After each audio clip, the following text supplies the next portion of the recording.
We are live. Welcome to the RedBlue Pod number 65. How are you, Cole? Pretty good today, outside of the lack of sleep, but it's fine. How are you, Great Puppet? I'm doing good. Sleep is for the weak. So, I'm here. You know, no, I'm also suffering from a lack of sleep. So I hear you. I'm consuming a lot of coffee, but I'm feeling good and I'm Yeah. here. This is awesome. Oh yeah, I've Thank you had very like much for four coming. cups today and then a frap. Oh my, bro. Ooh, 4 cups? Yeah. jealous of the frap. Four Yeah. cups? Okay. I hope you know what you're doing because that's dangerous. Coffee is kind Yeah. of bad. But, I mean, this so is how why It's are, an I have heart acceptable drug. issues, but Yeah. I mean, I've had 4 cups before. how are um, you, DC? rough. The last couple of days have definitely been rough, but trying to hang in there. But yeah, because of that, obviously did not have enough time, so I apologize. That won't be that long, like I said before. But yeah, again, That yeah, go on. That's fine, man. So keep in mind next week, man. Try your best. I Yeah, mean, you're there every week, so you know the deal.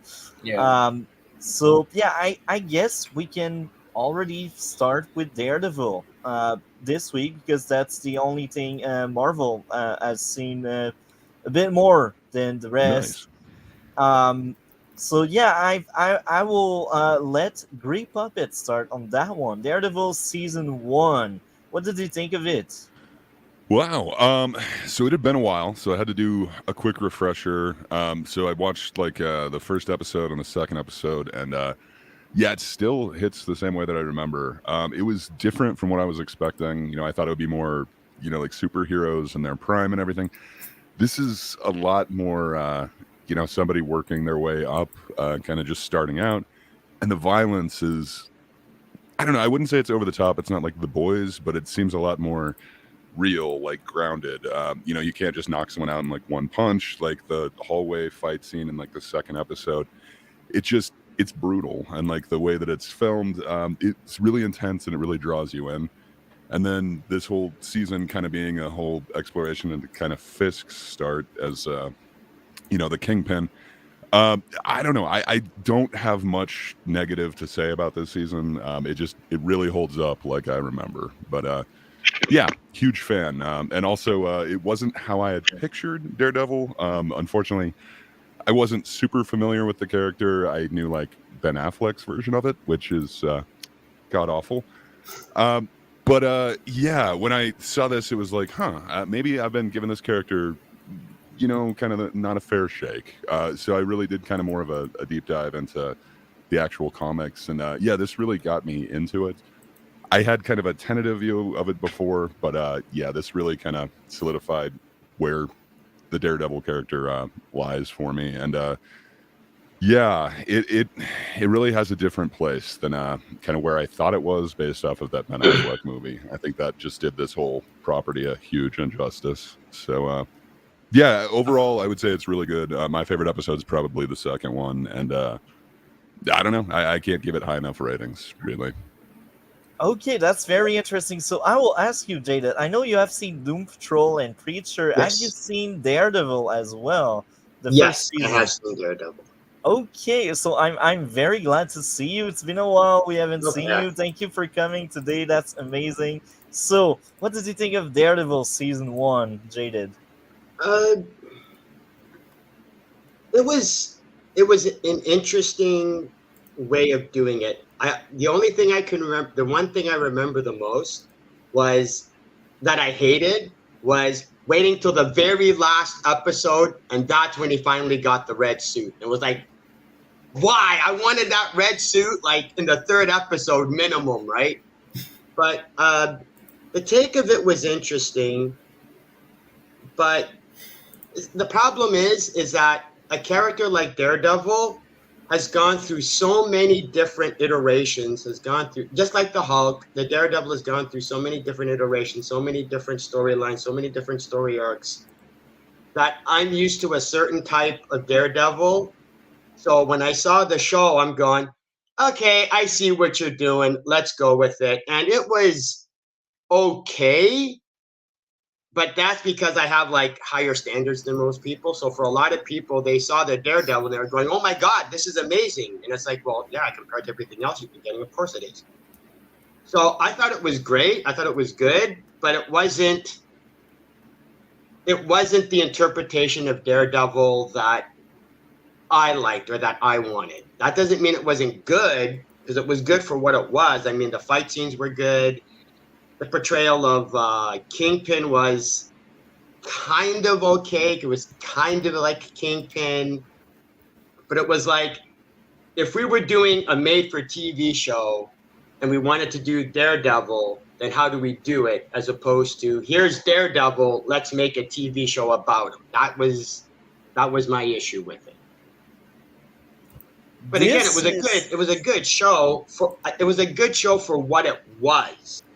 But it's not a great show. This is a very interesting take. It's very nuanced, and I like that a lot. Now, I gotta admit, I've seen the show at least 3 times, but I didn't have time to rewatch season 1 recently. So my last watch was like last year. I still remember very well the show because, as I said, I've seen it 3 times. But season 1, man, I like it, and just hearing you speaking about it, I see it on another way, and it's very interesting. Thank you a lot for sharing, man. Mhm. So, Cole, what did you think of Daredevil first season? Yeah, I liked it a lot. Do have like a few issues, but overall, I do think it's one of the better comic book shows out there. Of course, Charlie Cox's performance is fantastic, and while they've screwed up on a lot of things, props to the MCU for bringing him there, with the role again. I also like the way they kind of show how he can see and sense everything around him in a room, and it's accurate to real life. How a lot of blind people take a step, and everything around them with their surroundings will momentarily click as if they have perfect vision with sense and everything. Like they're I would say outlines maybe in like a animation type thing. Best way to describe it. I like the way they showed the tiny vibrations in the air and the heartbeats. Thought that was really cool. Although I feel like the way they do it could have been better artistically, but that's just me, and I guess I'm kind of expecting too much from a Netflix because they kind of do the same visual style and all their superhero shows. Not that it's a bad thing, but I think could have been a bit better, maybe like Sin City style at points. But I do love how they he can tell when they're lying as well, and when they're telling the truth. Kind of reminds me of like LA Noire. I love how grounded and real the characters feel. I enjoy the production design, and for the most part, I do think the costume design and the makeup and hairstyling could have been a bit better. And there were some gore effects that I think got a bit lazy at points, but I suppose they didn't want to go too far with it. What I do find so entertaining about this though is how he's kind of just like a regular man doing all this stuff, which makes it more impressive and gives more stakes to it. He's basically just like Batman, but isn't rich. And one thing I also really love about this is how the writers and creators said their priority was to create a great crime drama first, and then a superhero show second. So I appreciate that. And then this is also something that every comic book movie and show should do as well. Not this specifically, you're trying to mainly do something else, but I mean kind of mix genres up as well and focus on other aspects, or else you get the writers of She-Hulk who've never written a lawyer show ever or anything like that and don't know what Yellow they're doing. suit though. Just saying, you got the yellow suit. Yeah, since they also Hey, I like that. Hey, I like that colorblind. yeah, since they have a whole season for the main characters. Wait, you do? Yeah, I've always liked that yellow suit of his. I mean, anyway, since they have a whole season though for the main character's origin, they do a good job at fleshing out all of the side characters' origins as well in that time period. And Vincent D'Onofrio, I would say, is amazing in the role as Kingpin, even if it's not the Kingpin a lot of people might wanted. Although there are a couple of poorly done death scenes with him that have kind of aged like milk, but isn't really his fault. And also exploring his childhood and romance stuff in scenes was a fantastic decision as well. Sort of like gives me a Smallville feel when, Smallville, the good moments of Smallville with Luthor. And also the show does what Luke Cage fails at with the character build-up that makes you care, fleshing them out before doing anything with them where you actually care when people die or, when they're in danger, and making also the city a dangerous, ugly place to live. Unlike Luke Cage, that was so close to accomplishing all this, but they kind of dropped the ball because of their generic Netflix visual style and not really fleshing a lot of people out. And then, yeah, I'm sorry I'm saying a lot. I'll try to finish quickly. But the action in this also obviously well done. Very realistic stunts, great camera work, and good choreography. And this was also at a time when action films in America were at kind of a low point, and films such as John Wick 1 were just releasing. So this is one of the first shows or films that kind of helped fix that trend again in the mid-2010s. And it's also nice to not have Rosario Dawson, acting like a fucking piece of cardboard like in that Star Wars show. So that's nice. And then the flashback showing him and his father and why he has certain priorities in life is also done well. And yeah, that's pretty much it. My top 3 episodes and bottom 3 would probably be top 3, 2, 9, and 13, which is Cutman, Speak of the Devil, and Daredevil. And then bottom 3, probably 3, 7, and 12, which is Rabbit in a Snowstorm, Stick, and the ones we leave behind. And yeah, sorry for talking for so long. That's fine, Cole. That's the point of it. Take your time, man. We want to see you really telling what you think of it. That's the point of having a discussion, So, DC, I will let you go on. I will be last talking on it because I know you wasn't the biggest fan. Anyway, go ahead. Yeah, all right. So I'm just gonna start off with my main issue with season 1, or at least the first 2 episodes. And funny enough, it's actually one of the main issues some of you guys had with the Punisher is that I thought the first 2 episodes were extremely slow to Even a point the second one? Yeah, first 2 episodes, because when I watched them, literally it felt like nothing was going on to a point. I even felt like I was just sitting in my room for 500 hours. That's like I was like just banging your head. Something, please happen. Something, please happen. Yeah, really, even with the hallway fight, nothing. I mean, the hallway fight was in episode 2, or yeah. No, Yeah, I think the episode hallway 2. fight was in episode 3 or 4. Is it 3? There were many, but the it one was 2. Grey Puppet was talking about was episode 2 when he rescued the girl in the end. Was all messed up, bang up, and he basically beats down lots of people in the hallway. So that was episode 2, I'm pretty sure. I don't remember seeing that scene, but I do know that there's a hallway fight, but yeah. Anyways, yeah. Another thing I did not like was that I'm not like it wasn't how in episode 3 was how Matt was as a lawyer. It's like I kind of forgot what he said, but it was when he got up and he was talking to the jury. I was like, really?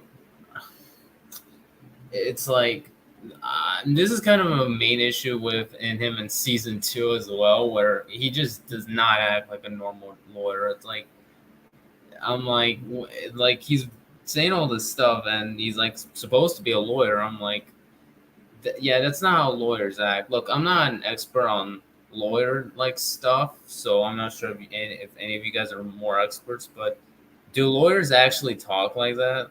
How he talks in the entire show?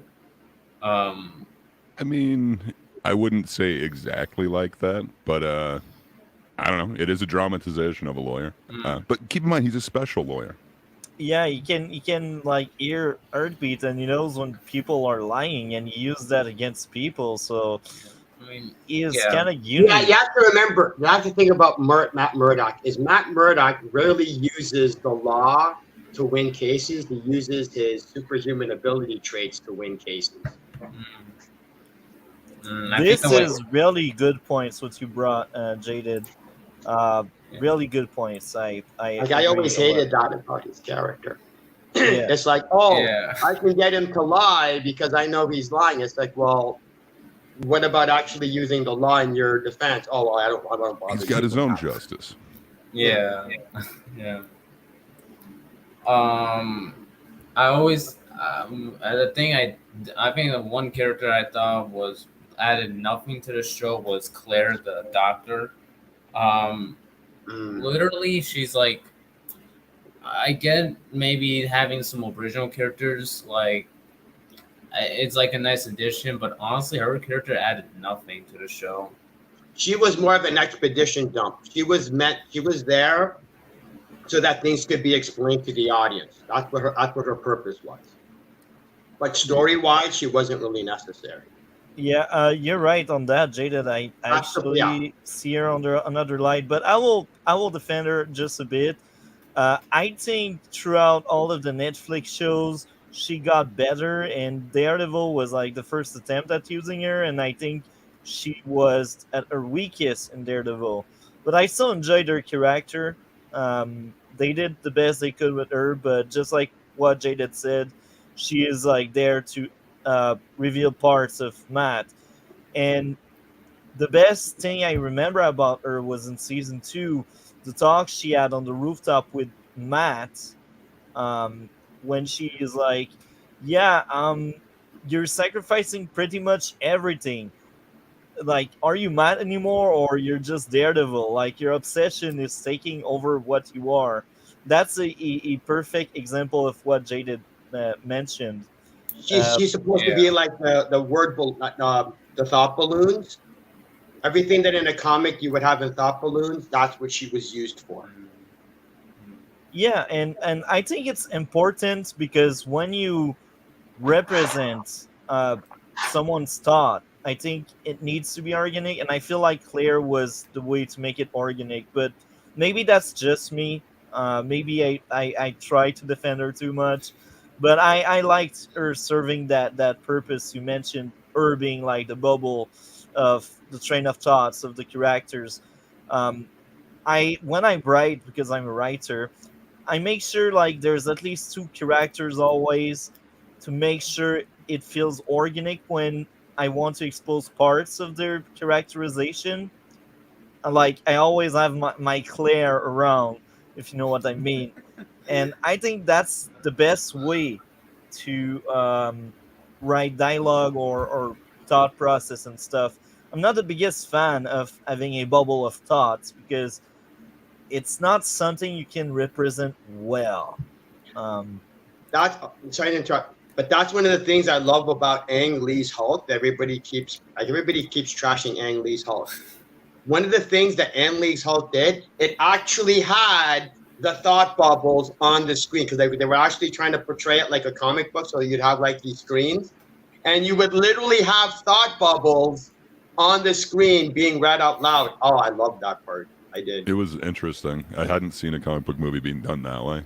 Yeah. It definitely is different than having just a character that you create for an exposition dump, like you're saying. I'm not saying the movie was good. I'm not saying the movie was good. No. I mean, the movie was still bad. Just the technique. But that element, that's what kept me going, was that little element. It was like those little... Mm-hmm. By the way, Cole, in case you're wondering for why I think Spider-Verse's animation was bad, well, now there's the main reason. It was the thought bubble in the process of the animation. More reason to dunk on wait. Spider-Verse. Wait, Spider-Verse. What did you hate about the animation? Apparently, apparently the animation in itself. It was the thought bubble at times where they had that. But yeah, that was kind of the main reason why I didn't like. How they hated it. Okay, hold on. Tell me you're not a comic book fan without telling me you're not a comic book fan. I hate thought bubbles. Yeah, it kind of seems like it comes with the territory. I kidding, don't know. I thought it was actually really good. When it comes to like animated superhero films, I thought it was gonna be like your typical animated films, not like with the thought. Yeah, not like with the thought. Yeah, but I mean, it's going for a comic booky style, so it fits with it. I mean, I don't really get it. Like, I understand if it's not your thing, but I think don't. that's a cooler way of that showing the spider sense. Yeah, but again, if you don't personally like it, like the choice, that's fine. But I don't think it makes the animation bad or anything. It's just a creative choice that you personally don't really like, and that's fine. But I don't really think it's bad. At Marvel, Yeah. if it's a choice between seeing, like for the spider sense, if it's a choice between seeing those little lines or seeing an actor's, hair stick on the back of the neck, I'll pick the wavy lines. Okay. Yeah, I don't know. Raimi has his points though. I'm with you, Jaded. I swear to God, I don't care how stupid it looked. You could have had any of the Spider-Man movies, and every time the spider sense here, you have these wavy lines animated. I would much have preferred that than what they did.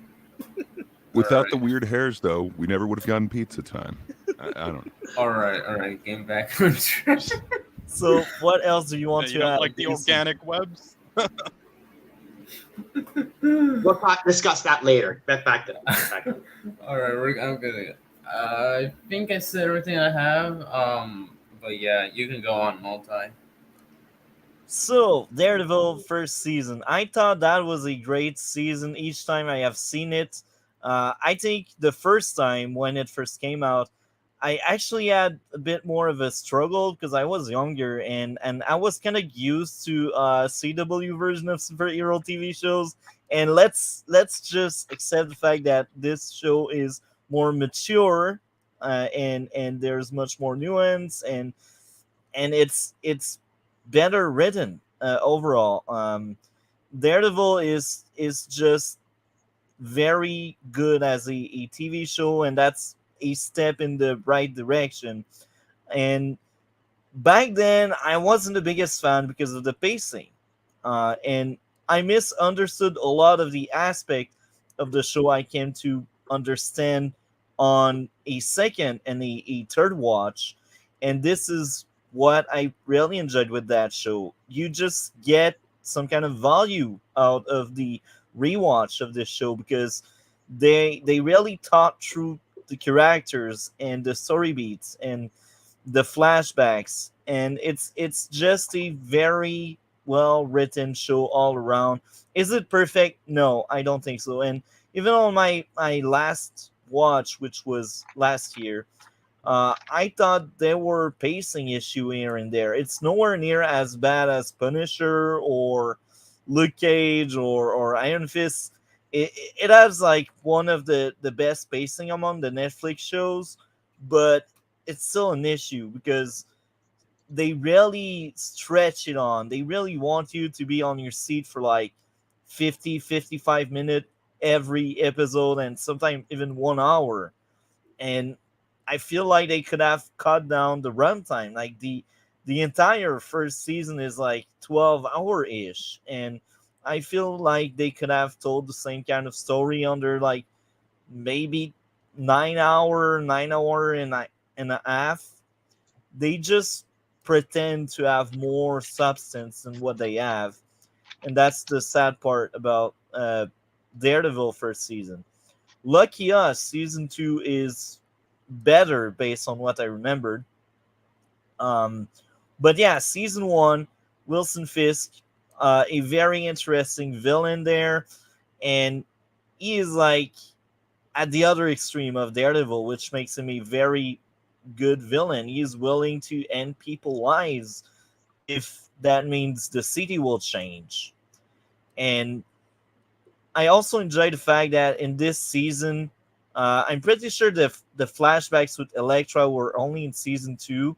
That part I wasn't the biggest fan of it, but I'm pretty sure in season 1 we didn't get much of like Matt starting to become like Daredevil. Like, yes, that's some kind of origin story there, but we don't get like everything that started. I think we pick up like a year or so with Matt being Daredevil, and we really get to see him like prior that year in season 2, if I remember correctly. Oh, hold on, wait a minute. So you're going, it's Daredevil like a year 1, right?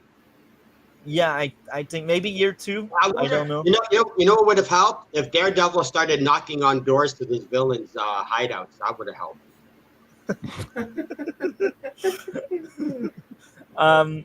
So yeah, I think um I lost my train of thought. Actually, you Sorry, destabilized me. I There had to was knock. I had to knock Pat. I had to. If I can't knock A24, I can at least knock Pattinson's Batman. So. Well, I mean, you're Oh, cool! talking I didn't about notice you there. what was Sorry, it again? Like, I didn't realize you were there. Sorry. so it's fine. That's what everybody says to me. what I did like a lot about season one is how Matt's strength is also a weakness in a way where he is someone that is very kind because he wanted to help out Karen because that was the right thing to do. And that's also a flaw because it doesn't bring money to the table. And that was the point of Foggy being like, we need client that can actually pay us. And that was something from episode one. And I really enjoyed that aspect of Matt because like it feels real because I know some people that may think like Matt, and these people are like amazing because they are really kind in their nature.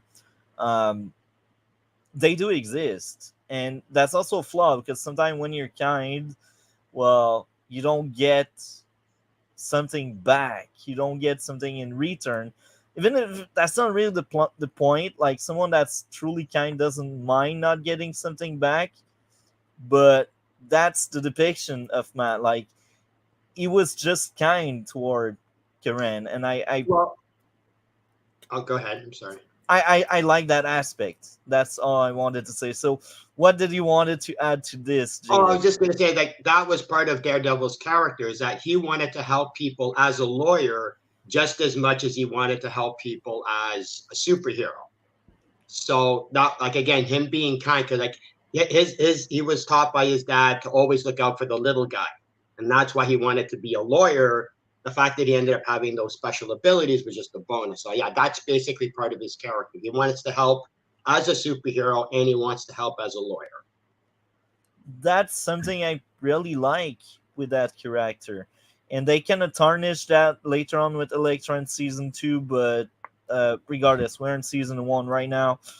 Another example, he knew that was a trap when they had that child captured by the human trafficker. I think I'm pretty sure that's episode two. Like he got beat down I think and he so. was found in a dumpster, but by the end of the episode, he goes after the kid because he wants to save the kid. I'm pretty sure that's episode two, and like the all we fight is like by the end of episode two. But he knew that was a trap because he's smart, Mhm. but he still went there. But he still had to do it. What did you say, Gray?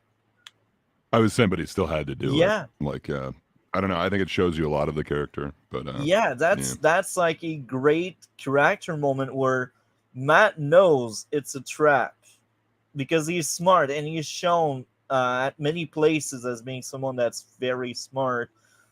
He doesn't trust Karen lies here and there, and he is someone that knows stuff, and he still goes there to save the kid, um, which is really good.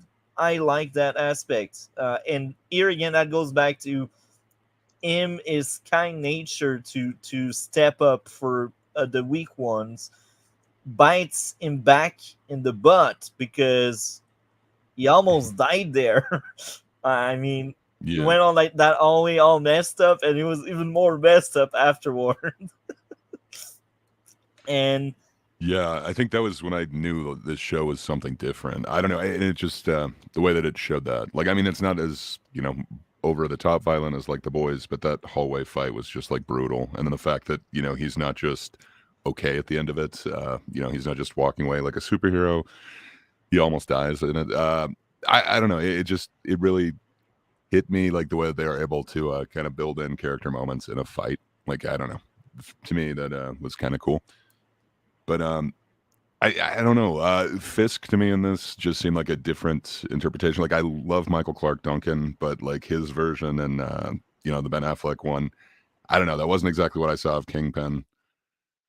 I don't know. This one just has so many elements that I totally forgot about until you guys started talking about it. But yeah, I don't know. I can't wait for season 2. I actually do want to rewatch it. So yeah, this is kind of getting me excited for what's to come. I really hope I have time to rewatch it because season 2 is the best season of the show based on what I remember from it. Season 3 is the worst. Season 3 is really bad. Well, Yeah. not really bad. Well, it's so good at its core. It's good, but there's just so many issues. Like even a year later, because last time I have seen it was last year. I still remember quite very well most of the plot and most of my issues. Um, but that's funny because with season 1, outside of pacing, oh yeah, another issue with season 1, but that would be more like linked to Fisk, and maybe this is also why season 2 was better because Fisk wasn't around. Because the thing with Fisk, he is a very interesting villain. Um, I won't trash him too much, but he brings some issues for me because he bribes everyone, because everyone just play along with his threats or his money or his gifts. So because of that, the plot is contrived. The moment you got Fisk involved, it's contrived.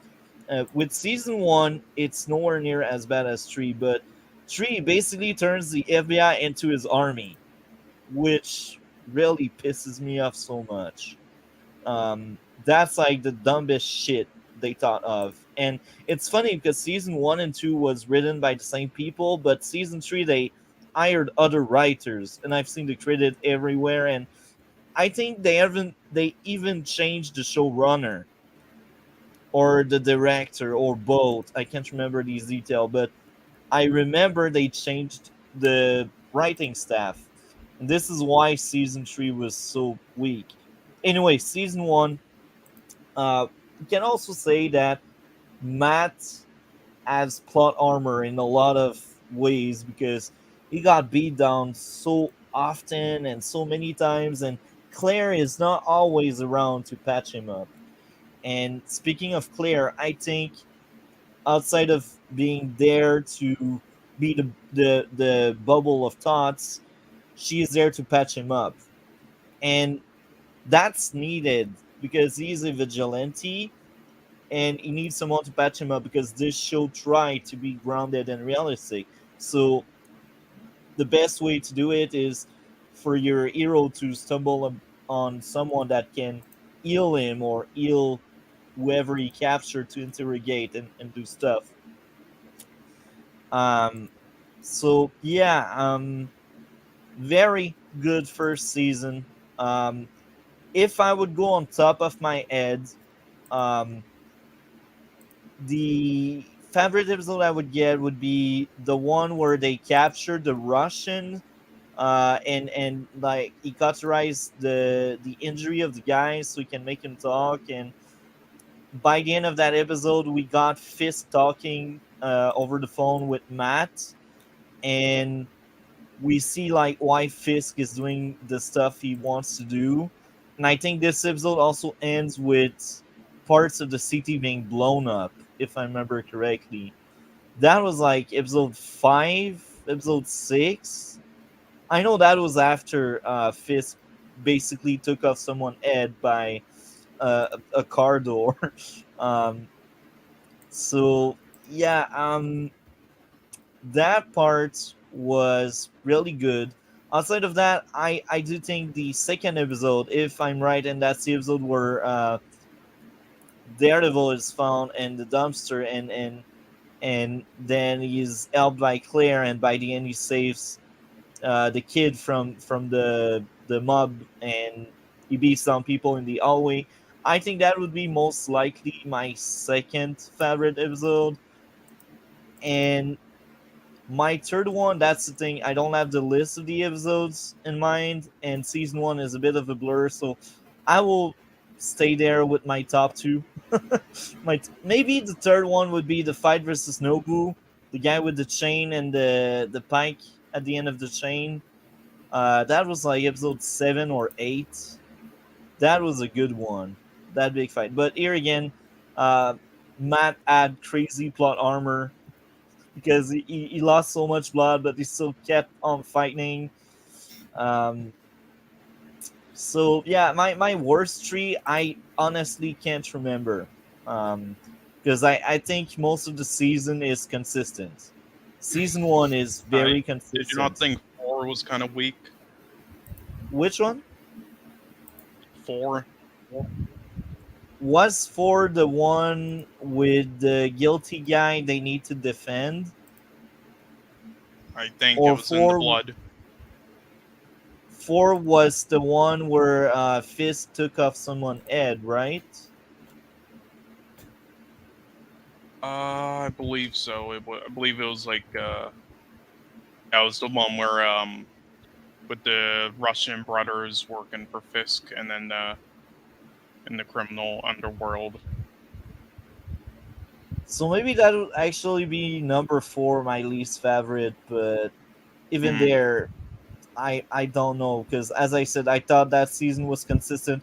If I had time to watch the entire thing again, I would be more precise, but I didn't. Season one is still very good. I like it a lot. Based on my last viewing, I think season one would deserve 9.5 out of 10. Because if my issues are nitpicks, that's good. And the show is consistent. So yeah, the story is a bit contrived, the pacing is a bit off sometimes, but it's still a well-made show, I think. Um, so yeah, what would be your grade out of 10 DC for C based on your experience with the show? I'm gonna gonna give season one. Like I said with the Punisher, the negatives will come back with me. Oh god, a -9. Wow, What? he hated Daredevil. I knew he hated Daredevil. I knew it. Yeah. Okay, so wait a minute. Have you seen She-Hulk? No, but I've seen clips of She-Hulk, and yeah, it's bad. Okay, But so would you have if liked the Daredevil and Daredevil's She-Hulk? a neg- so if the Daredevil's a -9, what the hell are you going to give the She-Hulk show? The I don't know. same, the You might as same well Negative grade. just 10? say Apple. You might as well just say, what am I rating the She-Hulk TV show? Mashed potatoes. I mean, I can kind of get it. I could see negative watching 8.4. She-Hulk and thinking it owes me something. I don't know. Yeah, I like torture. I mean, hold on. And what grade did you give Superman: The Quest for Peace again? I forgot, but I think it was probably an A. Like a great. It was one of my, Huh. one of my He has Yeah, particular tastes. what's my rating? What's my rating for this movie? Purple. That's what my rating is. Purple. Okay, well, Did you I like guess my it, rating's Jaded? like a 9. Okay, for Cole, that's a 9. Did you like or dislike or you didn't care? Like, dislike, or didn't care, Jaded? Oh, with the thing about the Daredevil TV show is that, yeah, when it comes to a rating system, you have to compare it to the other products out there like it. So at that time, considering what was out there, and Arrow. even today, it's going to earn a higher rating simply because if you look at a show like She-Hulk or WandaVision, which are all garbage TV shows, you're going, well, by comparison, the Daredevil is heads and tails above those. So if I were to give it a number, I'd say like a 7 to an 8. But for my rating, I would be going, this is the Daredevil show should be the bare minimum of what a comic book TV show should at least strive to be. That would be my rating of that show. That's the that's the bar you should at least be trying to achieve. Like the benefit of that show is it was trying to take itself seriously as a TV show. Whereas there are so many other comic book TV shows that aren't even trying to take itself seriously. Just going, oh, look, just slap a certain superhero's name on it, and that's all we got to do, and that's fine. It's like, no, you Oh got to yeah, put up. like did you see all the Marvel shows before the MCU miniseries? Those Mhm. ones that like they don't even count as canon anymore. Yeah, they don't even count as canon Mhm. because it's like nobody even bothers even. Like hell, I used to watch. I ended up watching those made-for-TV movies. I watched Generation X. I watched that movie, right? Have So you it's seen like, the Gifted TV show? That was bad. Yeah, yeah, Gifted and all those others. right. Like, I think they even did one of Gen. It was that Image comic that they did. And there's Powers with Sharko Copley, and Yeah, we're gonna watch all them by the way, Oh. which sucks, Yeah. but I Forgot watch about like them. I'm saying, Yeah. there's all these there were all these. Again, I'm not counting the animated shows because the animated shows work differently. I'm talking about the live action ones. Yeah, and they were good Right. a lot of the time. So the live action ones, they weren't taking themselves seriously as trying to be a good show. They were just gonna go, we're just gonna be a show that has superheroes. I can't remember the name of the show, but it was like at least with Daredevil, they were trying to make it be a good show that just happened to be Yeah. about a superhero. So I would rank the show higher than most simply because of what they did with it. Very interesting. Fair What enough. about you, Grey Puppet? What would be your grade out of 10 for season 1? So I'm wondering if I am not like again using like nostalgia glasses to look at this. I'd probably give it an 8, but maybe it should be a little bit lower. I agree with what Jaded was saying that this is kind of like the bare minimum. But if I look back at the time, like there was nothing kind of on this level. It kind of showed me like, oh, okay, so like superhero TV shows don't have to be like, I don't know, they don't have to have a certain layer of cheese to it. Like this had a certain layer of like grit and reality to it. So to me, it hits a little bit different, but that's probably nostalgia. I see a bunch of the points that you guys are saying. Fair enough. I forgot about him taking the head off somebody with a door. I don't know. I still love Vincent D'Onofrio, so I'd probably rate it somewhere around an 8, and I'd definitely say check it out. You could probably skip the final season, but the first one's good. Well, even if season 3 is much weaker than 1 and 2, I still think it's worth watching, but we will get into it like 2 weeks from now because next week it's season 2 and then season 3, but I'm not sure if I'm going to do a full rewatch on that one. 2 I'm going to check out though. Check out 2. 2 is clearly the best season the show had. And it's funny because on my first watch, I thought of the reverse. I thought season 2 was weaker than season 1. But I always thought season 3 was clearly the weakest. That's something that never really changed. Anyway, DC, have you seen anything else on the lineup? No, unfortunately, I did not. Okay, so what do you have going on your channel? Yeah, I actually was able to record a video. I was recording my WrestleMania 31 review. Sorry, Cole, I don't have my Nimona or Sputterverse reviews, but I plan to get them eventually. But yeah, I have a lot of other videos planned, but don't worry, I'll get to Well, I Nimona. just throw those out as an example, but I mean, just like anything we've covered that you've watched, you can make reviews on your channel. That would be fun. Yeah, I do plan to cover the Rocky films on my channel. Yeah, that would be great. Yeah. So, but yeah. Thank So you very much. Yeah. Okay, what were you about to say? I was just done. I was just gonna say I plan to cover some of the things we talk about on the podcast on my channel. But yeah, those are like future videos. But yeah, you can go on now, Multi. Perfect. Well, thank you very much for coming again. Take care of yourself. Have a good one, and we will talk later. Yeah. See ya. Good night, everyone. See ya. So, Yeah. I'm Probably wondering. Preacher next. So, Puppet, you have seen Preacher, right?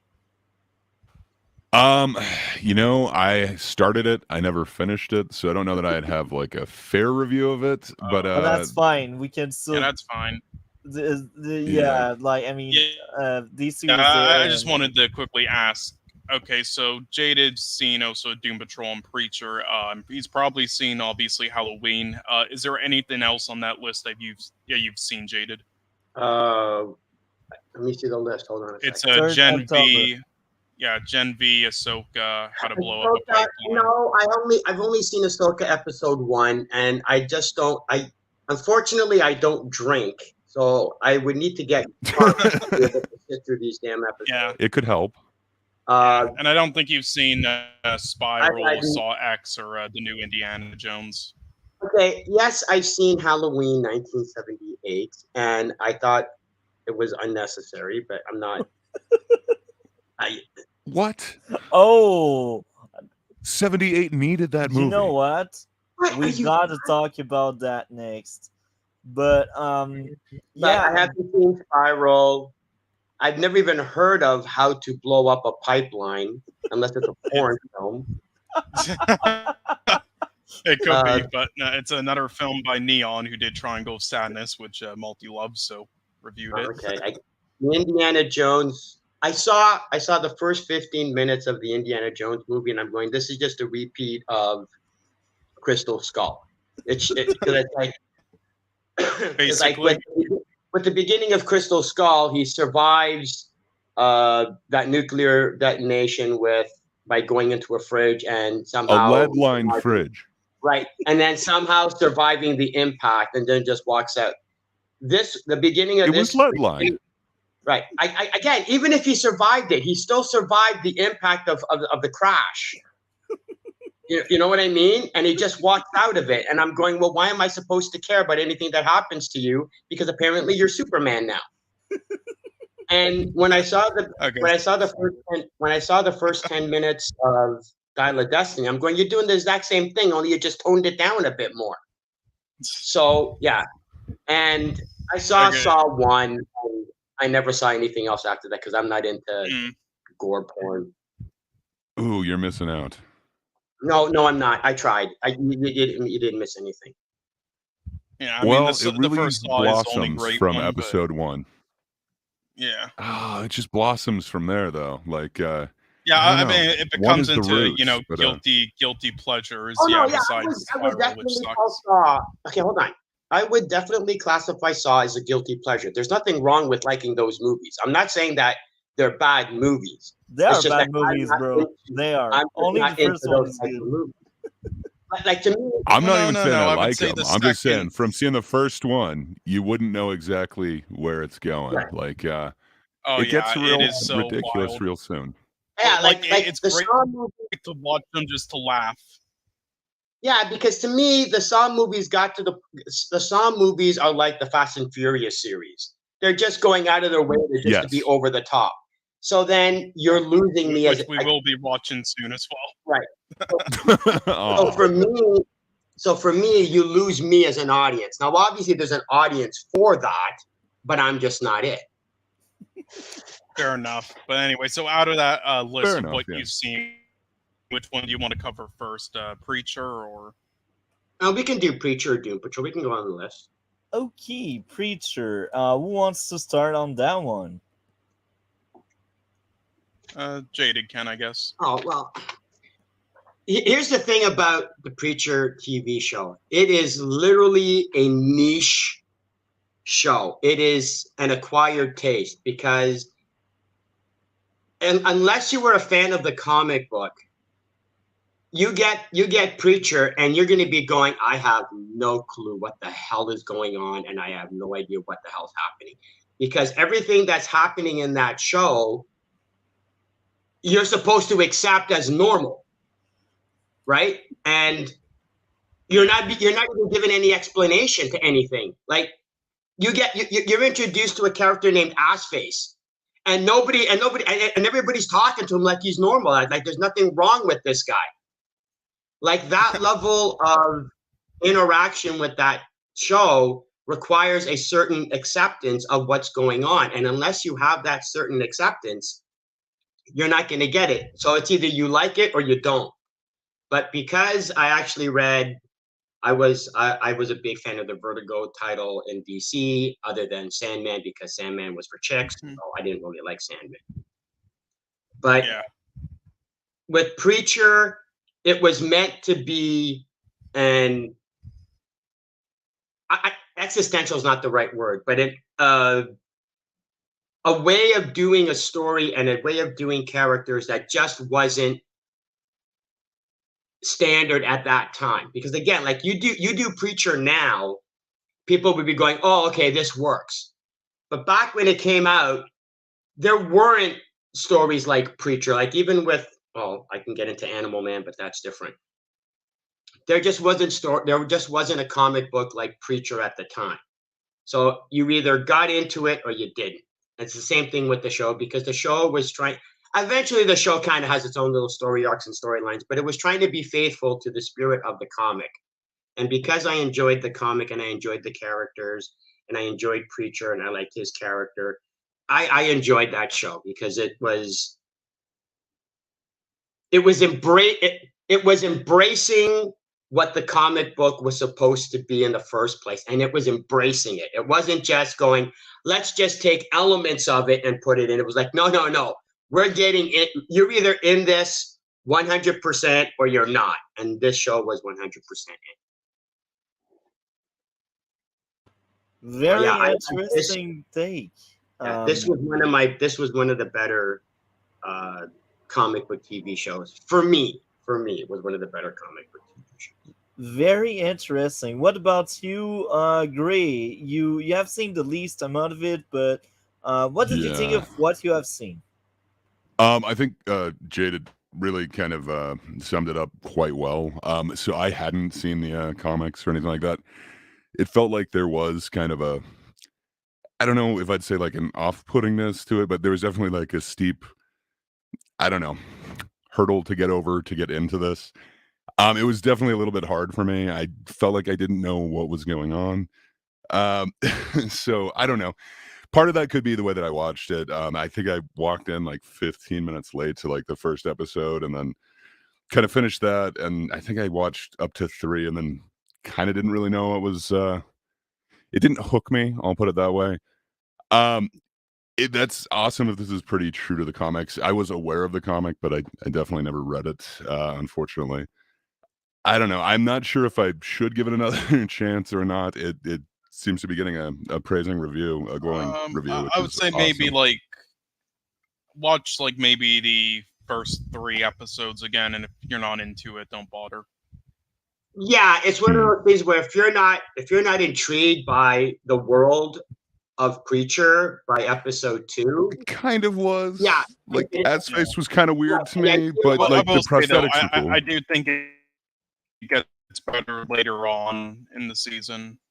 Yeah, because the idea is you're going, you know what? Let me jump off the cliff. Let's see what this has to offer. So if you're willing to, see where it's going, then that's what's going to be helpful, because you're going to be going, okay, if this is what we're starting off with, where the hell is this show going to go? So if you have that interest, and I don't think I was giving it a fair shake. I think I was kind of like looking at my phone for part of it. So I think that's probably on me. I probably should have given it more of a shot. Like I said, it's an acquired. I just remember my old roommate was into it. I mean, think about it. It's like grape pie. Either you like it or you don't like it. Yep. I didn't hate it. I just didn't go out of my way to continue, and I probably should have. Yeah. So anything else? Honestly, that's probably about like my best interpretation of it. I thought the main guy, I can't think of his name, the actor, I thought he did pretty good. Like I didn't not believe him in the character or anything like that. But nice. You mean some of those, the main actor or the character name? Sorry, the main actor. Sorry. Nobody took me out of it or anything like that. Like yeah, it wasn't anyone that I especially remembered the name of or anything like that. I also remember even the actors under like heavy prosthesis didn't seem to like really take me out of it or anything like that. Like I believed that S-Face was a character. I didn't not believe that. So I have some good impressions of it, but it just didn't hook me overall. So I don't know. I think I would not be giving it a fair shake if I gave it like a poor score or anything like that. I just think for the time that I was trying to watch it, it wasn't for me. But I think I want to give it another shot. Yeah. Well, I loved when Adolf Hitler showed up That was nice. Or when God yeah, showed it's up. a little weird. Anyway, Okay, so well, I won't dive too deep into it. I will let Cole talk second, but all I will say for now is I thought most of the season was consistent and really good. There were only like three mhm. episodes that were significantly weaker and not as good as the rest. So if you get hooked by giving a second shot to the show, I think that could be interesting. Cole, what did you think of Preacher season one? I thought it was pretty solid. Okay, so again, this is kind of a show that Jaded said he liked a lot when he was reviewing Sandman, and he said he hated that, but he recommended this in Doom Patrol, saying the kind of good versions of it, because I think he said prior he didn't read the Preacher comics or something. I don't know, maybe I heard it wrong, but No, he I read the comics. that or That's he how I said it knew. about Sandman. So, okay, sorry. So you were only talking about Sandman, but anyway, my bad. But anyway, I decided to watch it though because he had some praise for it. I heard about it for a while, and I did hear that it was well received. And I have read a bit of the comics, and there are definitely changes from it that weren't, the best and take some points off for me. But overall, I do think it's a good show. The reason it took me so long to watch it, though, is because I heard AMC produced it, and I fucking hate AMC after everything they did. But I was here we are shocked. now. I was. Yeah, I'm I will with, say there are I'm with definitely you on that. issues, though. Yeah, there are definitely issues though from another thing they adapted from comic books that they have issues with some pace and things. I think are taking a while to get to things, but nonetheless, I thought the characters were interesting and easy or exciting to watch. The actors they cast for each character from the comics was also pretty perfect, honestly. The show looks visually great with its cinematography, color palettes, and lighting.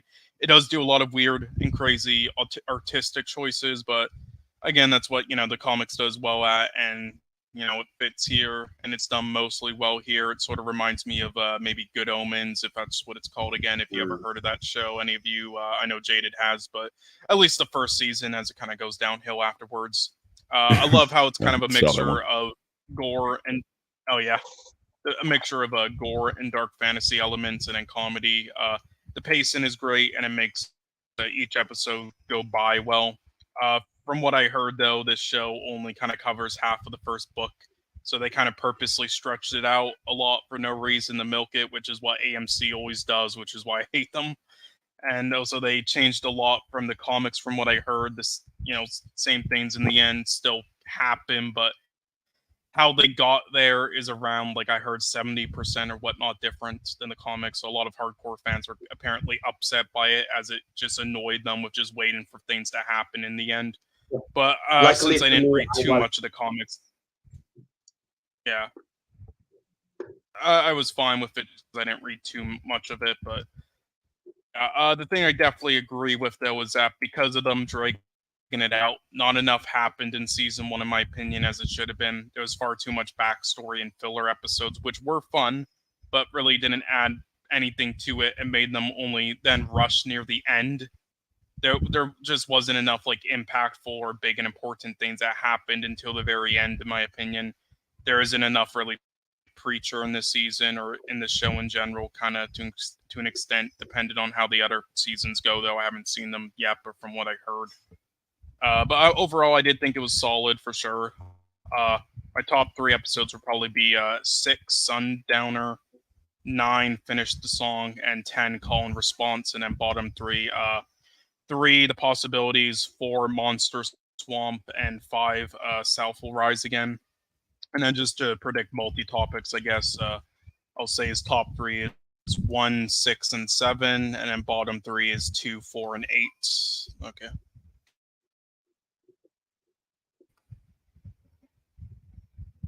I think you're muted. I was looking into the list. What would be the bottom three you think I have? 2, 4, and 2, 8. 4, and 8. C, Monster Swamp, and El Valero, or whatever. Very, very funny. You missed the mark really hard. Maybe you should have let me Damn. spoke a bit about it. Yeah. So here's the Again, it's interesting just part. wild predictions. Um, I thought, okay, here are my issues with the entire season. Way too much telling instead of showing, and that gets on my nerve. They do that so much. Almost every episode has that moment where they could have shown you something interesting, but no. I don't know if it's the budget, the laziness. I don't know why, but it bothers me. um, Next up would be lots of the dialogue feels off, but that's only in some episode. I feel like there's like 10 different writer, and like 2 out of the 10 are like, let's have stupid dialogue there, but the rest is doing just fine. So at least most of the show is well written when it comes to dialogue, but sometimes I was bashing my head on the screen. I was like, bruh, why is it Gen V or something? That's a tease for Gen V, how bad Gen V is. um anyway, next stop would be pacing. Could trim down most of the episode. A lot of the episode are like an hour ish, 55 minutes. Like, it's a trend. Netflix just like their very long and boring shows. Just trim it down, bro. We don't need like 55 minutes, 60 minutes every week. Now I sound like a hater, but I thought overall the season was really good. Outside of my 3 issues, most of the episode are nines for me, and nines and above. And the only 3 weak link are episode 4 with a 8 out of 10. Lightning was bad, telling instead of showing. The dialogue feels like an insert, not like a character. I can't remember what it refers to, but that's one of the example of terrible writing for the dialogue. Um, so episode 9 was a 6.5 for me. Um, there was a musical part about that episode that got on my nerve. There was also a lot of telling instead of showing again. Telling instead of showing again. Pacing, repeating stuff we already know. So this is why this episode was so low for me.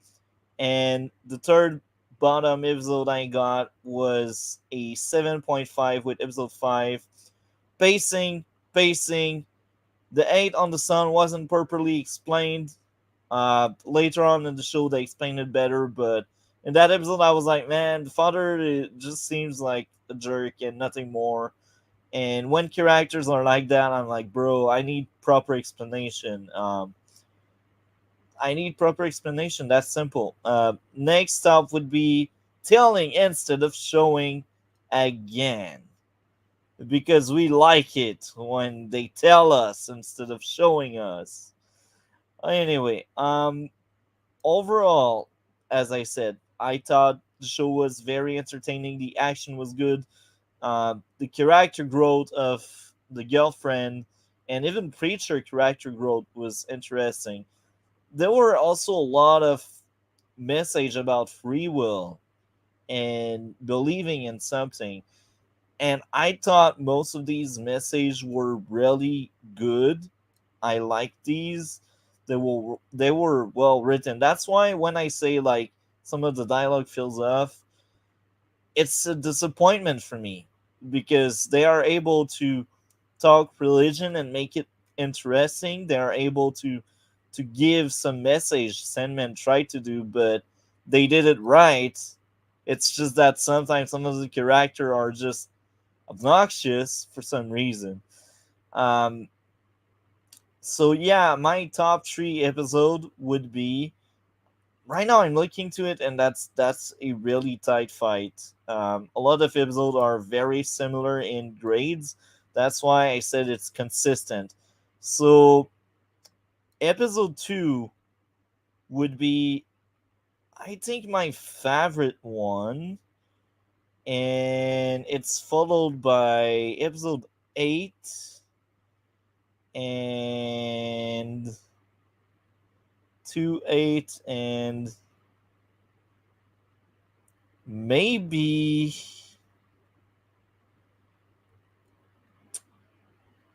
the one where he abuses of his powers. Think that was like 3. Oh no, clearly 6. 6 is my third favorite.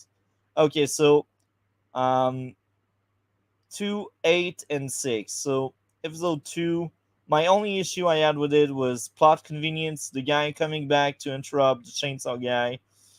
That was my only issue, but that episode was really cool. This is the episode where it ends where both Angel are trying to take away the power. Um, that was entertaining. Now I got a question: why did they try to use that chainsaw in episode 2, but it doesn't never come back later on? They don't even need the chainsaw to take away the powers. Can someone explain that to me? Cole, fanboy, why the chainsaw matter in episode 2, It's but not been a later? while since I've seen it, so I honestly can't remember Yeah, to help I you on don't that. quite I'd have to remember. look. I Shoot. don't remember. Yeah, So I'm maybe sorry. they I just should have don't maybe wrote explain that it and down. they just forget they tried to use a chainsaw. Maybe. It could very well be. I mean, again, I don't think they explained too many things like that in this show. No. Yeah, but sometimes I'm fine with them leaving explanation out, but this kind of bothered me. I was like, Mhm. "Where's why they needed a chainsaw in episode 2, but not in like 8 or 7 when they tried to take the creature out?" Because the writers forgot about it. Yeah, probably. Then it's bad. Either that or the writers that they hired never actually like the writers that they had for the first 3 episodes weren't the same writers, so they went, yeah, we don't remember that part. Anyway, that was odd. Um, Outside of that, there was a lot of emotional stuff happening. The music was well chosen. Camera work was also very good. So I thought that was a really good first season. For me, that would be a 9 out of 10. What about you, Cole? It's between like a 6 or a 7, I guess. So I'll just go in the middle for now. And Jaded, you liked it, so would you recommend it? What I no, because again, it has it's like say recommending Preacher is like recommending the Saw movies.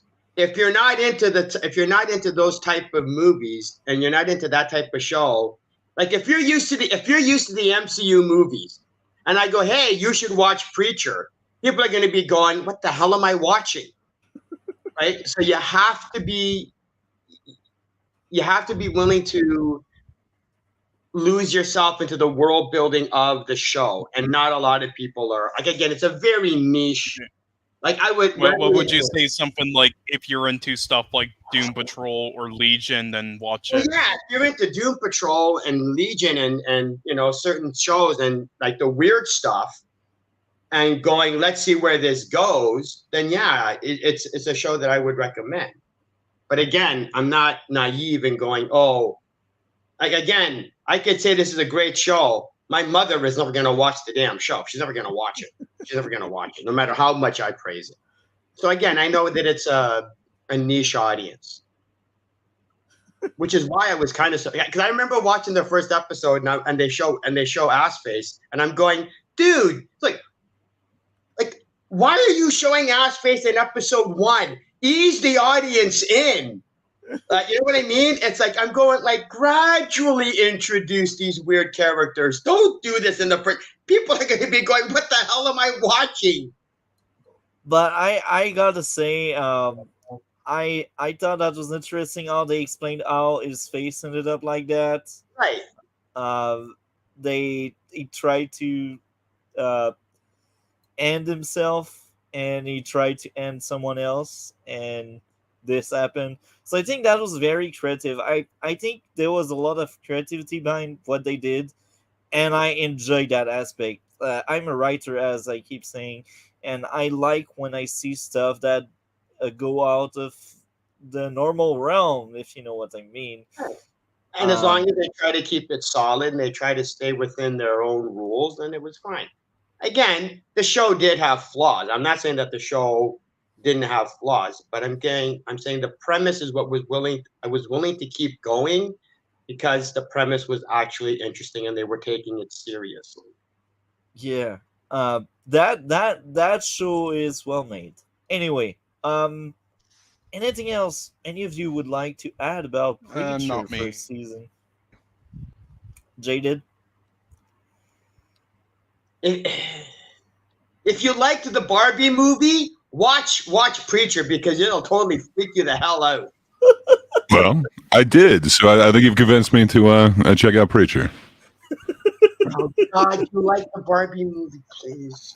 I loved it. I thought it was great.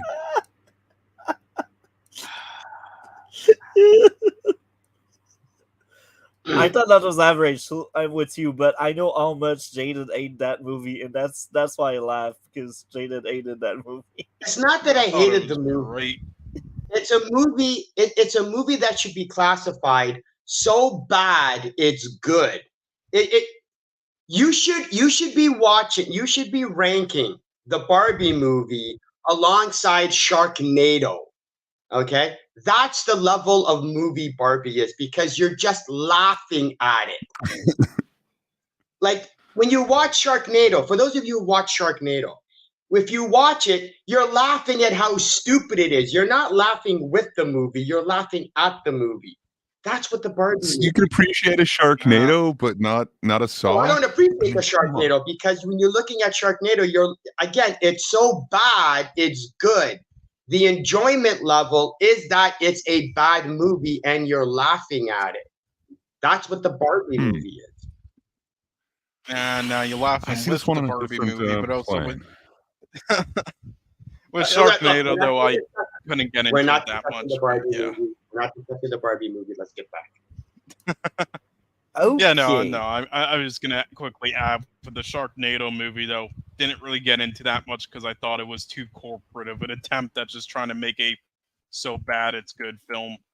The second was probably the best, though. But anyway, we'll maybe watch those in the future. So did you want to do Halloween first or Doom Patrol? Yeah, Halloween, because Gray didn't add much to say about Preacher because Gray only had seen like 2 episodes, 3 episodes. So Halloween. Yeah, so we can let him go first. Yeah, Gray. What did you think of Halloween, the Okay, so 1978? I think this movie was absolutely necessary for 1978.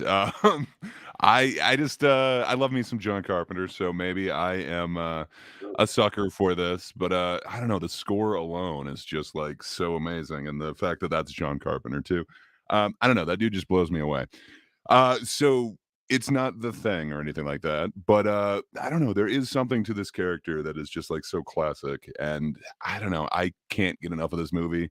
It just draws me in. I instantly think of the season. I don't know. It's just, I don't know. So amazing to me. I can't give enough praise to this particular film. It feels to me like it still holds up. There's a lot of them from the time that's like, I don't know. It's a little hard for me to get into. This one, I get it. I don't know. It could be, again, my nostalgia glasses that I've seen this since I was a kid, but I don't know. There's just something about it that it seems to hold up for me, and I get that whole afraid of the dark and kind of looking back and seeing someone just kind of staring at you, but standing perfectly still. I don't know. There's just something about this that it sticks with me, and it's not like I don't know, like the horror ones of today. They're a little bit more slasher. It's all about the gore. This one was a little bit different. I know it like kind of started the whole genre and it gets there, but I don't know. This one just seems like it's different than other horror movies of the time, and for some reason this one holds up. But I could understand if somebody is definitely saying that this isn't necessary. I feel that way about the remakes, but yeah, this one in particular really stands out, and I think the score really stands the test of time. I don't know, you instantly know what movie it is, like the second you hear like 3 notes from it. Right. And something about just like the overall like audio in it. I don't know. I just can't give enough praise to this film, but I can understand if it's not your cup of tea. But this one is like my literally this season, the Halloween season. This is my go-to. I love this film. But yeah, watch it again this I year? would be willing to reassess. I am. I was so excited to watch it this weekend, and I didn't get a chance to, but I'm definitely going to. Perfect. So, Jaded, what did you think of the first Halloween movie? Okay, I will. Tear me hold apart. on. I will agree. You're gonna I break will Dr. agree- Mad Studios' heart. I will agree with Great Poupette that it was necessary because that way we finally were able to get Friday the 13th and we were actually able to get a good slasher character with Jason. So I will give Halloween that. Like, without Halloween, we may never have gotten an actual really good slasher villain with Jason. So I'll concede that.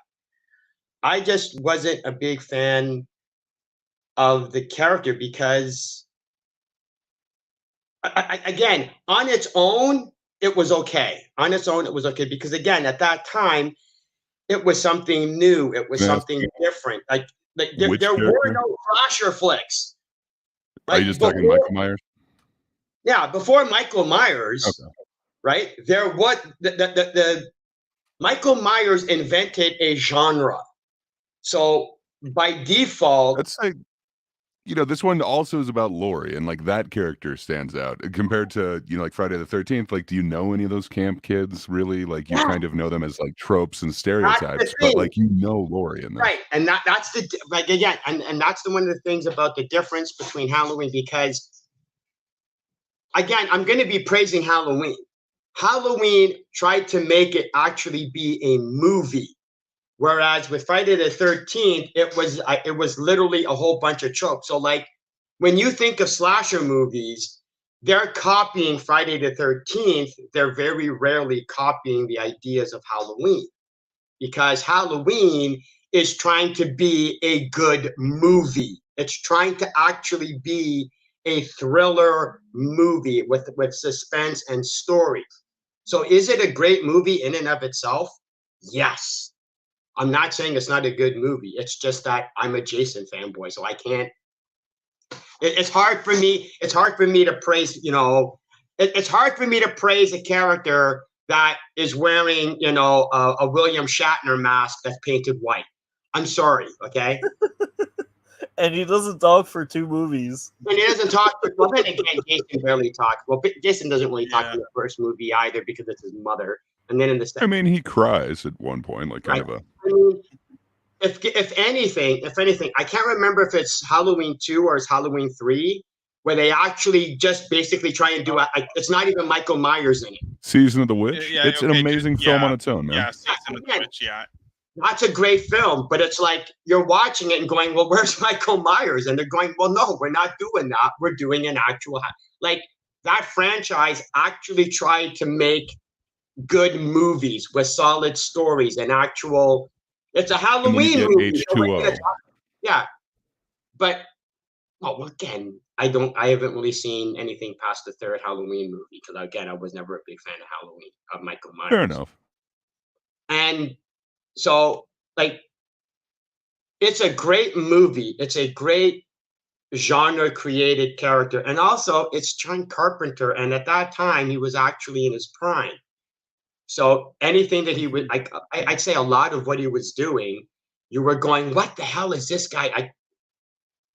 John Carpenter should have gotten way more praise than that moron that did that E.T. movie. I agree. Because John Carpenter was defining genres, for Christ's sakes. He was creating genre movies. And I think he was under appreciated for that. Mm-hmm. But again,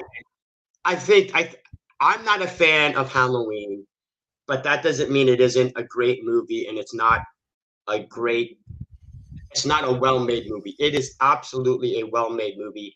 And what even makes it more ridiculous is that even with other slasher films, like even when it came to Freddy or Jason or everybody, nobody tried to do the type of slasher movie that the first Halloween tried to do. Nobody's trying to replicate that story element of Halloween.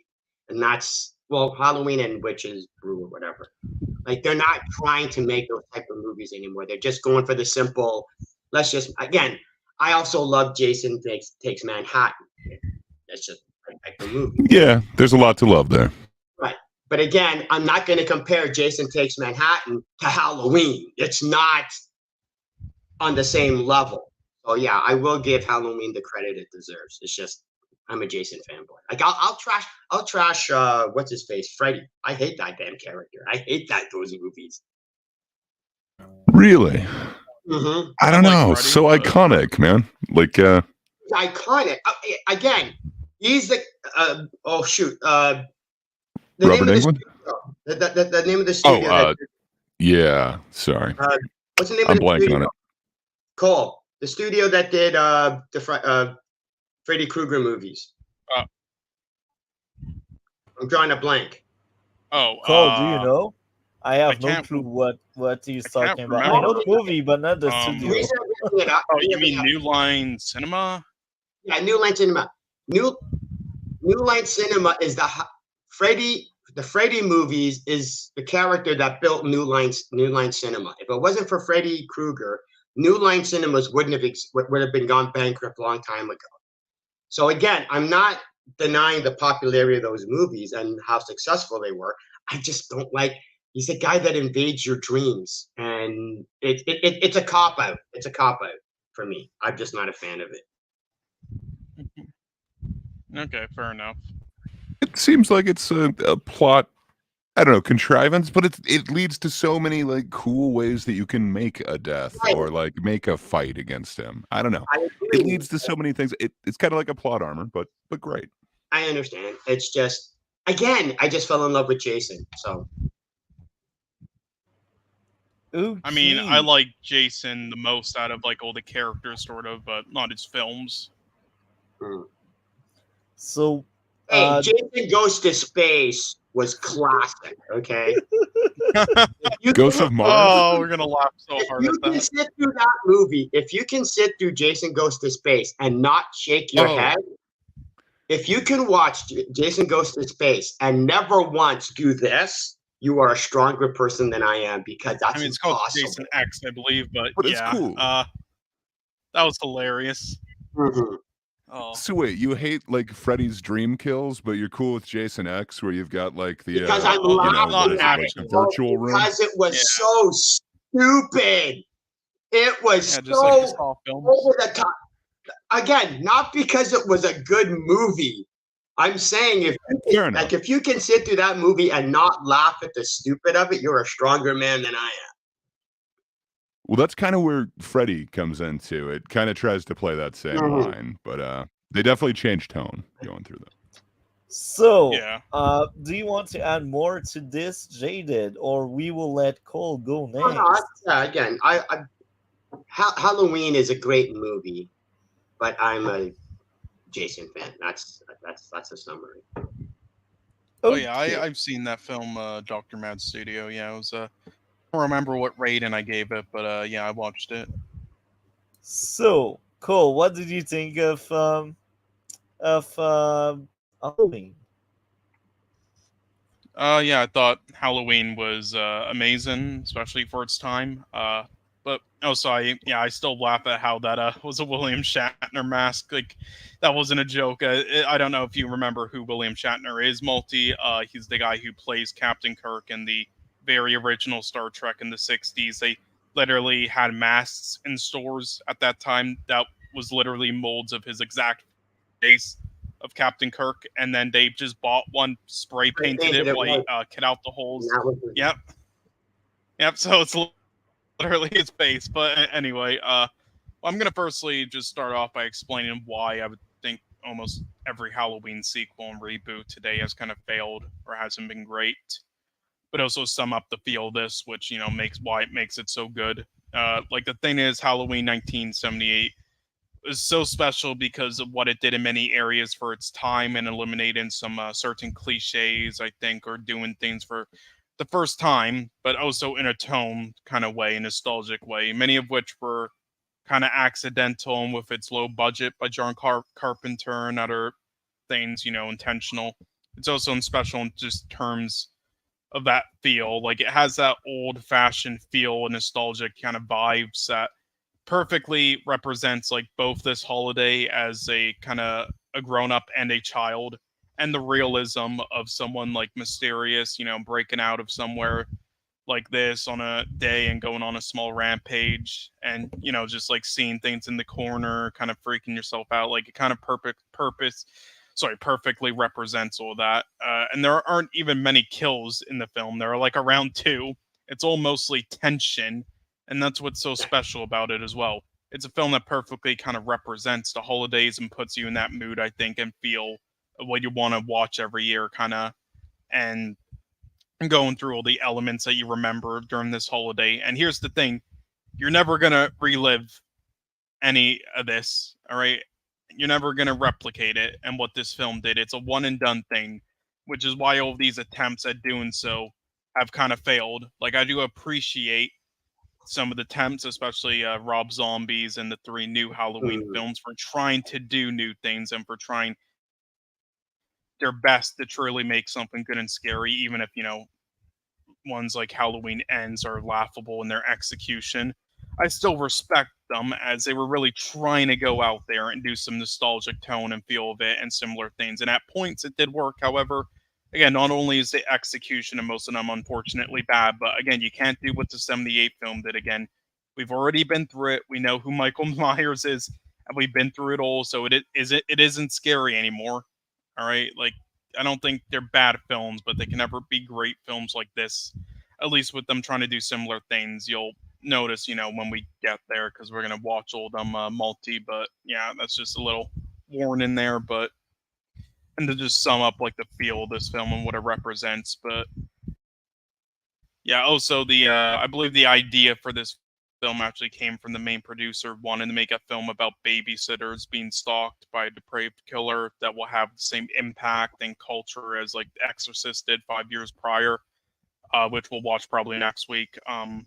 He contacted John Carpenter for it because he just did Assault on Precinct 13, which was great and showed his potential. So, so he agreed to do it only if he had full creative control. So he gave him it, and he also let his girlfriend at the time co-write it, and she had experience with the babysitting and stuff. So she did that stuff while he wrote the other stuff, and then they renamed it from the Babysitter Murders to Halloween after they decided to change the date on Halloween, basically. So much better. And also, just as a small Easter egg. Yeah, in the small Easter egg, though, in the background on the TV, you can see the original Thing from the 50s, like 5 years before he did his own Thing film. So that's some good foreshadowing. But anyway, I think this was pretty much inspired by Black Christmas and other like slasher exploitation Spanish films from that era, which we'll definitely probably watch soon. But more inspiration is it takes a lot from Celtic Halloween traditions and evil spirits, which I kind of wish they played on more with spin-offs that have nothing to do with Michael Myers, as the third did before they decided to just make it a Michael Myers franchise. But yeah, the inspiration for the film also came from the characters, had to do with his interaction with a mental patient in real life, and a lot of the names of the characters are based off of like real producers and people he met before, and real actors and stuff. But anyway, I do have some more fun facts, but I won't bore you with it. Maybe later. But let's see. Yeah, again, I really love this film, just the tone and everything. The way I think the camera work is just fantastic. I think the way that it does all these like long shots, and it really gets just the perfect like tone and feel of it all, right? And also those POV shots of Michael Myers, really revolutionary for its time, and I think it's something that was really creative.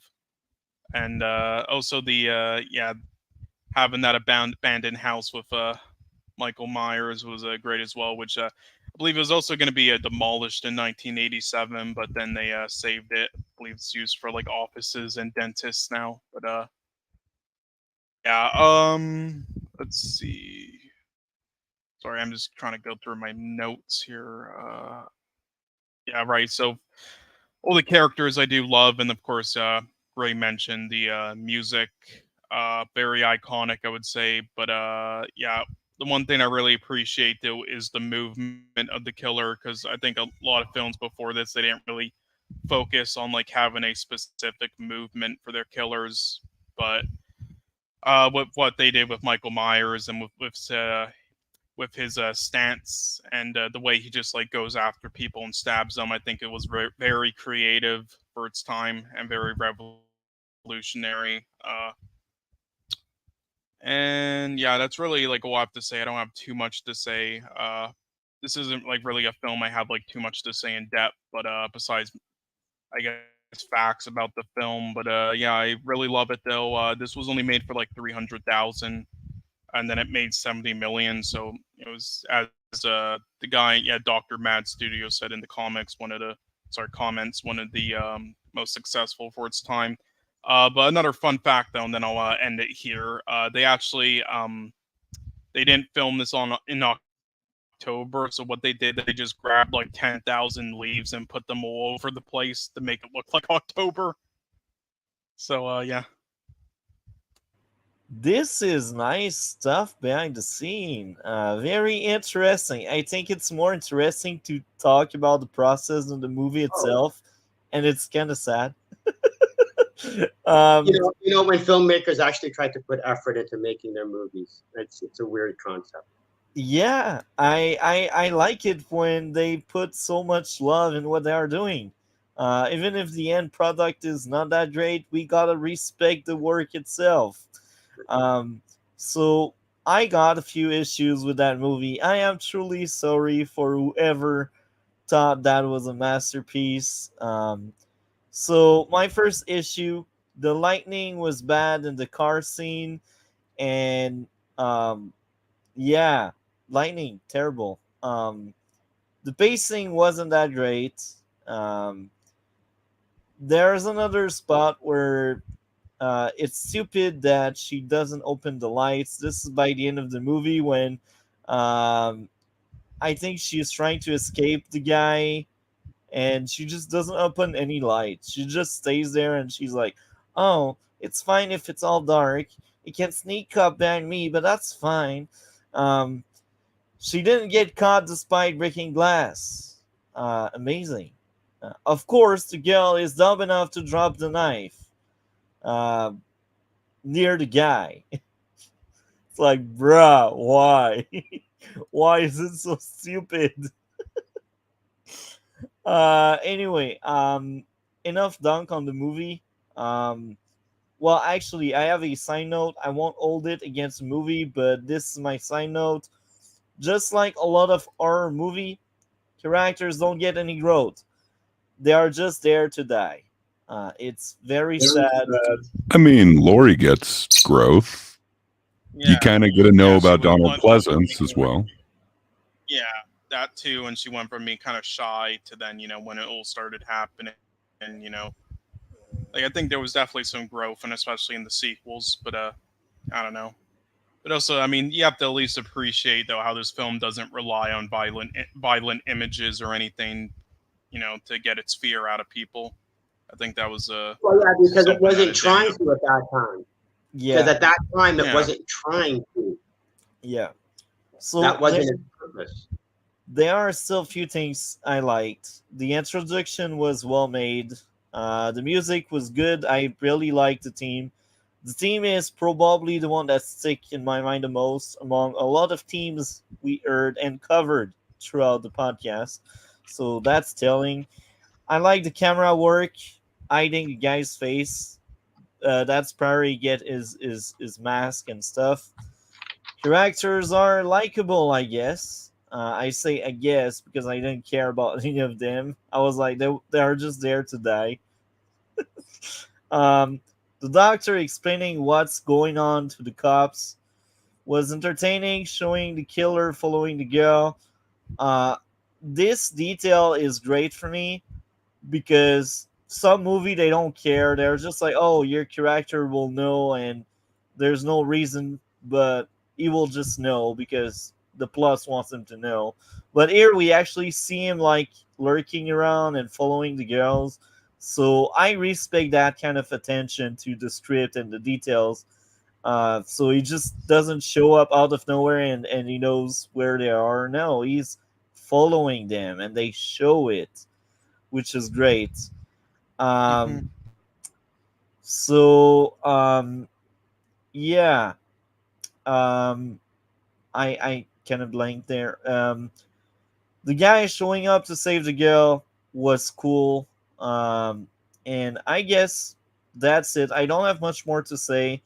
Um, I'm glad they didn't focus that much on violence to make it scary. The tension and the music did the work, and this is something I respect a lot. So I don't have much more to say. Better than the second one. I did see the second one today, and it's also funny because I think I have seen one of the Halloween movie. I can't remember which one, but I'm sure I've seen at least one of these, but I can't remember which one. But this one Yeah, clearly it might better have than been the the Rob second. Zombie. Hmm. So yeah, for me, this first You Halloween want to movie know is one thing that's kind of interesting, though? what? Oh, sorry. Where are you going? My bad. Sorry, I'll let you finish. Yeah, no, go ahead. What were you saying? Oh, I was just gonna quickly add something interesting about this. So they actually made like 20 minutes worth of new scenes for this original film for the made-for-TV version because it was an hour and a half long and they needed to fill out 2 hours, so they added new scenes to it. And the one of them actually connects to the second film because it was filmed in the same year for the made-for-TV version. It's the like you've seen the like the 1981 like the second sequel, right? Yeah, Right? 81. Like I've yeah, seen you the saw the the sequel for this. Yeah, yeah, you saw the sequel to this today, right? Yeah, yeah, so you know the not spoiling, but you know the scene like in that one room when he was like younger, right? Like yeah. that he was like locked up in when they went to in the second. Yeah, there's a scene in the made for TV version in the first that they made in the same room, but him as a child with the doctor interacting with him in there for the first time. Oh, So yeah, interesting. that's just something I wanted to point out there. Yeah, That's my very bad. Sorry for interesting. interrupting, but you know. That's fine. That's fine. Maybe there's a delay or something. Things like that happens very often. Anyway, as I mentioned, I don't have much more to say there. I think that movie is average at best, so I will give it a 7 out of 10. What would be your grade out of 10, Cole? I'll give it a 9. And what about you, Gray?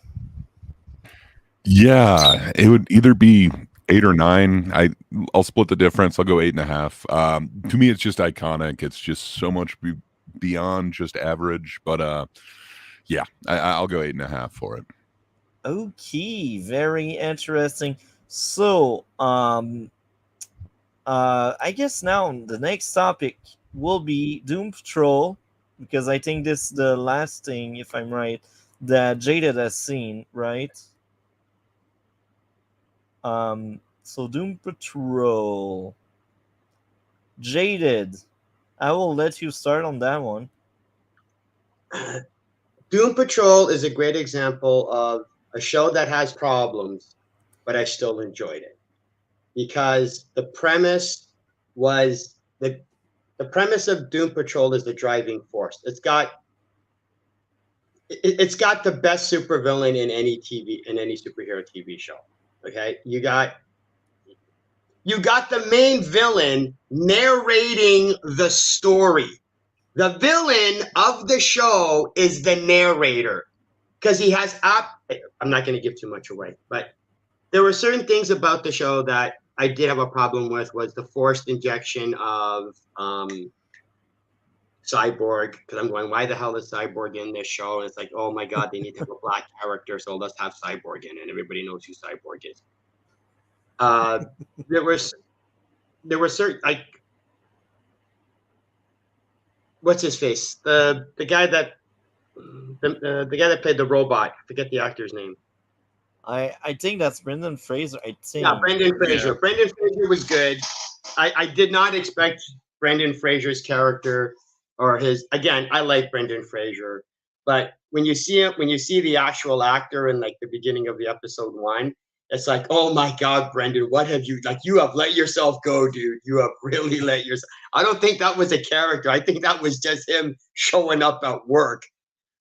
But again, as It was that, and you'll also see it in Killers of the Flower Moon. But he luckily got in shape now.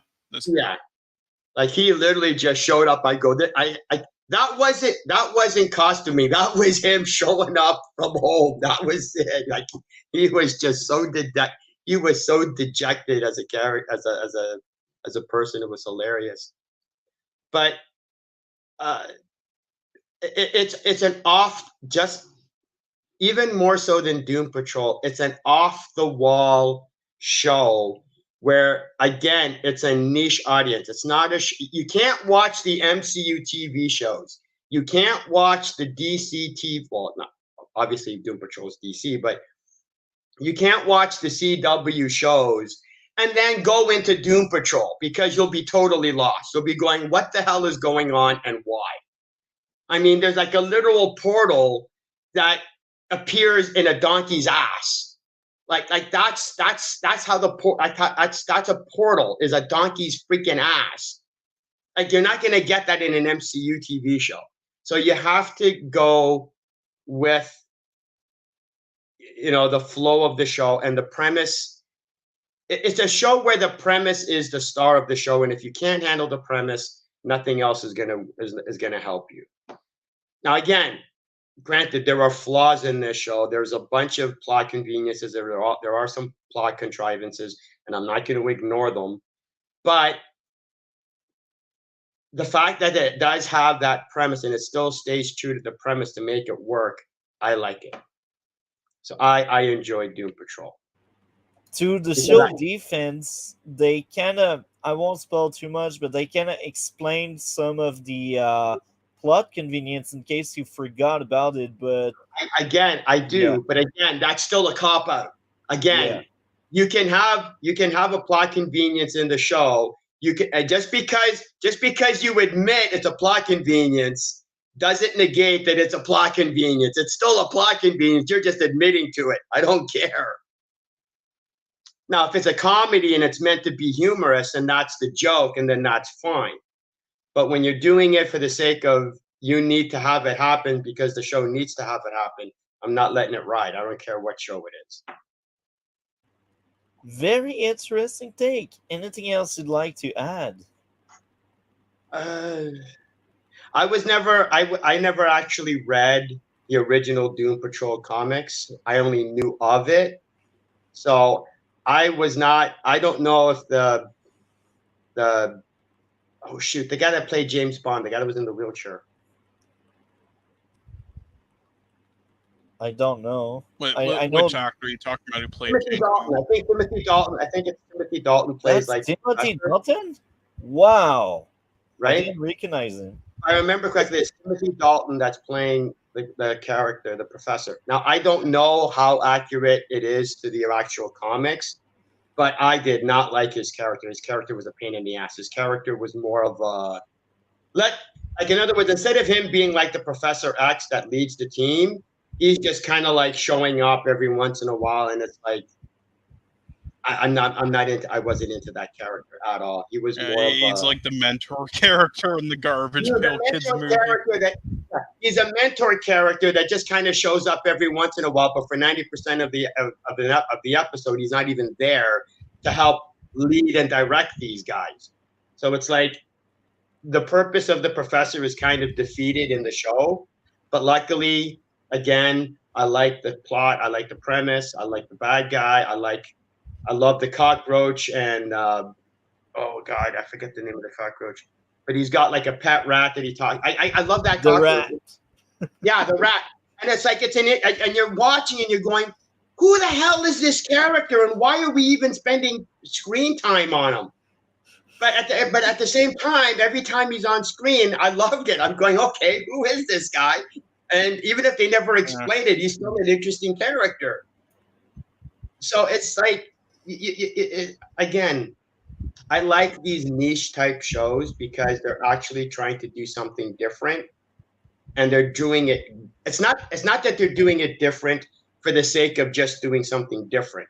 They're doing something different, and they're making it try to work. So I give it credit for that. That's good, man. I enjoy hearing your rants, but I also enjoy hearing you liking something. That's like amazing. Like stuff when it actually deserves being liked. It's got to actually earn it. That's good. I like your thought process.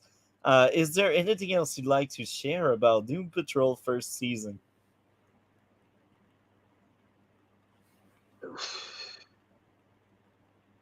I think it did. I think it was because if I remember correctly, Umbrella Academy came out first. I think it came out after. It came out I'm after. not quite sure.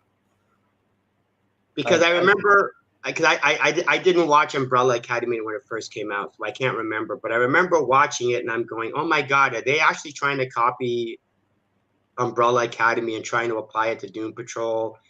That was one of the things. So I'd have to check. But if Umbrella Academy came after, then they came out in like the same year, I believe. But I just remember watching Umbrella Academy, and I'm going, "Oh wow, Doom Patrol is kind of using elements from like story plot, like story tone elements." Okay, this is interesting. I looked it up. Apparently, their first seasons both came out. The first seasons, the first episodes both came out 2019, and both on February 15th. The exact same. Wow, they came at the same time. Wow, I'm surprised. Yeah. Because I didn't see Umbrella Academy when it first came out. Maybe they passed notes. Yeah, again, I swear to God, there are story tone elements that are in Umbrella Academy that I swear Doom Patrol found. They found the writer's notes and went, "Hey, I like this idea. Let's kind of add this into our storyline or whatever." Yeah, and that show was kind of disappointing. We liked the first season, but after that, oh fuck, it went downhill fast. I don't know if you saw it. Because that was okay. That's the one thing I will give Doom Patrol over Umbrella Academy, is that Umbrella Academy only really had a story for season 1. Yeah. Like they really didn't know what they like. It's like, oh my God, it's popular! Quick, somebody think of season 2. Yeah. Whereas with Doom Patrol, they already had at least the first 2 or 3 seasons set up, so they already had that storyline. And the disadvantage of that is they knew what story they wanted, and they knew that they had 3 seasons. So yes, there were times during season 1 where it's like, okay, guys, you're just padding, you're just wasting time. Like, this is obvious. So, like, that's what I liked about Umbrella Academy, is that season 1, everything that happened for a reason, and there was very, very little wasted time. In Doom Patrol, there is wasted time because they had like a 3-season story that could have been condensed into 2 seasons, but whatever. Okay. Anything else you'd like to share about Doom Patrol first season? Same thing with Preacher. Give it a shot, and if it's not your cup of tea after the first half an hour of episode 1, you're not going to get into it. I will let you go next, Cole, if Jaded is done right now. No, I'm good. Yeah. Okay. Yeah, I really love this show. This is probably like my favorite that we've covered so far. And yeah, I'm pretty sure this show helped Brendan Fraser get back in the limelight to then get roles such as the Whale, Killers of the Flower Moon, and that fucking canceled Batgirl, but we don't talk about that. Anyway, this is also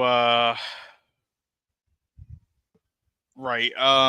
Sorry, my screen went black for a second. My bad. But anyway, I think the ideas in this are just genius. The main villain of the entire show is the creativity, comedy, crazy moments. I just think it's so awesome. I'd say I found this to be pretty shocking because this is in the same universe as Titans, which tried too hard and was kind of bad, but this actually nails it.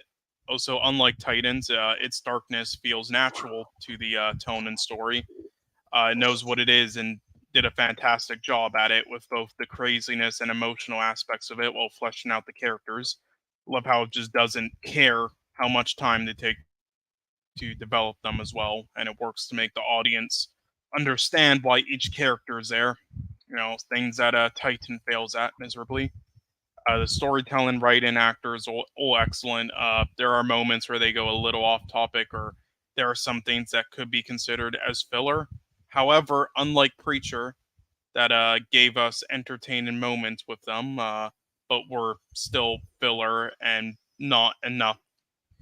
So to really forgive it, I'm willing to forgive Doom Patrol for it because they didn't just give us entertaining moments in those scenes. They gave us some of the best moments and seen throughout the entire season in them. So unlike Preacher, I'm willing to forgive them more for it. And speaking of Brendan Fraser earlier, yeah, his character in this as Robot Man was definitely my favorite out of the cast. And this established himself again, I think. Great actor at the time. I love his humor and how he just says everything, you know, the audience is thinking, and the scenes with his daughter were also really nice. All of the characters are great though. Crazy Jane, I was a little unsure with at first, but slowly became an awesome character, I think, and I love Negative Man and everything that we learn about him as well. The character growth of all of them throughout the season, with them starting at different mental states and coming together, I think was top notch.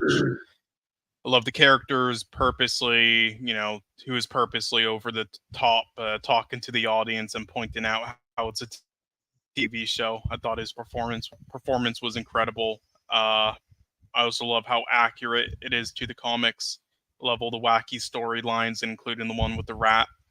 Yeah, I just absolutely love this show. It does beginning, but the payoff is worth it, and the speed is justified, really. So yeah, my top 3 episodes probably be episode 9, Jane Patrol, episode 12, Cyborg Patrol, which I do agree with Jaded, you know, with the character of Cyborg, but I still think that episode was one of the best. And then episode 14. Oh no, like they did good with this character, but it was like you didn't. Like, Cyborg's not part of Doom Patrol. That I understand. Kind of threw me off. Yeah, and then episode 14, Penultimate Patrol, and then my bottom 3 would probably be Cult Patrol, Paw Patrol, and Hair Patrol. Yeah, I am not. Listen, there's not a single episode in this besides maybe Hair Patrol that I don't really love. All right, it's just one of the weakest, you know, out of all of them for me. Okay, it's weak. Okay, I get it. Yeah, it's just weaker than the others. I still think it's great. There isn't one in here that I don't think is great besides maybe Hair Patrol, but right. I don't know. Did you like that one at all? It was episode 10. No, again, I remember Paw Patrol a little bit, and I'm going, I remember enjoying that one. And it was like, it wasn't that bad. Definitely. But again, when you said weaker instead, I go, yes. Yeah. I will agree like with if we're talking about a show like Arrow instead, then yeah. Hey, anyway, Arrow I guess season you can 1 and 2 were great. Season 5 as well. Okay, underrated season, but yeah. Yeah, but there are definitely moments in Arrow though that are some seasons. But anyway, so I guess Gray didn't see it, so I guess you can go now, Multi. Okay. I will repeat what I said behind the scene. I've seen Doom Patrol when it came out, and I was very into superhero stuff, but I expected some flashy stuff. And guess what? Doom Patrol is more character driven than flashy. So I didn't give it a fair shot. I kind of gave up on the show after I believe 5 or 6 episodes many years ago. And now coming into it back uh, this week, um, I was excited by it because I heard a lot of good things about it. I am older as well, and we covered a lot of shows, and um, characters are what matter the most. And Doom Patrol is all about the character. So this second chance on the show was amazing. I really liked that season a lot. Very, very entertaining season. Uh, I should have given the show a chance many years ago when it came out. So I have two big issue with the entire season. Number one, some of the pacing is a bit off. Maybe only the runtime of some episode could be a bit lower. I don't feel like there's any filler episode because most episode they pick a character and they do some kind of study on the character, or they want to give some growth, or they want to flesh out the character. And sometimes they do that for more than one character in a week. So that's why I don't think there's any filler in that season, because it's a character driven show and you need to flesh them out. I mean, you got like 7 character, 8 character, so it takes time to let them grow and write them well.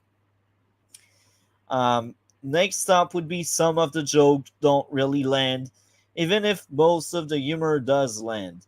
So this is like a lot of times I was rolling my eyes more than laughing. Um, but as I said, most of the humor does work. So it's just like maybe 10 instance or 12 instance, but they did so many successful uh, job on making good jokes that I can forgive that. If there's only a few times that I roll my eye, that's fine. Um, Now, I will also say that about this show. This is a very consistent show. And most of my issue throughout every episode were very nitpicky. Like, they are nitpicks. And that's it. Because overall, the show is well written. The character and the story, it's all well thought out. And one of my favorite thing about this show is how dark this is, and they try to hide it with the humor.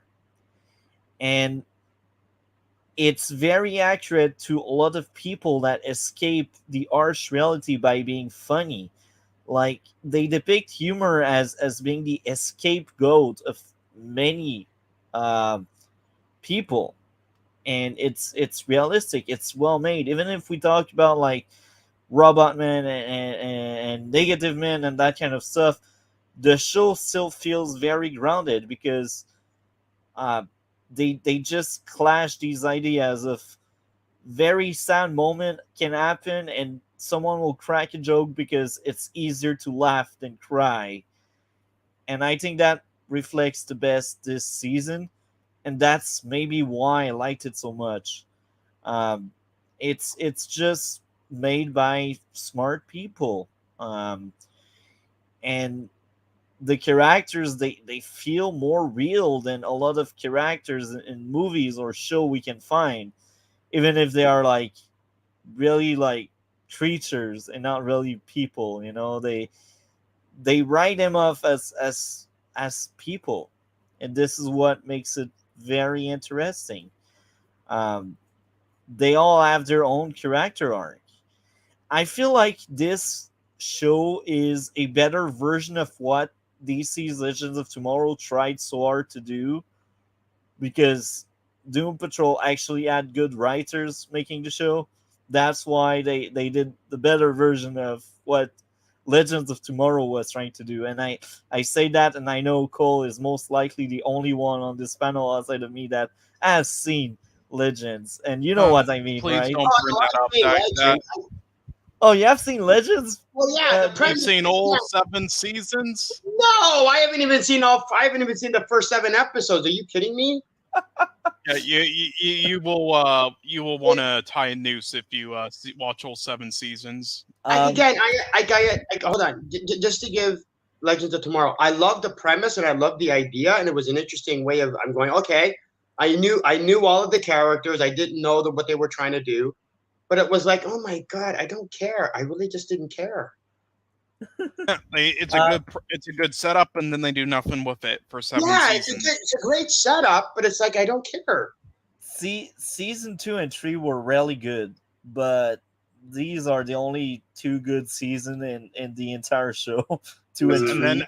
by season 4, they just started making something that has nothing to even do with a comic book show or Legends. It's like it was just a sitcom. Yeah, sitcom Oh, okay. fanfic made by stupid people that Yeah. tried so hard to be It's funny, like yeah, but you they like the failed. bowling episode, you like the fucking you didn't have a bowling competition and a fashion competition. Kill me. Or the episode all about power to the woman. Let's work in a factory and say how racist some people are. It's like, bro, it's a parody, man. So yeah, Doom Patrol is like Doom Patrol also has a lot of well written diversity. Um, these characters are well taught, and the writing of a lot of the message they had was amazing. I really like that. Like, to all of these woke writers that don't know how to make it work, watch Doom Patrol and you will see how it must be done. If you want to like spread some message out there, use that as a blueprint because the message in Doom Patrol are well handled. Unlike other shows like Gen V, Gen V. Oh my, what the? Anyway, Doom Patrol. Thank you for existing and doing right. A lot of people did wrong. I think the only show that's similar in terms of diversity would be Legion. Um, and it's well handled again with Legion. So Doom Patrol, you did it right. Thank you. And yeah, it just feels right the way they handled what they wanted to address. Now, Cole, I will let you guess um, what would be my top 3 and my worst 3 episode in the first Okay, season of Doom Patrol. right. Once again, I just predict like your tastes beforehand for fun. I don't like base these off of what I hear. Yeah, I never do. I just try to predict at random with your tastes. So yeah. just like the last show, just keep that in mind. But anyway, I would say your top 3 is 7 Therapy Patrol, 11 Francis Patrol, and 13 Flex Patrol. And also, I think 7 would either be like your favorite or your worst, depending on how it's handled to you. But anyway, and then I think your bottom 3 is 2 Donkey Patrol, 8 Danny Patrol, and 15 Ezekiel Patrol. That's very interesting. And you see, this time around, I said it. It was very consistent, so that was very hard for me to have clear picture. So only the top 2 is crystal clear. Well, actually, top 3, and there's one honorable mention. But when it comes to like bottom 3, that one will be changing. So my favorite episode was episode 12. 10 out of 10 for me. Amazing. It was just really good.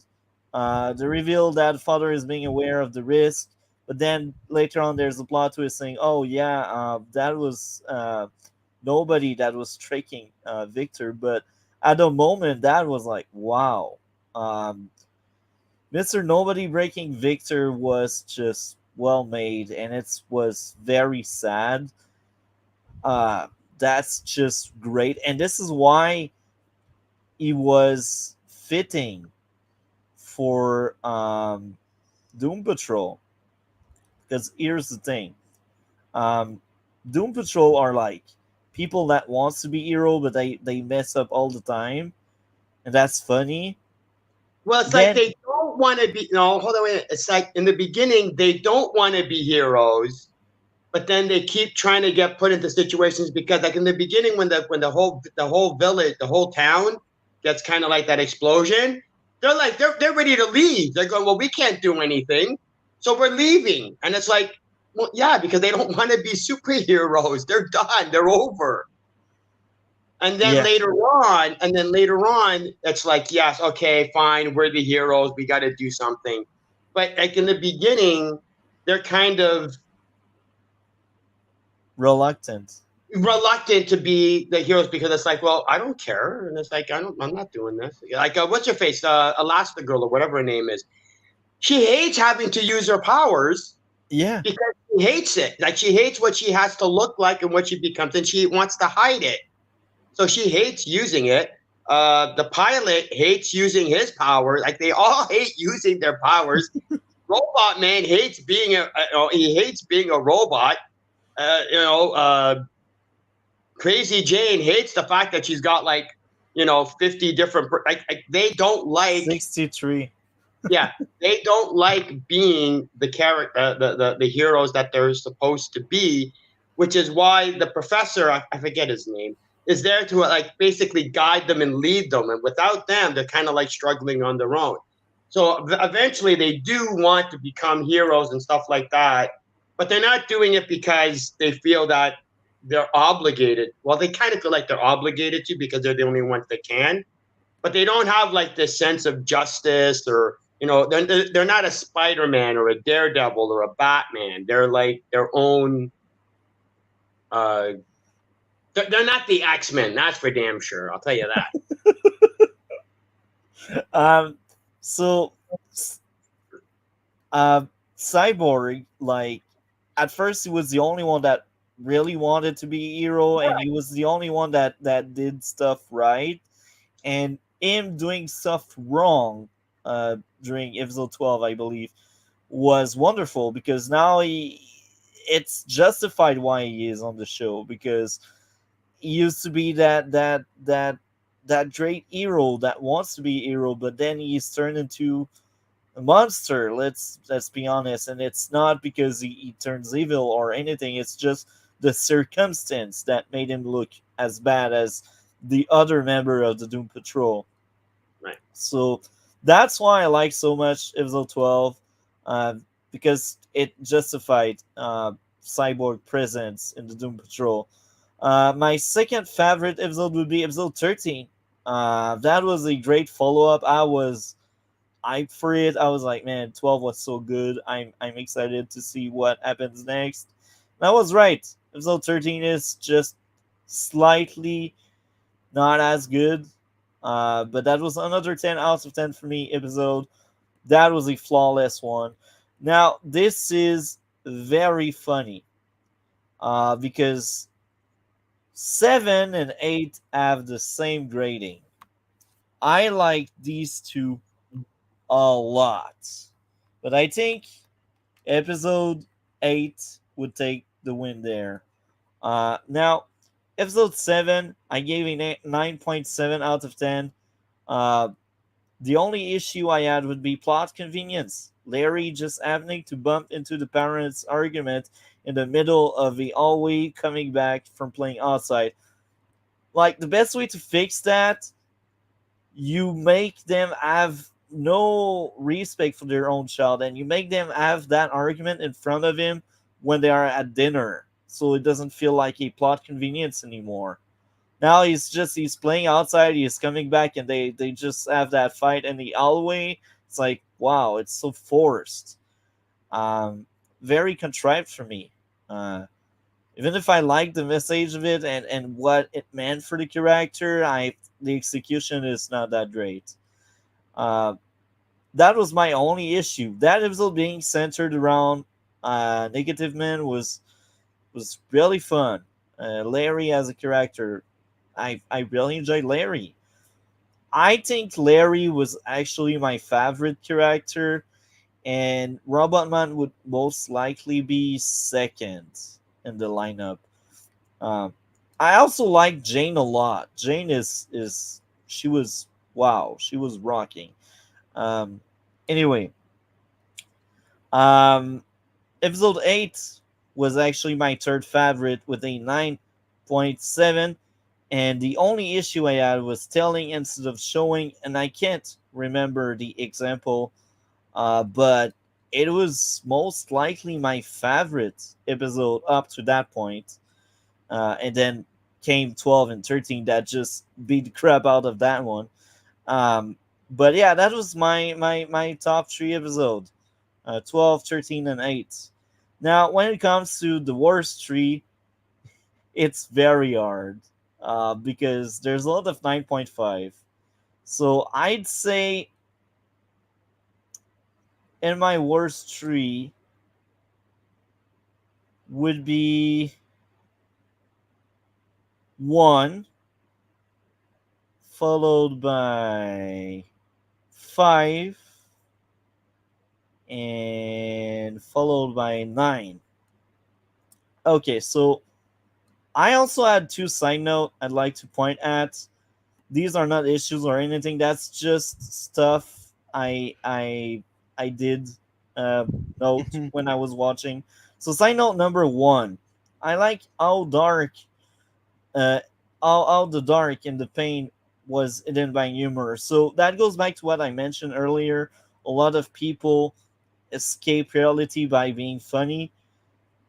It's I just like that overall tone. Like the dark and the pain just hidden behind that these jokes. That's why Robot Man is most likely my one of my favorite characters in the show, and the most relatable was clearly Negative Man. Um, so yeah, so episode one, I had to sign out with that one. I did consider Robo Freak accident as plot convenience, but I debunk it by saying car accident happen every year, and it's even more debunked by the end of the season without spoiling anything. So I did consider it. I did consider it, but there's just a lot going against that plot convenience. Now, episode one. Okay, number one, plot convenience. The pilot going at the place where radiation could turn him into metahuman. So I will say this. In episode one, that's a plot convenience. They kind of fix it by the end of the season, but just like what Jaded said, even if you course correct, even if you retcon something, you still did that mistake there. So I will still hold it against that one episode. I won't hold it against the season, but I will hold it against that one episode. The other issue I had with that episode would be another plot convenience, but here again, they retcon it by the end of the season. The other plot convenience would be Rita just happening to fall in the polluted lake. Here again, they course corrected, but the issue is still there for that individual episode.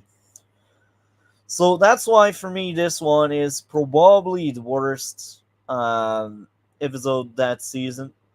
It's still a strong 9.5 for me. So that's like a great episode despite being one of the weakest. Now coming next, episode 5.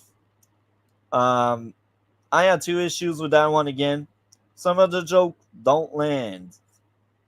And I marked it down twice. So this means there are two failed attempt where I was bashing my head and I was like, that's not funny, bro. No, it's not.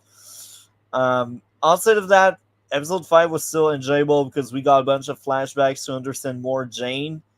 The actress playing Jane did great job making different character. I think she was amazing in that role. They nailed like that's why she's probably my third favorite character. I think the only character I cared less was Rita. I think she's my least favorite character in the show. Um, but yeah, Jane, man, Jane, amazing character. Um, so episode 5 was my second worst, and my third worst would be episode 9. Telling instead of showing, pacing, showing stuff we already know about Jane. Um, Here again, that's another 9.5 out of 10 for me. I like that episode a lot. So before we move on to our grade out of 10, I will ask Jaded, what did you think of Crazy Jane as a character? What did you think of her and the actress and everything? Well, the thing about Crazy Jane is, in the beginning, she didn't really have. She had limited character abilities, and every every version had a separate power, and that was fine. But the problem that I had with her character is like, oh, great. Now all they're going to do is whenever a certain situation requires a certain power, they're going to have her as the failsafe to go, oh, look, there's a house that's on fire. We need somebody to be able to take out the fire. And it's like, oh, well, Crazy Jane happens to have one of her personalities that has ice power. So don't worry, we'll just use that. That was my concern with Crazy Jane, but they didn't do that, so that was okay. Well, they did it. They did it sometimes, but they would have like a personality come out that just happened to be helpful for a certain situation. Like they didn't do it all the time. Like they didn't take advantage of it, but they would. And I just didn't like. And the problem with having so many personality traits is that there are some personalities that I like, and I would like to have seen more of, or interacted in part of the show more, because eventually out of 63 personalities you're going to have like some of the characters that you like or personalities that you like, and you'd wish that, and I wish that there would be more of the I forget the little girl personality one. I did like when she did that. Like there are certain personalities of hers that I really, her her her her main personality, that is like a lot of the her main personality in the show. She's too emo teenage girl for me. So I'm not big on that character. It's like, oh yeah, I know, darling. It's like, because I love, I think, I can't remember which episode it was, but Crazy Jane is going about how all of her problems, and you don't know, and you don't know, and then Robot Man goes, "Hey, moron! I'm in a robot body. This chick can't control her own body." That guy, like he literally, it's not like so much tough love, but it's like, I'm sick and tired of you giving me this sob story. We've all got sob stories, sweet cheeks. You're nobody special. So I did like that, and then once that happened, her character kind of changed and stopped being so emo-ish. But again, as for the actress, to me, it's like, if you're not a competent actor, why were you hired in the first place? So I have an expectation that the actors are supposed to be good. That's why you got the job. So I'm not going to praise an actor for doing the bare minimum, which is actually being able to act. Okay, I like your response, and I will add a bit more. I had the same kind of worry about Jane. At first I was like, oh my, she will have a power for everything, and that worries me. And I was like, Yeah. maybe that will turn into an issue later in the show, but at least in season 1 I didn't see it as much of an issue. I hope in season 2 and 3 we get to see the other personality, and we get to see more of her limits, because when you're that powerful, what makes you interesting is your weakness or your limits, or what stops you. Like, maybe she has that overpowered being that just doesn't want to come out. That could be interesting to explore. Or it's like she has an overpowered being that is a pain in the ass and wants to just be destructive, and you can't control her. So it's like there's a balance to it. Yeah, exactly. That could be great. So, Cole, what did you think of Crazy Jane? Well, again, at the start, I wasn't really on board with the character too much, but the further it went along the season, the more I liked the character a lot more. And I did like that episode 9 a lot. So yeah, I liked the character overall. Wasn't one of my favorites, but great character though. Was worried at the start though. Okay. So, what would be your grade out of 10, Jaded? Oh, Hmm. well, you don't do grade, but Yeah. how would you scale it? Like, Again, a show like Doom Patrol is not. You have too Watch many the first 30 superheroes. minutes. You have too many superhero shows that go, here's the formula of how to make a superhero TV show. And Doom Patrol goes, nope, not doing it that way. We're doing it our way. And again, it's not different for the sake of being different. It's different with an actual story and a reason and a basis and a plot. So again, I give it credit for that.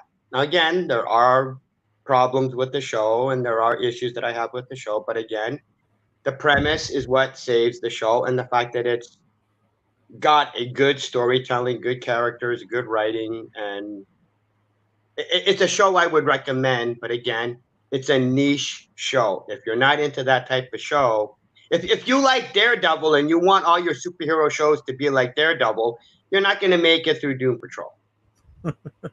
that's true. That's true. Um, so what would be your grade out of 10, Cole? I'll give this like a 9.75. This is close to a 10. Probably my favorite season of a comic book show so far, at least that I can remember. So yeah, I'm pretty sure I gave Invincible a 9.5. So yeah. As of me, a solid 9.5 out of 10. I think I would place Arrow's second season slightly above Doom Patrol. Slightly. And I think I would place Daredevil as well above Daredevil first season. I still enjoy Doom Patrol a lot, as I said. I think what really goes against it for me would be the pacing. Well, the runtime overall. I said it. The pacing is not as bad as Punisher, but it's probably 12, 13-ish hours TV show, and it could have been a bit shorter in terms of runtime. I'm not saying like cut entire episode. I don't think so. I said that there's no filler episode. I just think the episode sometimes they went too long. But that's just me. We are done for now with Doom Patrol Season 1. Next week we will cover Season 2. So, is there anything else you guys would like to add before we move to Dial of Destiny? Good. No, I'm good. I got to head out, though.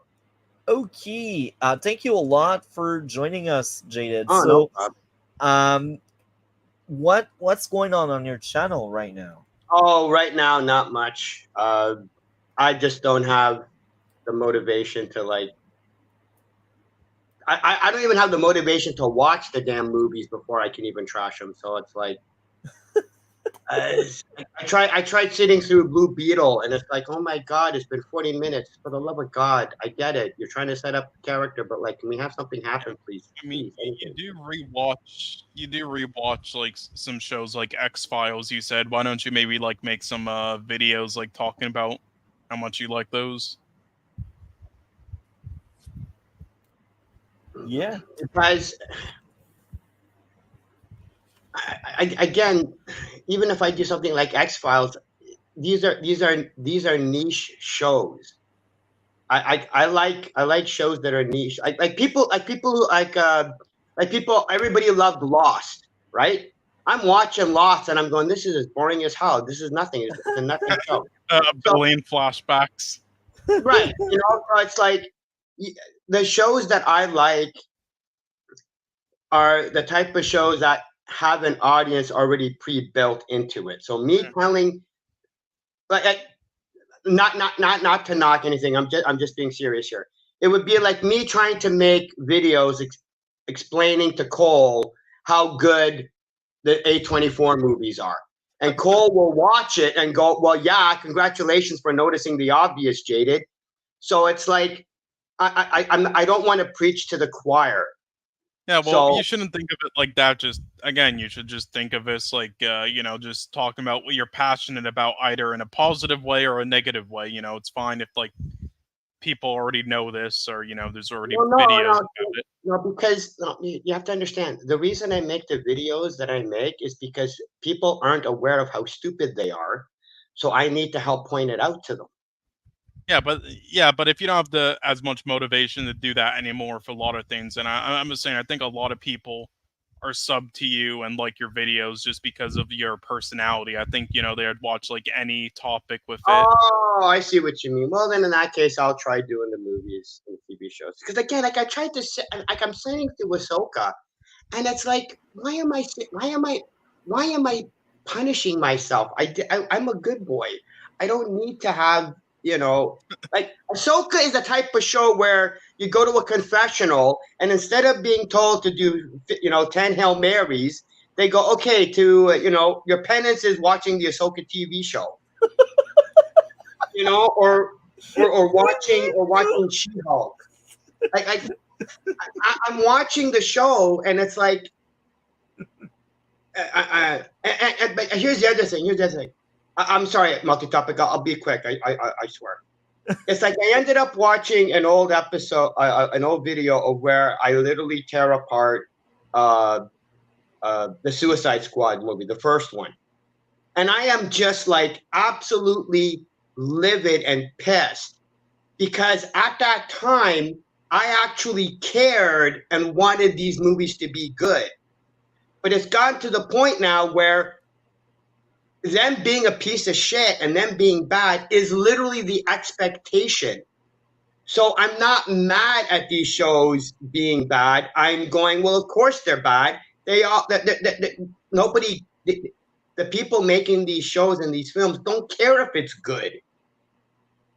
So the actual motivation of being pissed is gone because if I were to watch Ahsoka and I'm upset that it's not a good show, I would consider myself an idiot because it's like, well, what did you expect it to be? Good? Mandalorian was bad. Boba Fett was bad. What's it called? Oh, the Obi-Wan Kenobi was bad. Every Star Wars, again, not the animated ones, that's different. But all of these live action shows are bad. If I go into Ahsoka going, oh my God, I'm pissed that it sucks, I'd be like, well, what did you expect, moron? Of course it was going to suck. So, if anything, I would end up making videos just laughing at the episode and laughing at the show, but that would be it. I just don't have. Plus, unfortunately, hopefully 76 isn't watching. Unfortunately, I don't think she is. I gotta say, I don't think she is. I got this woman that wants some of my attention and time, so I gotta, give her that. So, some.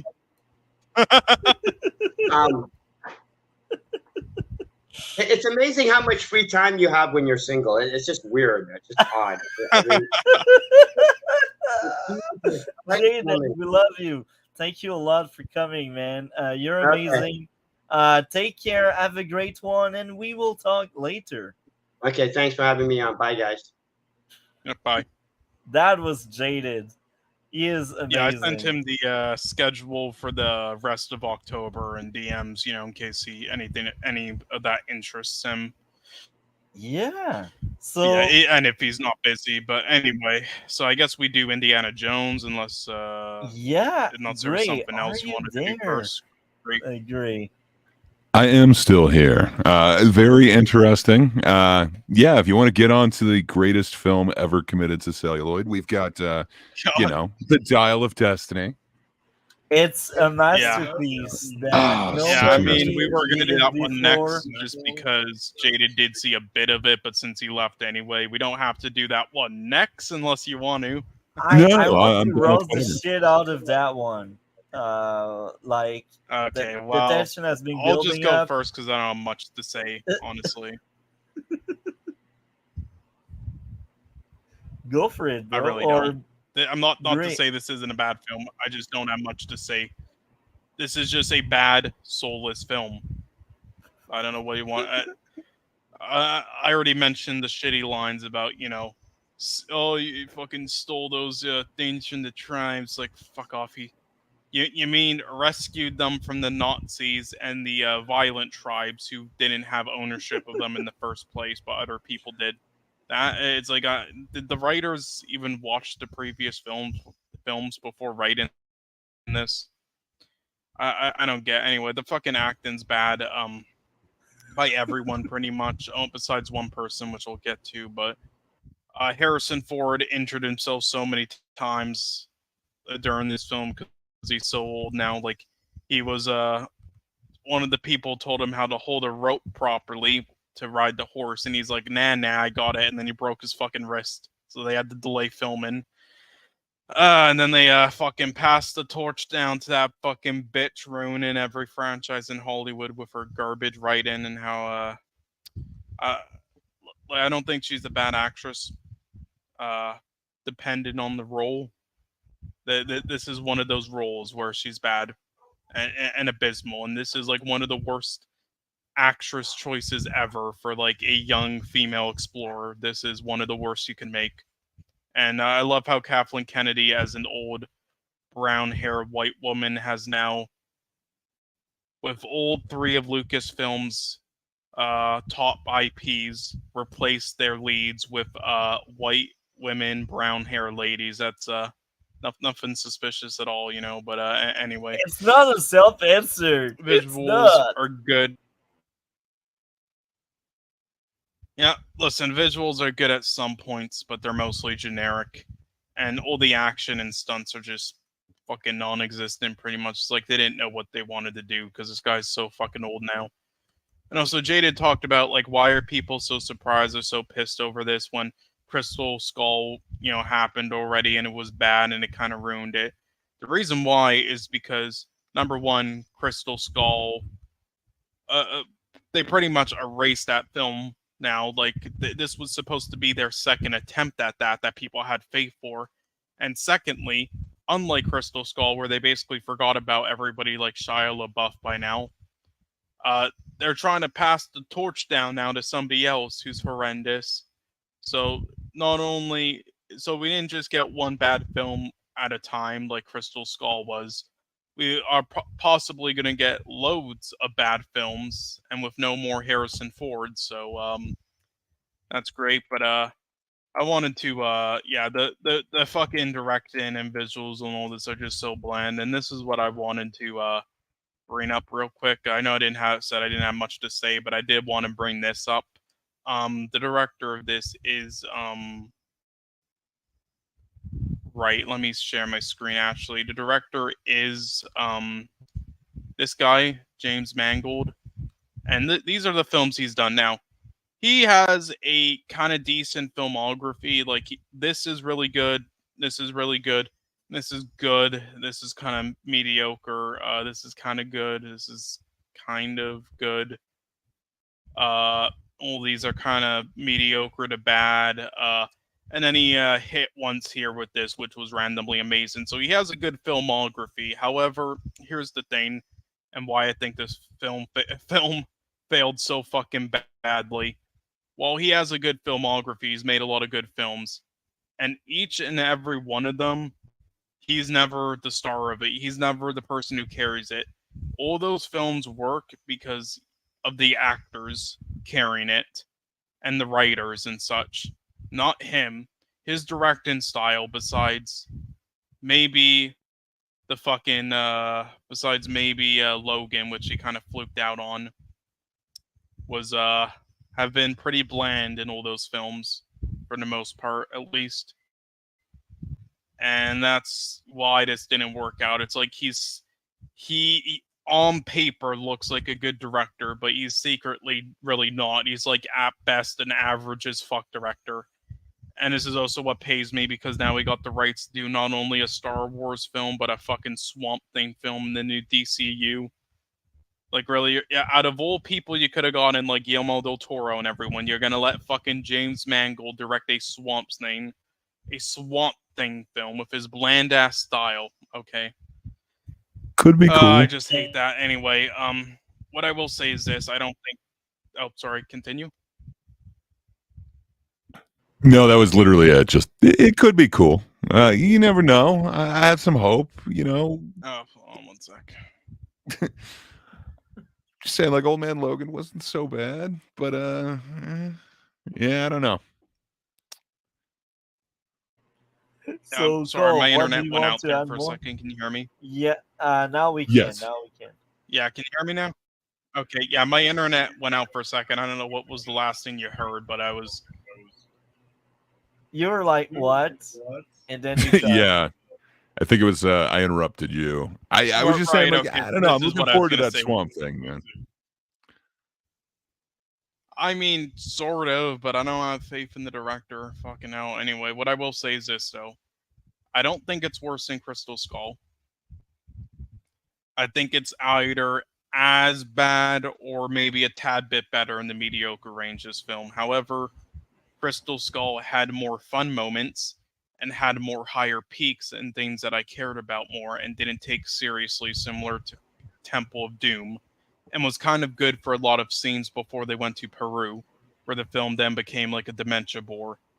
Unlike this film, which, while isn't worse than it, it's at worst probably just like equally as bad, has none of those good moments though. It's just from start to finish a dementia bore and a rehash of everything from the originals without almost anything original, and just having bad homages to it all, which is honestly even worse to an extent because, I mean, there are a lot of garbage moments in Crystal Skull that drag it down and make it worse or as bad, but at least I had those good moments, and at least it was like excitingly bad or excitingly good at those points. Like, this is just boring.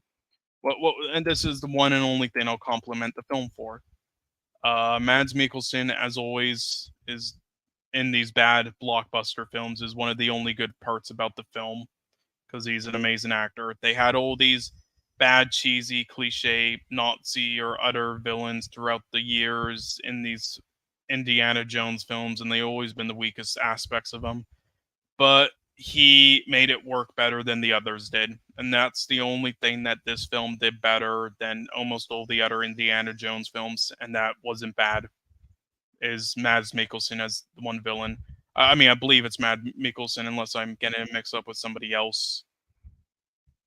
But yeah, that's the only thing I can say, and I'm done now. Yeah, you guys can go now. this masterpiece, bro. Stop insulting Kingdom Scroll, okay? Kingdom Scroll was actually better than this shit. Dial of Destiny gets a lot of hate for the wrong reason. The anti-woke crowd just ate it because Caitlyn Kennedy, because they ate anything Disney, but they are That honest and the one female in issues it. with it. It's just so stupid. Yeah, there are, but it's like the anti-woke crowd. They hate it just because there's a female who's going to get the torch passed down to her. But while everybody else, the normal thinking people, hate it because a bad female actress is getting the torch passed down. So right now, I will let Gray talk a bit before I go further with Dial because I got something to ask in the private chat. So go ahead, Gray. Okay. Awesome. So I don't disagree with anything that either of you are saying completely, but so let me preface this by saying this film should never have been made. We were totally good. There was a perfect movie at Last Crusade. We should have just left it alone. If they want to mess around with like young Indiana Jones, have like a TV show, fine. Just leave these movies as they are. So we didn't need Crystal Skull and we didn't need Dial of Destiny. That being said, I think Dial of Destiny for me just barely edges it out. It is better than Crystal Skull to me, and I understand that's subjective.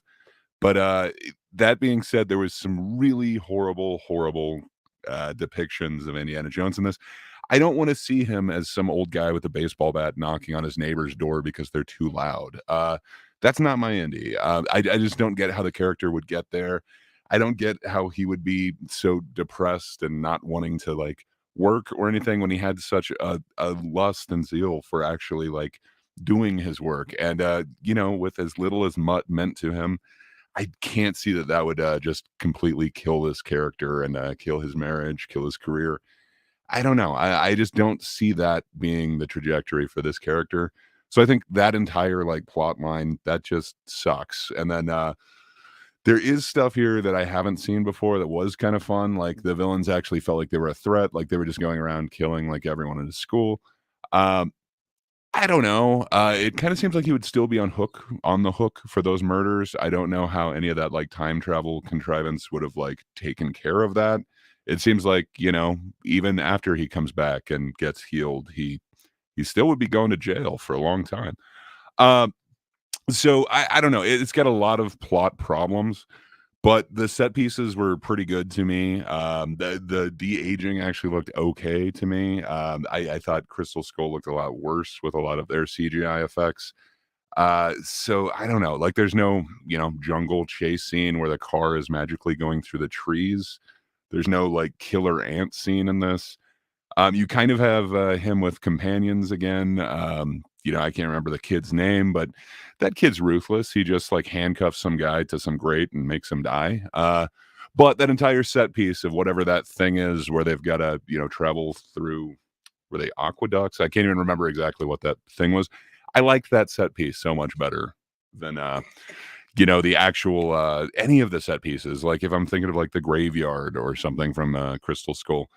I don't know. This just hits on so many different levels for me while still being so horrible. It really should not be. The time travel thing is just horrible. Like they had a relic. Why not just stick with the relic? So I don't know. I don't think this should be, but I think it's slightly better than its predecessor. But it shouldn't have been. So yeah, I don't know. I guess that would leave me at giving it like maybe a 4.5 or 5. Like it's just not a great movie.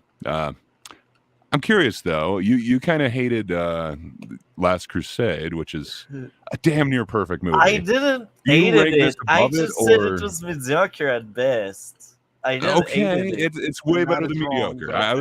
I would accept that with this. But would you put this one above Last Crusade? Dial is hands down the worst in the franchise. I was joking. Okay. I truly hated Dial. Dial is the perfect example of what I consider a bad movie, like awful movie, terrible movie. Like, okay, so, perfect. So now roasting time because this movie is truly awful. So my first issue with Dial of Destiny: people cannot aim. Hell yeah. Next issue would be lighting was bad. How can you make that one bad? Really? Like, you got so much money. Like, invest in lights. I don't know, man. Next up would be, it's stupid how the horse could outrun the bike. A bike max speed is like 5 times faster. Are you brain dead or something, writer? Are you, writer? Really? The dialogue tried hard to be funny. It wasn't. The dialogue was awful. People cannot aim. People cannot aim. People cannot aim. I can make a song about it. How did the villain know exactly where to go since they didn't really follow them? They only looked from far away. Furthermore, with such advance, how did the villain were able to catch up to Indiana this fast? They also freaking bothered telling us she misled them. So how in the world would they be like that? I mean, it's ridiculous. It's stupid. Next up would be, so Phoebe Waller-Bridge isn't muscular, but yet she hangs for a long time over a ledge in a plane. Gravity and her lack of muscles should have ended her life right there. Well, I call look, that plot armor. I will correct that, Malty. I hate to correct this bad film, and I will say the scene itself is stupid, but in an Indiana Jones stupid logic way, not that film being stupid. actually, if you're muscular, you're like hanging off of something like that in the air, they tested it on shows like Fear Factor and also Mythbusters. You actually have a harder time to hold on. So I hate to Really? correct. Yes, I hate to correct this, I but still yeah. stick to this shit because it's not believable. I don't care. It's no fridge scene. Yeah, I mean, it isn't believable, but that's Indiana Jones in a nutshell. Isn't supposed to be super believable. But I mean, if you want to criticize it for that, sure. But it's not exclusive to this film, even though it's bad. So next up would be Indiana wanting to die feels weird. I think they only did that to pretend Phoebe Waller-Bridge got character growth. She didn't. They only pretended she had. Um, this movie is bad, really bad. Even the action sucked. Like, I will say this about the original tree. I wasn't the biggest fan of the original tree, but at least when there was action, I was entertained. I enjoyed my trip. But here, I was just waiting for the movie to end. It's simple. I hated this movie so much, and it's funny because I stayed away I stay away from anti-woke crowd, so I have no clue what they said about that movie. All I know is they will hate it just because Caitlin Kennedy and Disney. So I have no idea what they were nitpicking about, but I can tell this movie is bad. Mm-hmm.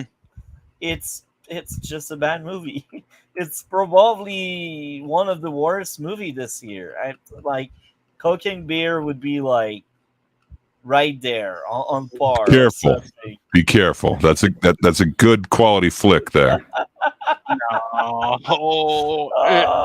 it's a flick that had a lot of potential to be a good meme film, but then they hire a garbage director who ruined it. Oh my But then God. Ray Liotta brought it back, and it's passable now.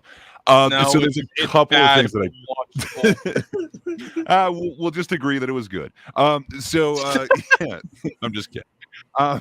So there's a couple things that I forgot to mention. So the fridge scene alone in Crystal Skull. Come on, like, is there any? It's a lead line fridge, but is there any like sense that this possibly could I don't know. It's just over the top to me. And then the other part that really sucks in this is, okay, so at the end, is Phoebe Waller-Bridge like a hero because she punched out some senior citizen? I don't know. It's weird as hell to me that that's like the resolution and the good resolution to this. I don't know. Again, I just think this movie should not be. But I rate it slightly higher than the other one, despite its flaws, and there are many. So yeah, this movie, even the action sucked. So right now I explained my friend how StreamYard work. I'm divided right now to join us. Okay. So yeah, okay. We are about to end soon that segment about the Dial of Destiny because I don't have much more to say. So I will admit the opening sequence was entertaining, the action sequence was entertaining. When I say it's entertaining, I was entertained, but that's not something impressive. Otherwise, I wouldn't specify entertaining. I thought everything was just average when it came to stuff I liked. It's nothing that impressed me. Yeah, that movie is just horrendous. I hate it. I don't have much more to say. I'm wondering if the guys would like to add to Dial of Destiny. Not me. Okay, so welcome, K Dot and Advanced Warrior. Ashoka is next. We are about to finish on Dial of Destiny. So what would be your grade out of 10? A grade for Dial? I think it would be pretty low, like 4.5 or 5. Again, I don't That's think it should high. be. Yeah, it is kind of high, but I was entertained a couple times. And again, this isn't a lead line fridge type of opening, so it puts it slightly higher for me. While it's still not a good movie, I wouldn't recommend it to anybody. I think it shouldn't exist. I just think it's slightly better than the predecessor. So I don't know. I guess you convinced me 4.5. That's fine. That Oh, you're right. and they There killed are, off Mutt, so I give them a little bit more for that. So 4.5. there are worse movies out there. I can tell. Wakanda Forever. Um, what would be your grade out of 10, Cole?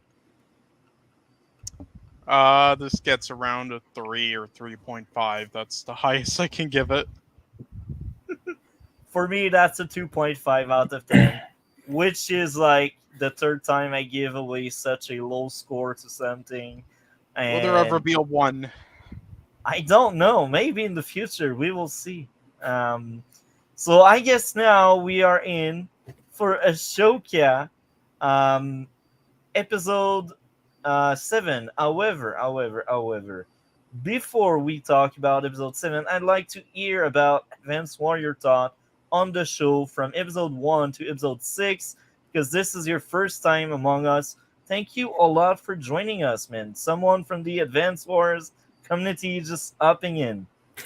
Hello, everyone. Thank you, Master Kambe. How's it going, guys and gals? I am Advanced Warrior, and yeah, he just invited me over because we've been talking about the Star Wars shows a little bit. I've been trying to get like into the Disney Plus Star Wars. Like I've seen the movies, I've seen the Clone Wars movie, but I've seen some of Clone Wars, not really much of Rebels, and I do not know if I personally feel qualified to talk about Ahsoka because I haven't really seen a whole lot of Rebels, but I will say from what I have seen from Ahsoka, I would say it's pretty good. I'd say lowest I would rate any episode would be like mids, like maybe 5 or 6. But as of right now, I do enjoy the Ahsoka show. That's very good to know. So I will specify as well. I haven't seen Rebels or the Clone Wars show or anything like that. It's still a show we can look at and watch and say, okay, that's a show and that's one thing. Even if it has extended lore, even if you don't know about that extended lore, you're still entitled to have your own opinion on something. That's how I see it. Because that's still a product. That's still something you can watch and you can still compare it to other TV shows and movies out there. Um, so, episode 7. Um, so let's start with it. Who wants to go first on episode 7 of Ashoka? I guess I could go first. Yeah, you can go first. Go ahead. So let us know like your issues, the stuff you like, disliked about it, the highlight, like talk like you were talking about the episode, whether you liked it or not. It's really the content, what you want to share about the show. What I would describe episode 7 of Ahsoka is almost feels like it gave Ahsoka screen time that she didn't have in episode 6 because it was more like Sabine getting more screen time and like the big we can talk about spoilers, right? Yeah, we Like, can and like the fully. big Like it's been Thrawn a week. and Like if the if big they're Thrawn spoiled, that's their reveal. fault. I haven't seen Ahsoka till like a few weeks ago. So, but yeah, it really did leave a lot of room for Sabine to find Ezra and for Thrawn to finally get his appearance and trying to leave the planets. That was episode 6. Episode 7, Ahsoka got more screen time, and as I feel like nothing major really happened, except the biggest thing that I could probably point out is that the relationship between Balin and Shin seems to not be as strong anymore as it used to. That's a good point. I agree with you. They get less and less screen time as Yeah, the show goes on. yeah, yeah. But yeah, the relationship between Balin and Shin, I do want to see where it ends up in like this potential last episode. But other than that, there was a lot of action scenes that I did personally enjoy. I like a good action scene. That's good. I agree with you, man. The action was on point. Um, Now I guess, are you back, K Dots? If you're back, that's your goal. Just let us know. Otherwise, maybe Gray can go next if K Dot isn't there. Cole is Um, unmuted. so Sure. I'd be happy to go. yeah, go Yeah, ahead. so I know KDOT is like a fan of Rebels. He's seen it. I haven't. So yeah, I was also kind of going into this blind. So I found the first half of this season was really kind of dragging for me. I wasn't super excited to see the next episode. And these last two have really kind of hooked me. This is kind of what I wanted to see out of it. I wanted to see a new world, new types of creatures. I feel like I finally got that with, where they actually went with 6. And then it was really cool to actually see, Ezra kind of do some interesting stuff that I think a Jedi might actually do, like not be interested in fighting, kind of instead, his whole thing is dodging and using the Force in ways to kind of defensive. It was really kind of cool. There were elements of this that I really enjoyed, and I'm looking forward to seeing more. But yeah, I just think it took way too long to get here. It would be my one criticism of it.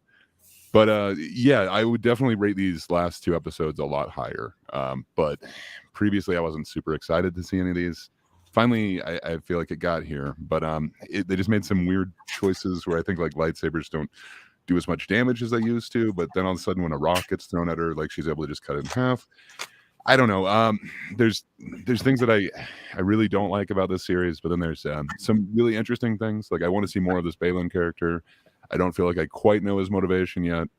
But then I think there's some things that are kind of wasted on non-Rebels viewers. Like, I get Thrawn, and I get that he's like some, threat, but I guess I don't understand what he does or anything. It's like, okay, so there's a blue guy that, he has his new fleet, and there's the gold guy there now. But I don't know. They haven't done anything yet. So I don't know. I think with all this setup that they were doing, I think they could have set up why he's a threat. And I guess I don't quite understand that as a non-Rebels viewer. But yeah, I'm finally excited to see more. I guess that's kind of where I'd leave this at. Okay, very interesting. Thanks for sharing. And what about you, K Dot? What did you think of episode 7? K Dot, if you try to speak, you're muted. Oh, I'm here. Okay. So, Ahsoka episode 7. It was cool. I mean, wasn't bad or anything. It was all right.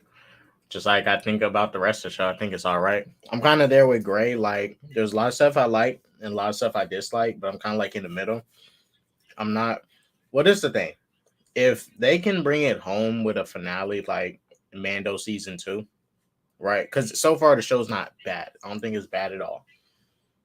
It's just a lot of stuff that, like Gray said, I wish we could have seen in earlier episodes, and we could have got to this.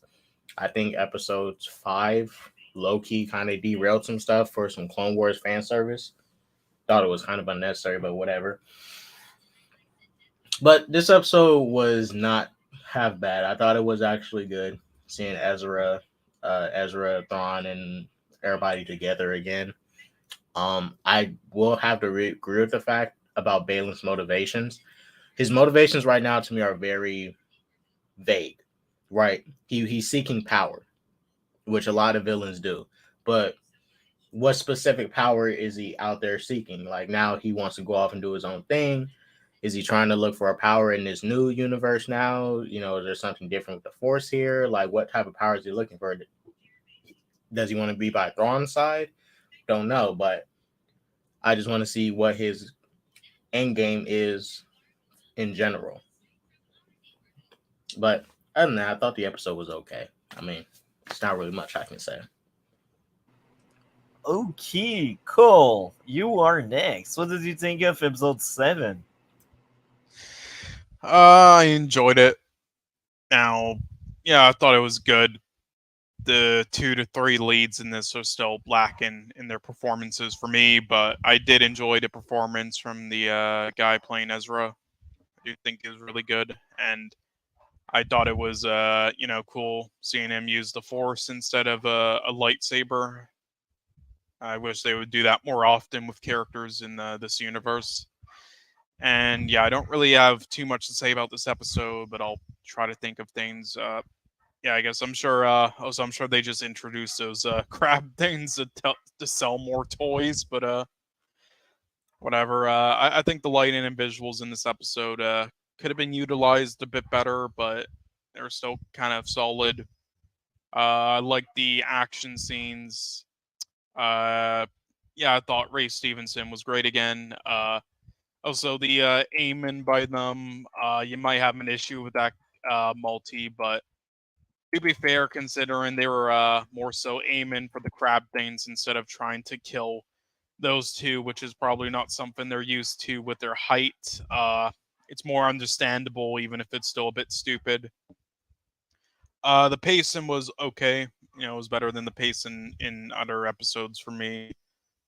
And yeah, I guess I don't know. That's all I can really think of. And the direction was all right, I guess. Yeah, it's a good episode overall, I guess.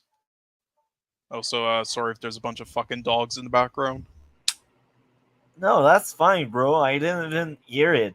But Okay, because I lowered my mic volume a bit, so hopefully. I heard a little bit, but it's not distracting.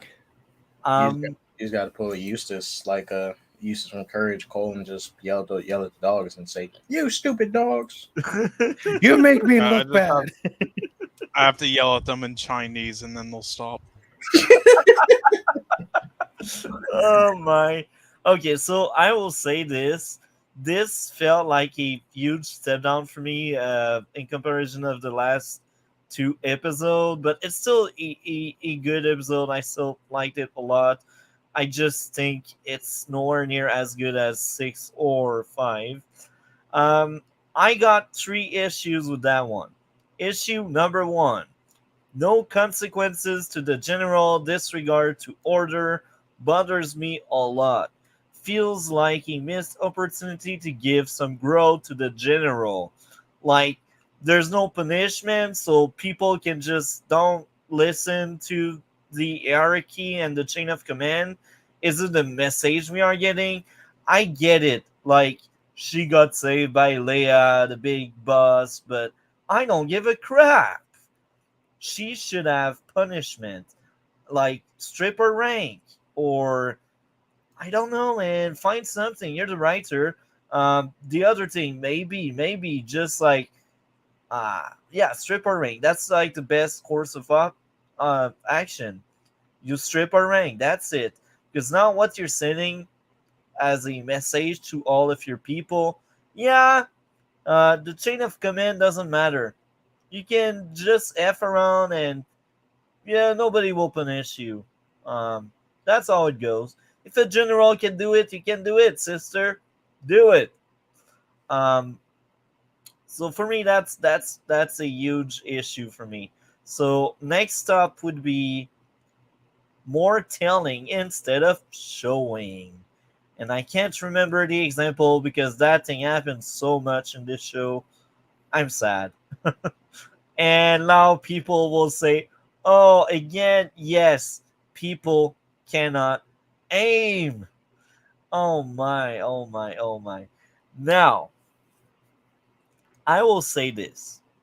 I liked Ezra fighting style, just like what Cole said. He's using the Force, no lightsaber. That was enjoyable.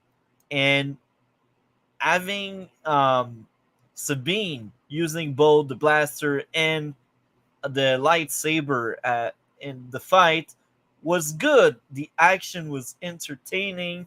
It was really good. And now I got a side note. This is not an issue. This is more of a worry in the future. I feel like they will waste Sabine because I feel like she got no growth whatsoever since episode 4-ish when she was trying to use the Force to move the saber. That's like the last time where they gave accurate stuff to Sabine. Now, yes, she met her goal. Now she She has found Ezra, and that's great. She got that happy ending. But the rest of her character arc didn't go anywhere. And now we got one episode, so what? They will rush through that growth, or they will leave it be for season 2 and then forget about it in between seasons? I said it in the past. Sabine is my favorite character in the show, and she feels wasted. Uh, Now, I will repeat again, Ashoka is the main character, but she is wasted as well. She didn't get much of a character arc because she was separated from Sabine for like half of the time. So what could have been a good character arc is kind of ruined for now. Um, I'm still looking forward for episode 8. I hope episode 8 will step up their game, and that's the kind of episode where I feel like they should go on a higher runtime to kind of solve everything. The pacing was an issue for me with episode 1 and 2, but I feel like they shot themselves in the foot so much with episode 1 and 2 pacing that they will rush through everything with episode 8, or they will leave so much stuff that won't be resolved, and that will kind of ruin the season. And with that talk we are having right now, I actually think less of that episode. That episode is getting a bit worse for me because it's the penultimate, but it doesn't really feel like a penultimate because we only have one more week, like one more week. And this episode, I won't say it's filler because there was a lot of action happening, and Ashoka met Sabine again, but I feel like they didn't fully use what they could use, and they didn't flesh out what they should have fleshed out. Like, don't leave your character hanging there. It's just straight up sad.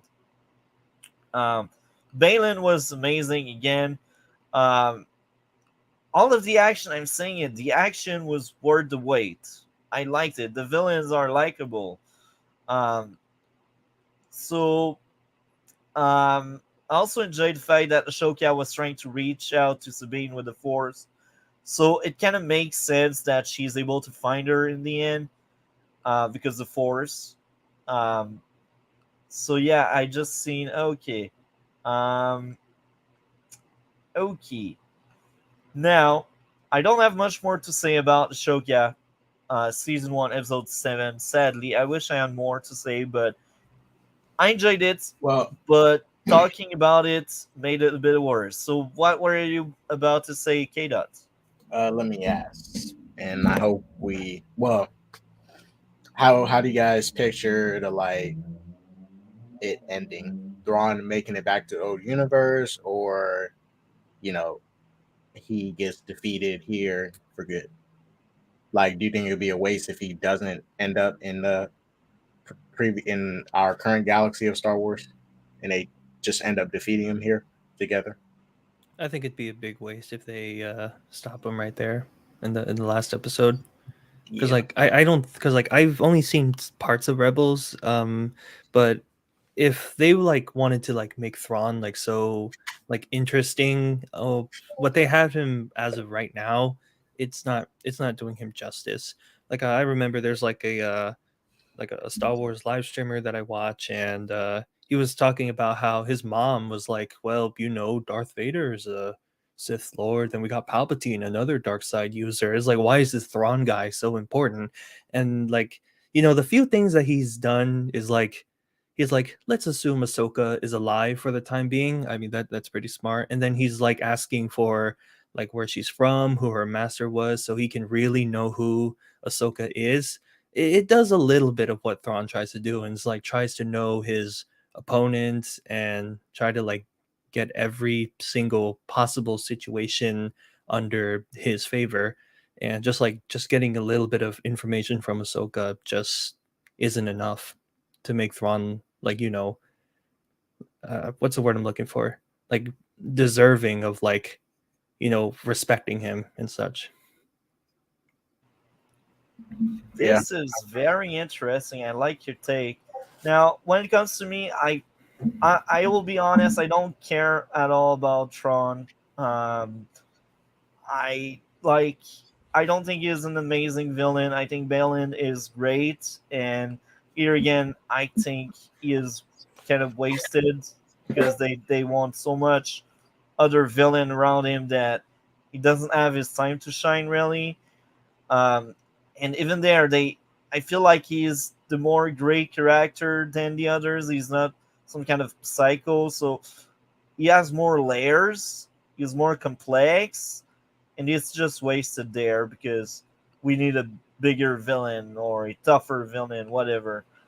And it's sad because the actor is no more with us, so I'm kind of scared that we won't get a proper ending for that character, and they will pull out a Chadwick Boseman, and they won't recast because Disney is stupid, and we will just have that character hanging with. Oh no, no, with, no! They'll recast, and then they'll make it that much worse that they didn't recast Chadwick when they should have. No, I'm telling you, they won't recast. I actually want to see what the conversation is going to be with Disney recasting again. I honestly feel like, because there's some people that do like Ray Stevenson. You know, we can't lie about that.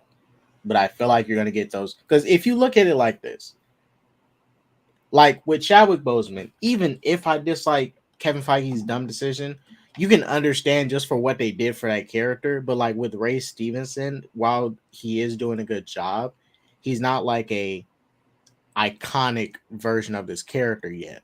Like, for example, if Mark Hamill were to, you know, hope he doesn't anytime soon, but if Mark Hamill were to pass away and Disney said we're going to retire the Luke Skywalker character, like, to immortalize him, I totally understand that. Like, you know, you kind of only want to see Luke with Mark Hamill. They ruined him, but, you know. But even then, I still think regardless, this character, especially where Balin is at, if he was never planned to die by the end of this season, you need to recast him. I already think Gerard Butler would probably be a good, you know, person to continue it. You know, that's just recommendation. Gerard Butler. I agree with you, Kate. I want to recast, but I know Disney. These stupid. They don't make the right decision. Like like if the actor dies, they will be, oh, let's not open that bottle. Let's just forget that character exists. I can bet they will do this shit, and I'm a bit sad. Yeah, because if they do a season 2 of the show and like Balin is, you know, alive, then they'll have to. And this is where you get into the writing issues I don't like in a lot of movies. Fast and Furious is dealing with this issue right now, even though they gave Brian a great send off. When you watch the movies, you so ask yourself, like, okay, Brian's wife is here, but Brian's not here. It doesn't make any sense. But you know why? But it's like, yeah.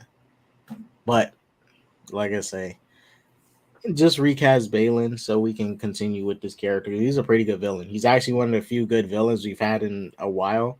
And I'd say he's right now he's better than Sidious in episode 9. I agree. And I agree. I hate having this was a joke, bro. I hate having to say that. Episode 9 is like, oh man. I mean, it's a mistake. It's as far as it's not as bad as episode 8. Yeah, I will say 9 is better than 8. It's like, I was like, what even happened? Like, was it like some kind of apology episode, or were they just trying to bring some stuff back and hopefully bring back some of the fans, or like?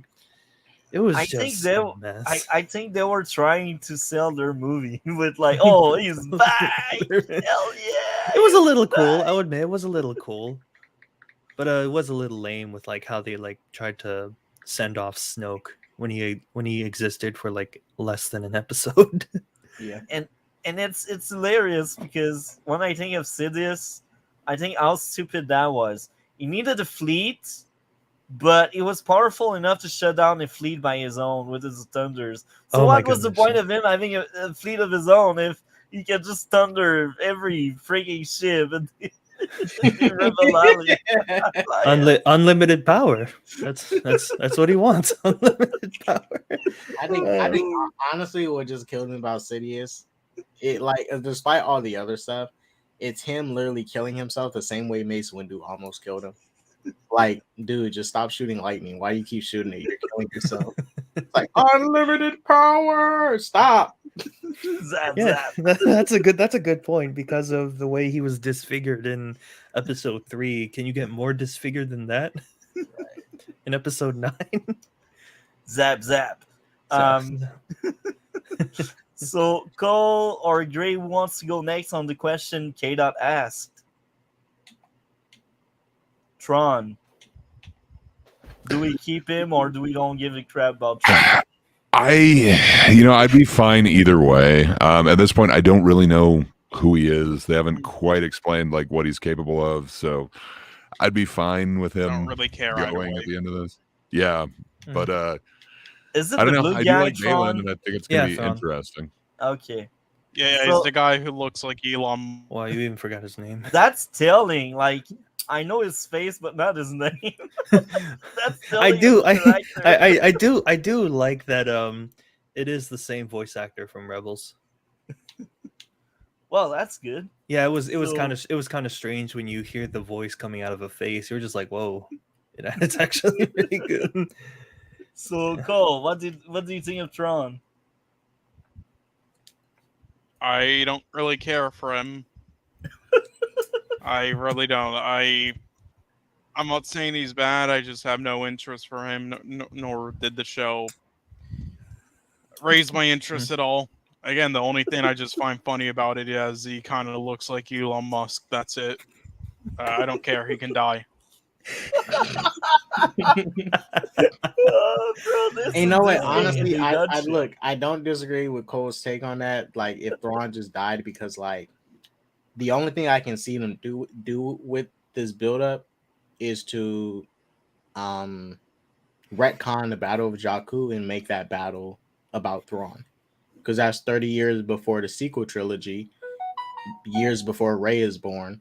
So if they want to get to a sort of end game in between, it's the Battle of Jakku with these current characters are using. You see CGI Luke and whatnot running around, and Leia and Han running in, fighting and stuff. So that's the only thing I can see that they can do with these characters at this point. But I can't see nothing further past the sequel trilogy, because I don't see Thrawn living until then. He's getting pretty old. Sabine, I assume she's ages like us. She's not going to live that long. Same for Ezra. So all these characters that are building up was really not going to mean much in the new sequel stuff they're going to start partaking in. I think Sabine is like in their 40s or something, 30 or 40s. Like Ahsoka, I think she is on her 40s easily, or 50s. Late 40s, I think. Yeah. But Sabine is probably most likely like 10 years younger than Ahsoka. So if you eyeball Ahsoka to 50 years old, you can eyeball Sabine to 40. But yeah, I haven't seen Rebels, so I wouldn't know. Well, that would make sense because she was apparently Ahsoka Padawan, and I think she was like right before A New Hope, like maybe after Order 66 or maybe by Order 66, and there's at least a 10-year gap there. So one question before we move on to the grades of everyone on the panel.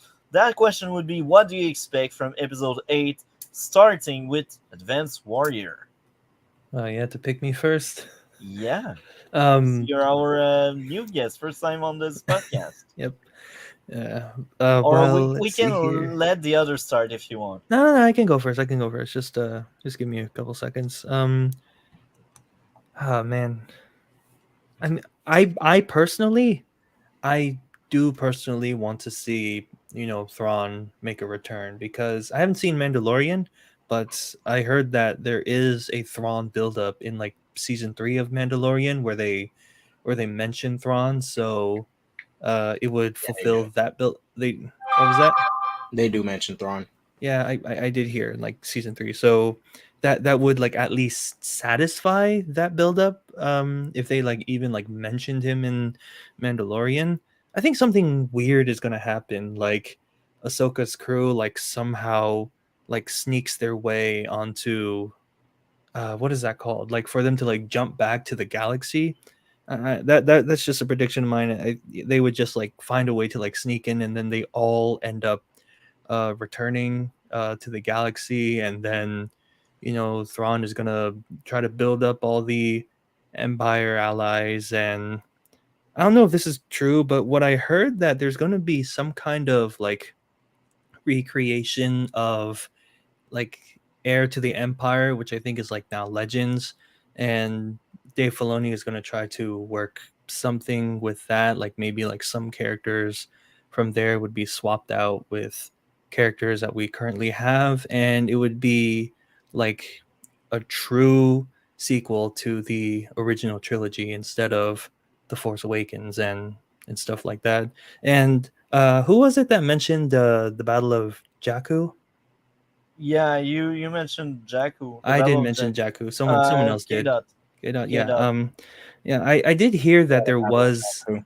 Okay. Yeah, I did hear that there was a battle in Legends where Thrawn was defeated. If this like trilogy ever does exist, where they have Thrawn as the main antagonist, then I feel like that leaves plenty of opportunity to really like showcase how terrifying Thrawn could be. Because like as we've heard from some other people here, not really too impressed with Thrawn with what they showcased us now. Yeah.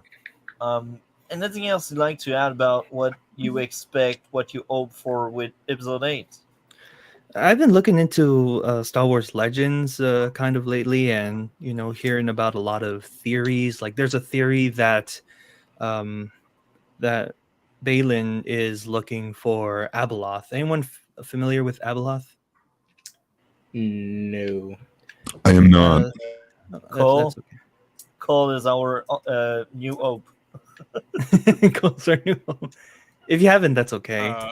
But okay. But yeah, it's like it was like a list of things that are like in the like rim or like unknown regions of the galaxy. They say like Star Weirds and Abeloth, Yuuzhan Vong. Abeloth was like she's like a very powerful force user, and people theorize that since they're like in an unknown region, that Balin is looking for someone like Abeloth to like have like ultimate power. It, they would have to like really change up a lot of things that I've heard about in Legends. Like they imprison Abeloth in like 10 black holes or something, so she can't escape the area.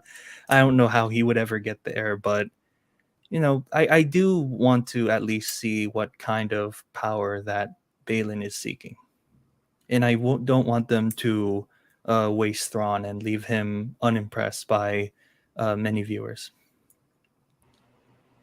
Perfect. Very interesting prediction and thought and expectation.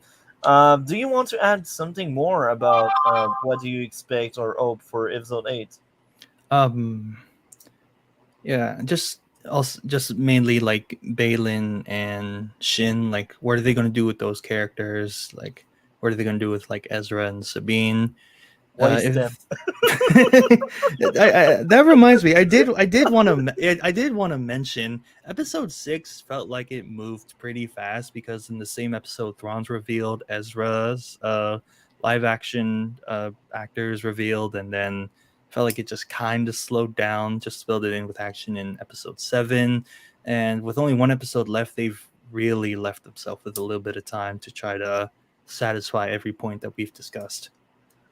I think they made a huge mistake by giving us Tron, because they will most likely waste pretty much everyone on the cast because they wanted to set up that new character. So it will most likely be either at its peak next week, or it will just vanish like the others. we will see. Yeah. We'll see. So K-Dot, what are your expectations for episode 8? Episode 8, I'm gonna be very, very clear about this. I need an epic 3-on-2 lightsaber battle with Ezra, Sabine, and Ahsoka versus Balin and the his apprentice, whatever her name is, Shimmy or something. Shin. Shin. Yeah, just think of like your leg or something. Shin.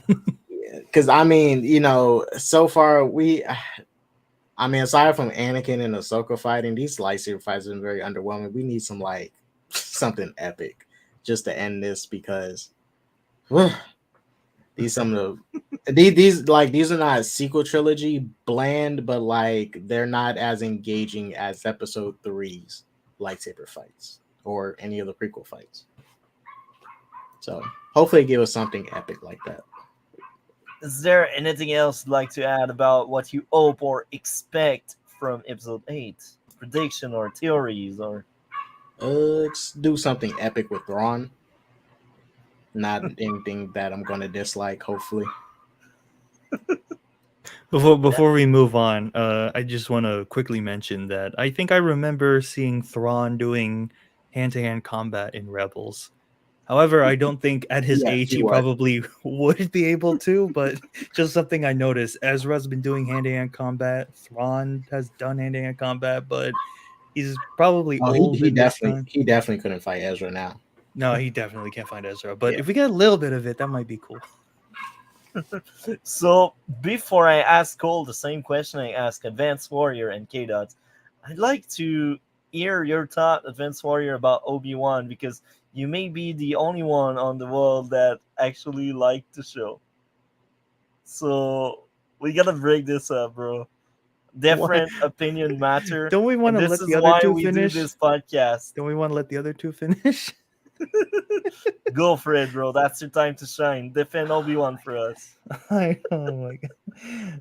I guess in summary, for me, all of the positives kind of outweigh some of the negatives, but there is a handful of negatives that Kenobi has. Like one of them is like elapsed time, because what episode was it? Episode 3 when they found Tala.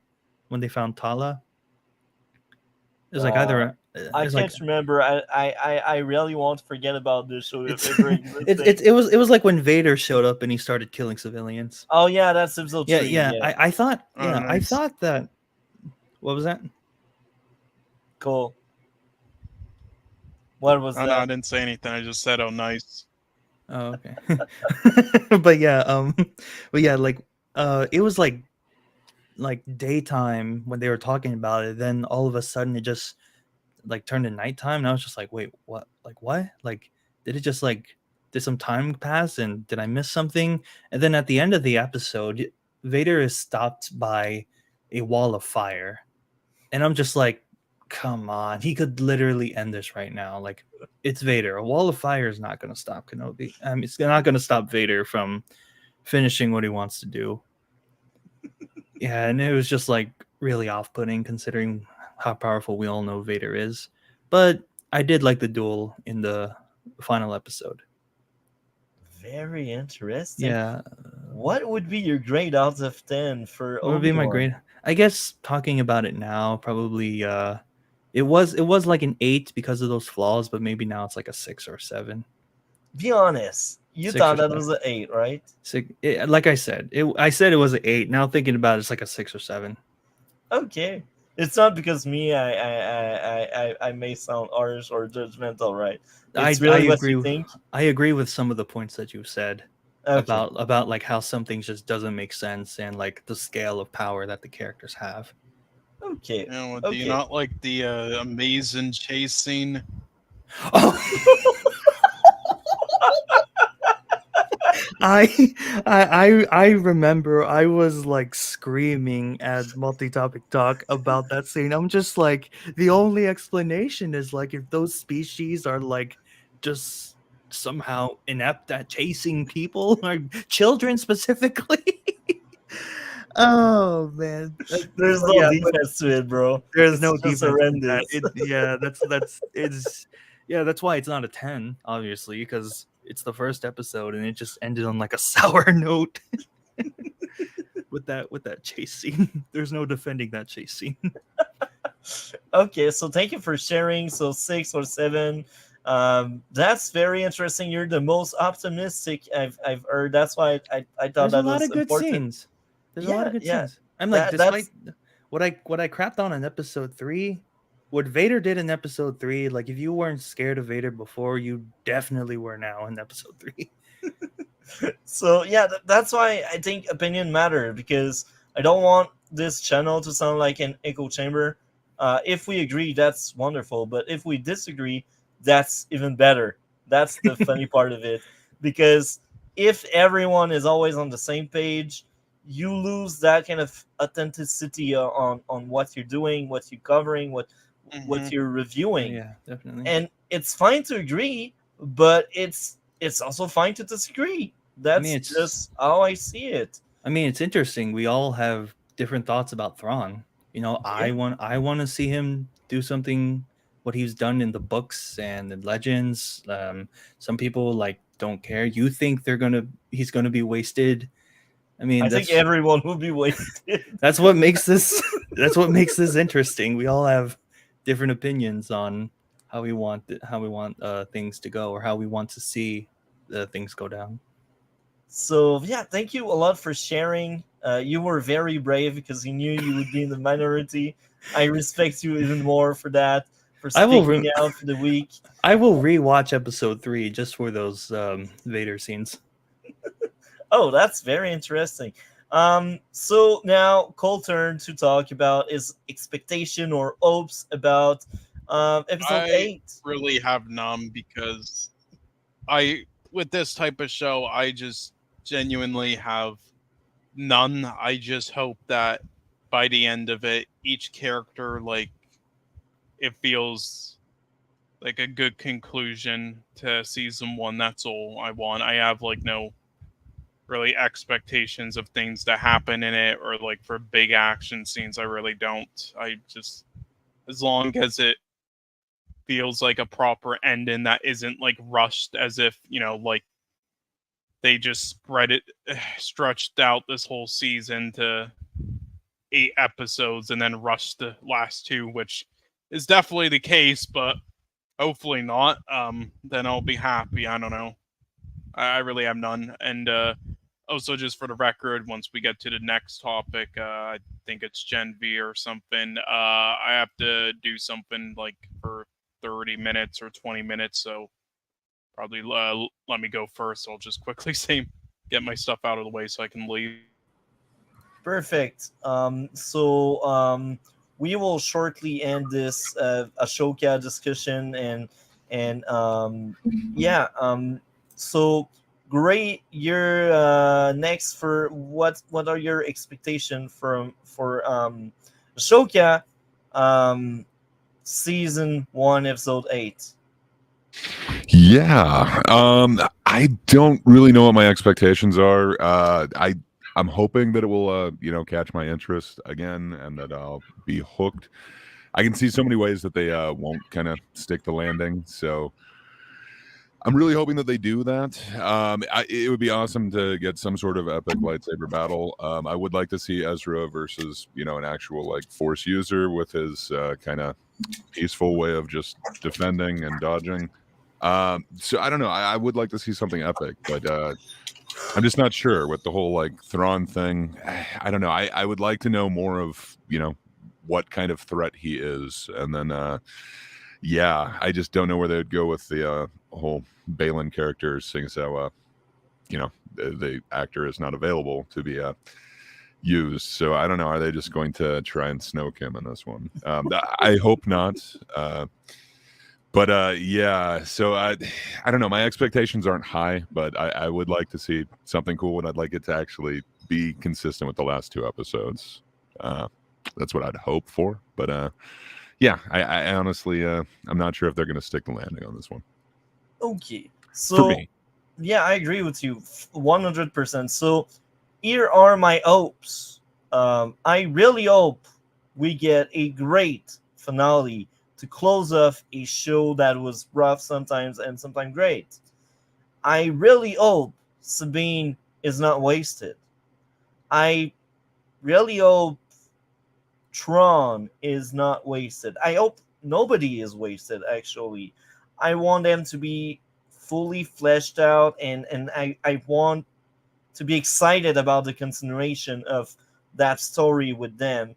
Now, I think for Ashoka, it's too late. They wasted her so much. I don't think episode 8 will salvage the boat for her. That's why I don't mention her. She was wasted in her own show. That's impressive. Now, I do hope we get a great fight scene. Like what K Dot or Advanced Warrior pointed out. I can't remember which one, but one of you two said I want the three good guys against both villains in a three-way fight. That could be exciting. That could be fun. I hope for that kind of stuff, and I hope it's well handled and well made. Now, my expectation. This is sinister. I think they will waste every character. And I think this season, after episode 8, won't feel like an entire season. It will only feel like a building block of the Star Wars universe. And I expect to be disappointed. And I expect to be like, oh yeah, I wasted my time watching these 8 episodes. And it's sad because I said that they are really good episodes in the show. It's just the entire thing that's not really great. And I could be wrong. Maybe we will have a great climax, a great ending where I feel like satisfied and stuff. But I just don't expect it because I have no faith whatsoever in Disney because they proved me wrong so many times. The only thing they could do right is Mandalorian first 2 seasons. Maybe Endor for some. That wasn't my cup of tea, but I can see the appeal of it. But that's the only like Rogue One. The movie was also really good. These are like the highlight of Disney era. Anyway, it's sinister. I expect this episode not to be necessarily bad, but I don't expect it to solve the issues the entire season had or the entire show had. So with that being said, I don't have much more to say about Star Wars, and I think it's time for Gen V. So we will give our notes out of 10 for episode 7. What would be your grade out of 10, Cole, if you're still around? I'll give this like a 7. Okay, so you give it 7. So Cole, you can take that half an hour you needed. Just let us know in the private chat Oh once well, you're well, back. after I'll just say my quick thoughts on Gen V, and then I'll do so. Okay. Just to get Okay. it out of the way. Okay, so Gray Puppet, what would be your grade out of 10 for episode 7 of Ashoka? Yeah, I think I agree with Cole. I think about a 7 for me. Like, it's not bad. There seem to be more good than bad for me. So I think it rests somewhere around a 7. I'm interested in the next one, but yeah, it wasn't perfect for me. Perfect. SJJK dots, what would be your grade out of 10 for episode 7 of Ashoka? 7 out of 10. Okay, that's a consistent number. What would be your grade out of 10, Vince Warrior? God damn it, 8 out of 10. I'm with you. I also gave Okay. 8 out of 10. And just even held if back you're by just held back by, since they're like so like running out of episodes. I wish a little more could have been done than just the sequences that occurred. even if you were alone with your 8, you're still a great opinion here. You make it different from others. Like we got 3 7 and 2 8, so that means overall people kind of enjoyed it. And despite my issues, I said it. There are some really good episodes in the Ashoka. I just think the entire season is just not that great, and it's sad because I really wanted to like this show. It's not a bad show whatsoever, but it could have been better. It could have been great. I had so much expectation on the entire show, and they just didn't live up to my expectations. So that's why people must stop having expectation. Anyway, I look, at first on my notes I gave a 9, but after talking with all of you, I ended up giving it 8. And the reason is really like I feel like Ashoka is wasted. Sabine is wasted. This episode was fun. I liked it, but they wasted so much. and it makes me so sad. Now, it's time for Gen V. So, Advanced Warrior, thank you very much for joining us for this show catalog. So, what do you have going on your channel for any newcomer or anyone that doesn't know you? I am an Advanced Wars by Web content creator, mainly do replay commentaries. I'm trying to get back into weekly Saturday night streams of Advanced Wars games. I've been playing a lot of Star Wars Battlefront 2. I was maybe considering streaming that. Funny enough, because we're having a Star Wars conversation here.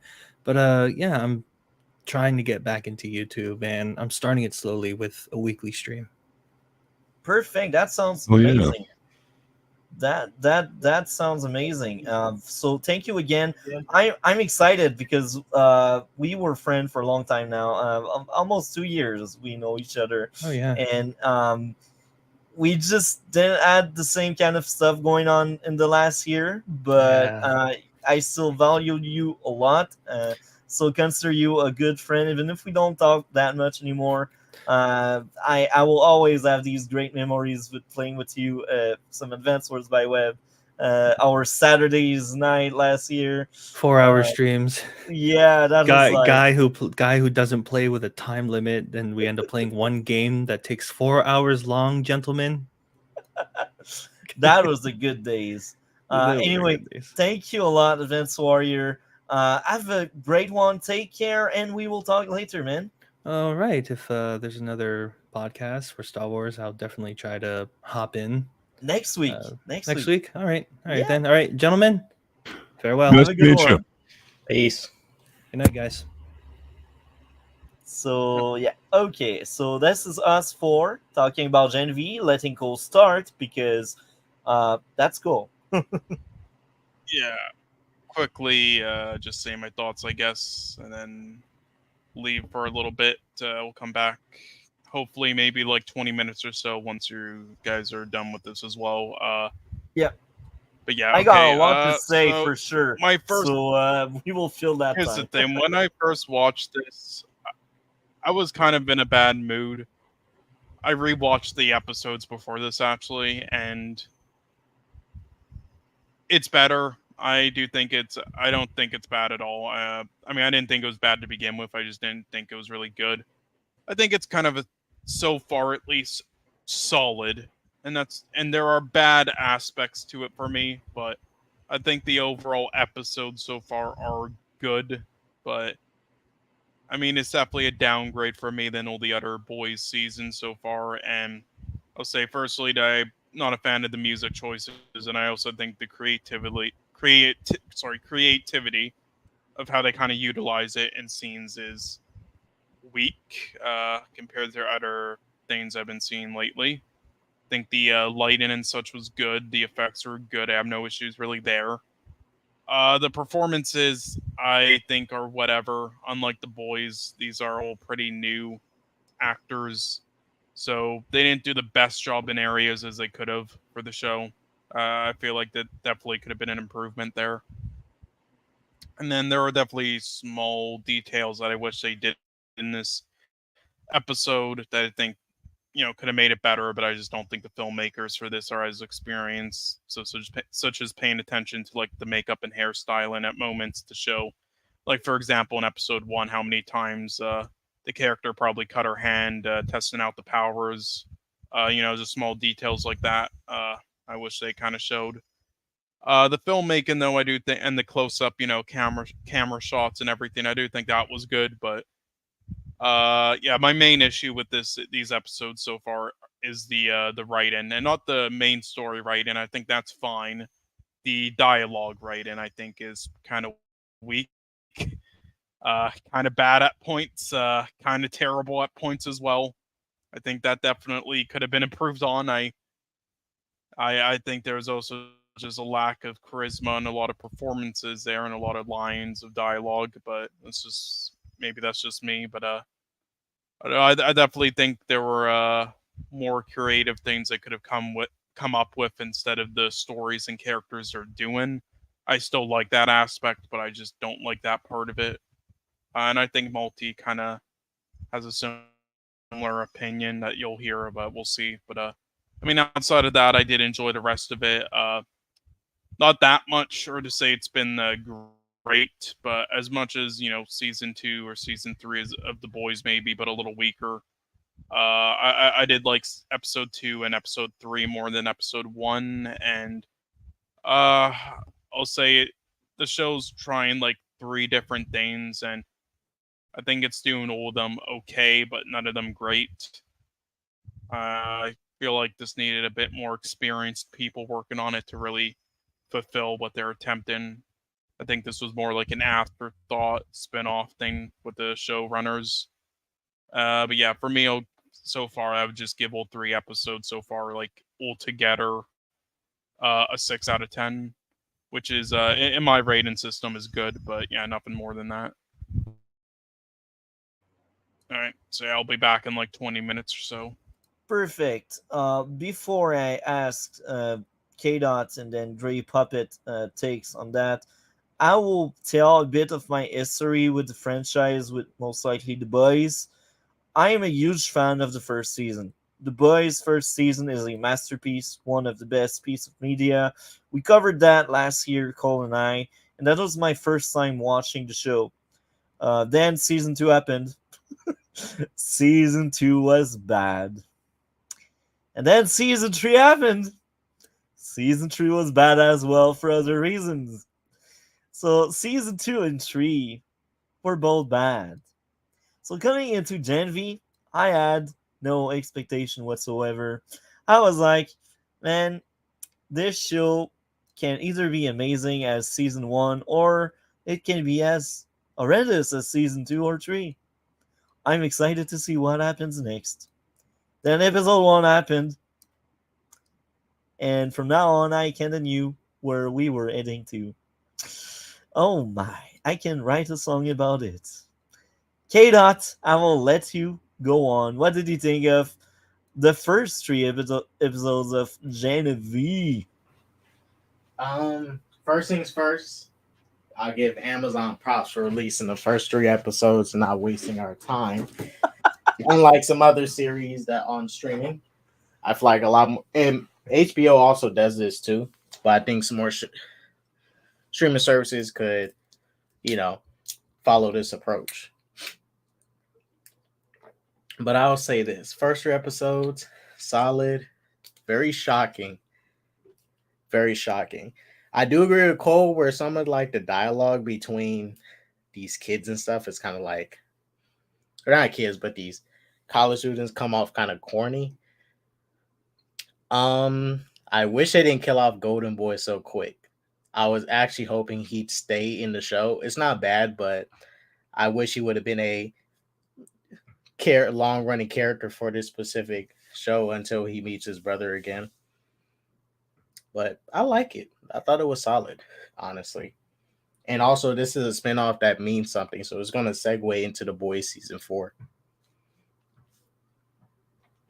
Very interesting. So, Gray Puppet, what did you think of the first 3 episodes? Well, I actually really liked it. So I think it's an awesome concept, essentially like the X-Men Academy, but in the boys type of world. So my history with it is very similar to you. Like I loved the first season of The Boys, and the subsequent seasons were a huge drop off. I was not a fan of them, so I was expecting to not like this going in. And I was really pleasantly surprised. There's a lot of interesting elements, but I'm left wanting to see where they're going to take this. There's some interesting characters that I think they could really flesh out even further. Sorry, my dog was freaking out hitting a bell. I don't know. There's just interesting powers. I wouldn't have thought of any of these as superpowers that like a bloodbender, essentially. That's not a power that I ever had really considered. That seems really interesting. I'd like to see where they go with that. Doesn't seem like a super useful power, but I don't know. Just there's interesting elements that I didn't think I would see in something like this. For instance, like the bureaucracy at the school, like who's being propped up as number one and this whole system behind it. I really like that. It seems very interesting. There's elements of it that seem very contrived, like the research facility being right under the school, and if you break out, you happen to be seen by everyone in the school. I don't know. There's some interesting parts and some really strange parts to me, but overall, I'm left with a positive outlook on this. I think it could be a really cool show. So far, I kind of dig it, and I kind of like the weird way that they're going with it. Obviously, it's super bloody like the boys, but I don't know. It seems interesting. I definitely see K Dot's point that it would have been nice to see a little bit more of Golden Boy or get to know a little bit more, especially since we're kind of left with a few flashbacks and then the brother. So I don't know. I would be more interested in fleshing out some of those characters, but I guess from what it looks like, we're going to meet the brother a lot more. So yeah, that's going to be interesting. So I don't know. There's elements of this that are really cool, and then there's elements that kind of leave me wondering what the hell were they thinking. But I like how it doesn't feel like it's as ham-fisted politically as some of the other things. The later seasons of The Boys. Even then, they've got some current issues thrown in there. But I don't think it was done in a horrible way, I would say. You mentioned politics and later seasons of The Boys. I will admit something. Season 2, the biggest sin of it was very political the way you say it, but it was mainly the dialogue and all of the heavy messaging they had, and it was poorly handled by stupid people. And I feel like season 3 just had other issues. I don't think it was as heavily political as season 2. I might be conflating it. I know I watched it, but I can't remember anything that happened in season 3. To be honest, I should the probably most rewatch. political thing we had was like the depiction of Homelander being some kind of a adaptation of Donald Trump. That was the most political it got, and it was mainly by the end of the season, like in the last episode. So maybe that's like your you remember this, but the rest of the season didn't feel as political as season 2. That's just me thinking that. Maybe I'm wrong. Maybe I didn't understood season 3 well. I don't know. might be remembering it wrong. I honestly couldn't tell you any of the subplots from 3. All I can think of is 2. So I'm probably just misremembering and just putting that on there. But when I I can heard, tell season like 3 one of had those, other issues. Well, in season, for sure. In season 2, I remember they was trying to go for the whole when they introduced Stormfront, she was this, Nazi that was trying to create this. She was trying to create this, like, she wanted to pass around Gen V so they can, give it to certain people, make them powerful, so they can, in a sense, take over. Because I think she was really trying to push Homelander into, like, the totalitarian route, like become a dictator. But he never got the chance to really do it because, she died. Yeah. And he got a son now, so he kind of like changed his opinion on that. But he was still at a point where like he just cares to be loved by people. He wasn't at the point where like he doesn't care anymore. Because in season 3, when he killed that guy at the end, he was like, "Hey, they like me now. I can do whatever I want." And that was stupid. I think that was ridiculous. The satire went too far with that one. But yeah. So Genevieve, the first 3 episodes, I hated everything about it. I wanted to delete myself. It was painful to watch. And if we were not doing that podcast, after 1 episode, I think I would have tapped out and give up already. Is it dialogue for you? It's more than just this. Okay, so what would be, since you're about to leave us, what would be your grade out of 10 for each individual episode? K Dot, episode 1, 2, and 3. Well, episode 1, as far as a start, 9 out of 10. Episode 2, 7-ish out of 10. Episode 3, 9 out of 10. Okay, very I interesting. think So because for me, like, this is it is part of the boys, and I kind of expected, like, I really was downplaying. I was like, man, it's gonna be like some bootleg X-Men, School of the Gifted stuff. It may not even hit like the first episode of Boys season 1, 2, and 3, but it actually did. So I was shocked. that's very interesting. So now, last question. What would be your expectation for episode 4 or the rest of the season? What do you expect? What do you hope for the future of the show? Well, since this show is directly going to affect season 4, I wonder. Well, I just wonder if some of these characters are going to join the boys team, because I think season 4 might be the last season. I'm not too sure, but they're getting ready to get to the end game to deal with Homelander. So I hope that some of these characters do stay on the team or join the boys team, because they're going to need some powerful people to help out. Not saying any of them could defeat Homelander, but I feel like the guy's his brother, Golden Boy's brother, might be a big piece to that in terms of helping them defeat Homelander or something. But we'll see. I just hope they do set up season 4 in a way that does make the show feel like it was worth something. Because they say it's going to do it, but I hope they show it and prove it. Like, okay, this is going to mean a lot for season 4, and you need to watch it because it's setting the stuff up. Okay. So that's kind of your expectation. And is there any fear coming into the rest of the season? Do you fear something, or you trust them and you're confident? Not too much college drama. I mean, it's kind of out of the college drama now, but like not too much college drama nonsense like relationships and stuff. I mean, they haven't really got into any of it, but like I'm not trying to see no CW level relationships. People getting mad at each other over the dumbest stuff and not talking to each other. Just Yeah. keep it focused on setting up season 4 and this Gen V stuff.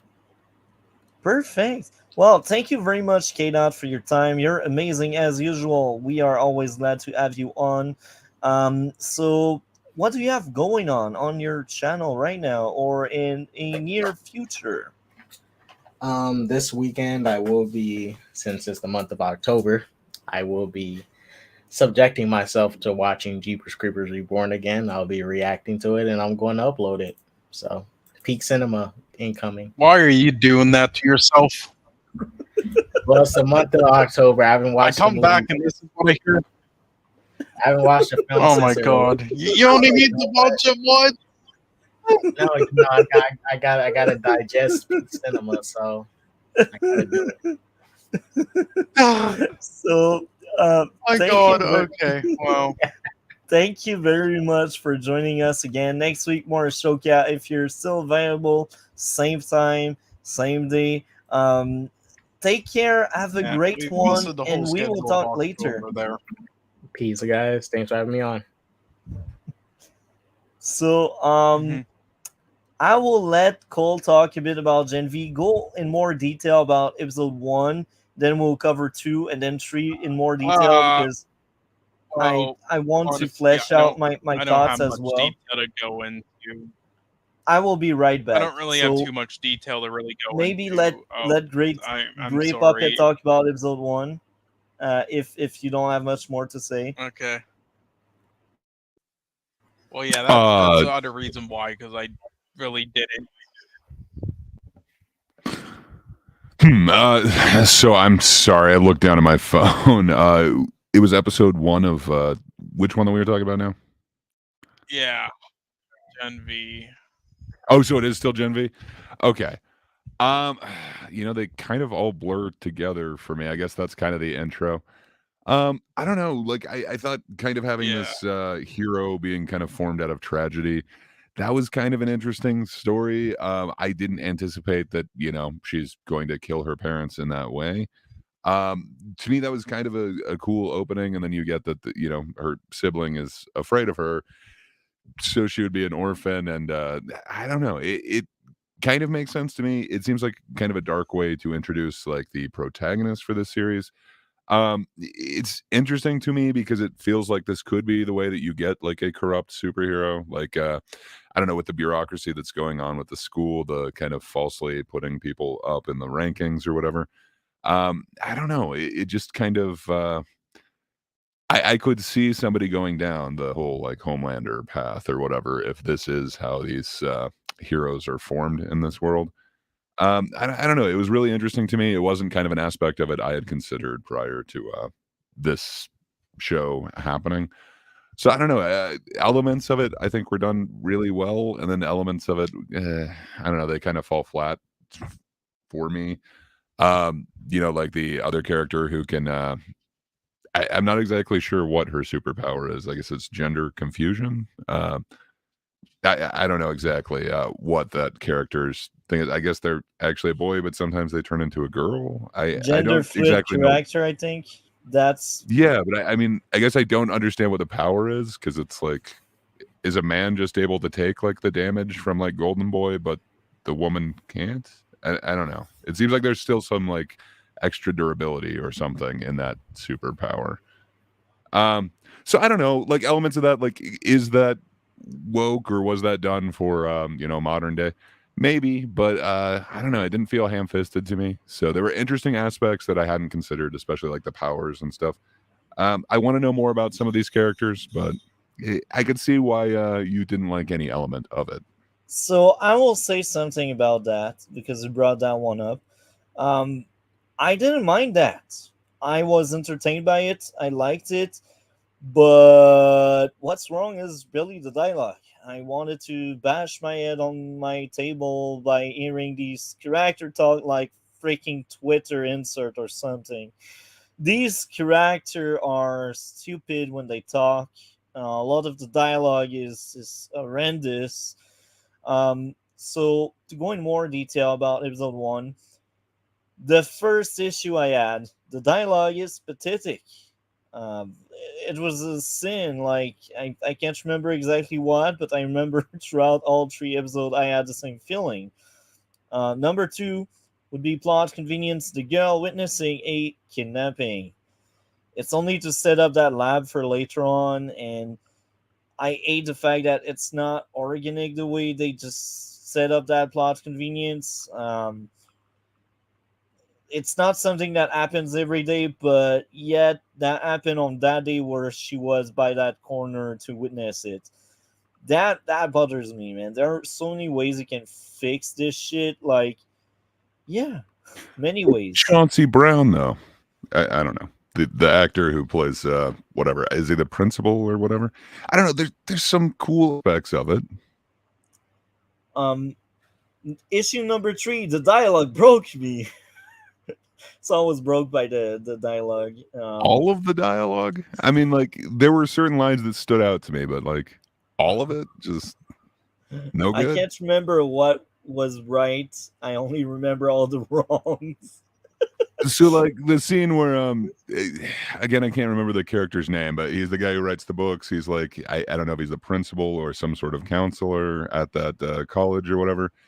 The scene where he's like kicking her out, you thought like the dialogue in that was bad?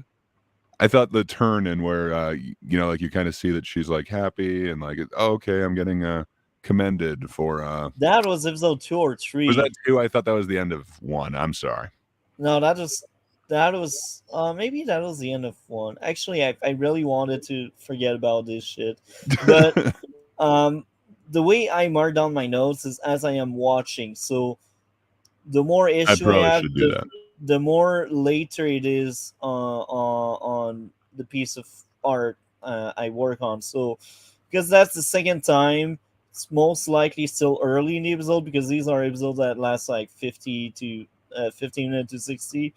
So that's like maybe in the middle of it or by the end, or sometimes it just stack up a lot. Anyway, the next issue, the humor doesn't land. There are many times where they were trying so hard to be funny, I didn't laugh. I was just scratching my ears. Next up would be blood armor on the cops. I think that was the chase scene. They were like full like ragdolls and they didn't die like or they didn't broke anything and that kind of stuff. I always point that one out. Like one of the few things in Smallville is all these times someone is sent flying away, but they are fine 2 days later. It's like, bro, doesn't make sense. Um, Next up would be the dialogue again for a third time.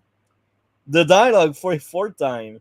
The girl says she's all about consent, but her powers are to take away free will. So that's hint at her being a hypocrite or at the writer inserting their ideas. The sole fact that she hints at being able to control her shows that she's not really about consent. So we got conflicting idea there. The message of consent is important. I value that a lot. But if you also value that um, value and you want to insert it in your dialogue, you can. You just gotta be smart about it. Here, it creates two issues. Either they didn't realize their character was hypocrite, or they thought they were clever about the way they tackled that dialogue. And so many times we hear buzzword like safe space or that kind of shit. It's like, bruh, you really want these anti-woke crowd to jump on your TV show or something? I can bet that's what they want. That's why they do that kind of stupid shit. Um, so next up would be the dialogue is awful again. So you see, like half of my issue, more than half, like 3/4 of these issues I had with episode 1 were damn dialogue. Like episode 3, the every single issues I had with episode 3 were freaking dialogue. Um, so I will praise one thing. I wasn't bored. Maybe that's the thing. Like pacing wasn't that terrible. It's just the writing of the freaking dialogue. I don't know what they were thinking. Now I sound overly negative. There's still a few things to like.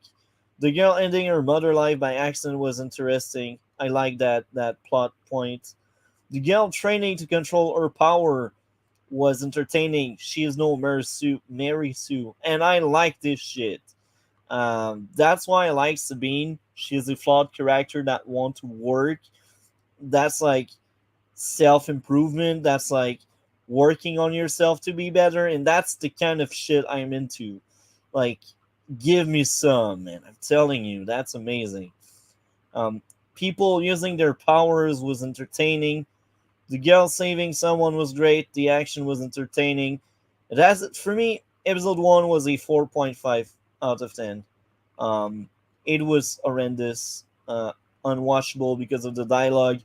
The things I liked, I wish they were able to outweigh all of the bad, but they just can't. Um, these writers, they just want to shock people. They're all about shock value. Let's frustrate these people. Let's spit on the right wing face. um, so what would be your grade out of 10, Great Puppet, about episode 1? You know, it kind of had me hooked. So I guess I'm kind of blending them together. But in episode 1, did Golden Boy? I thought he exploded at the end of it. Am I wrong? I think that was the start of episode 2. Was it? Okay. Maybe So- that's in the end. To be honest, I want to forget about this shit. 'cause I So thought that maybe was you're that one. right. Maybe that's the end of episode 1. Because if so, then it had that scene with Chancey Brown. I'm trying to remember exactly what the character's name was or what his occupation was, but the author who was like the counselor or whatever who's expelling her from the school. Maybe that is episode 2. You know, now I'm blanking on which one was which. I was just gonna say, like, there were a couple of dialogue things that kind of hooked me. Like, I was actually thinking it was going one way, and then they kind of changed it. So I don't know. Some of it didn't seem so forced. I can see what you're saying. Like, the child actors, it wasn't necessarily the most convincing thing when, right before the parents' demise. there were a few things that definitely took me out of it dialogue wise, but I don't know, man. I think you're being a little bit harsh on it. It had me kind of hooked. I wanted to see what was going to happen in the next one. I happened to watch episode 1 by myself, and then somebody else wanted to watch them, so I happened to watch the first one twice, and then we watched all of them straight through. So I don't know. It didn't. I didn't have the same experience that you had. I know Cole said that he was angry when he watched it. By any chance, were you angry when you watched it and hated it? Absolutely. Episode 3, my episode 3. That episode made me so angry. Episode 3 Well, is the maybe meditate and then watch the next one if you're gonna keep going. I mean, episode 3, man. It's just I don't know why there is echo, but episode 3 was so awful. Yeah. Okay. So episode 2, I have a side note there. It could be great if the main character realizes she doesn't want to be a hero because that's not her. And in that universe, most heroes are jerks. And that could be great to explore that area. She's like, a bit like what Starlight was. She realized she needed to step away because that's not doing any good to her. That could be amazing. And here, I'd say with this specific character we got in Gen V, that would be even better with her because most of her identity, most of her drive is to be that hero. Starlight wasn't all about that hero. She was all about helping others. So she had like more inner desire. She had a bigger mission, and the main character in this is just like, I want to be no more a monster. I just want to be like recognized. I just want to be valued by others.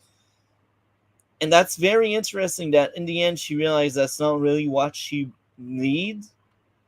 That could be amazing, but I just don't trust these writers. They will F that one up. I can tell. I can bet on it. Okay, so episode 2, I had genuine issues there again. Not funny, not funny. So many failed attempt to be funny. So these are 3 jokes they tried to land very fast and early where I didn't laugh. I was just bashing my head on my table. I was like, bruh, that show make me ill. Too many characters. I actually don't care about any of them. I only care about the main character. Here again, the stupid dialogue feels like a damn insert from the writer. Yeah. I can only bet there was a talk about woman power and power to woman at some point. Can bet that's the one. Or maybe that's in episode 3. That felt like Boys season 2. Not funny. Here again.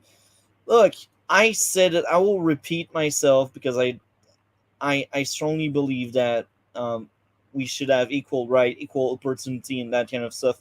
Power to women if they want so, but if you want to implement that in your storytelling, in your dialogue, be smart about it, please. Be just consider a good way of telling something, like through a character that's more than just you inserting yourself in the character. Like, you can place piece of yourself in every character in your piece, in your art. You can divide the parts of you throughout different character, not like channel everything in one so everyone hates that person if they don't resonate with you. So yeah, not funny again. I will say episode 2 was my favorite out of these 3. I was more entertained, and I was actually intrigued to see what happens next. Because I was like, this has potential to be great if they are smart. That's the caveat, if they are smart. The classroom scene was entertaining.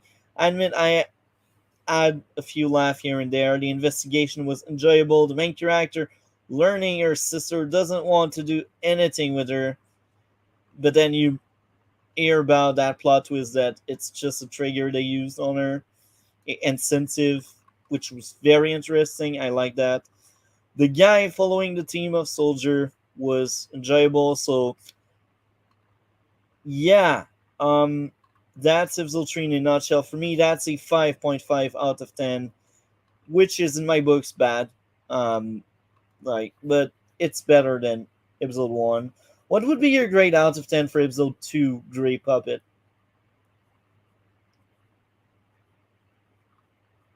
Sorry, I started talking and I was muted.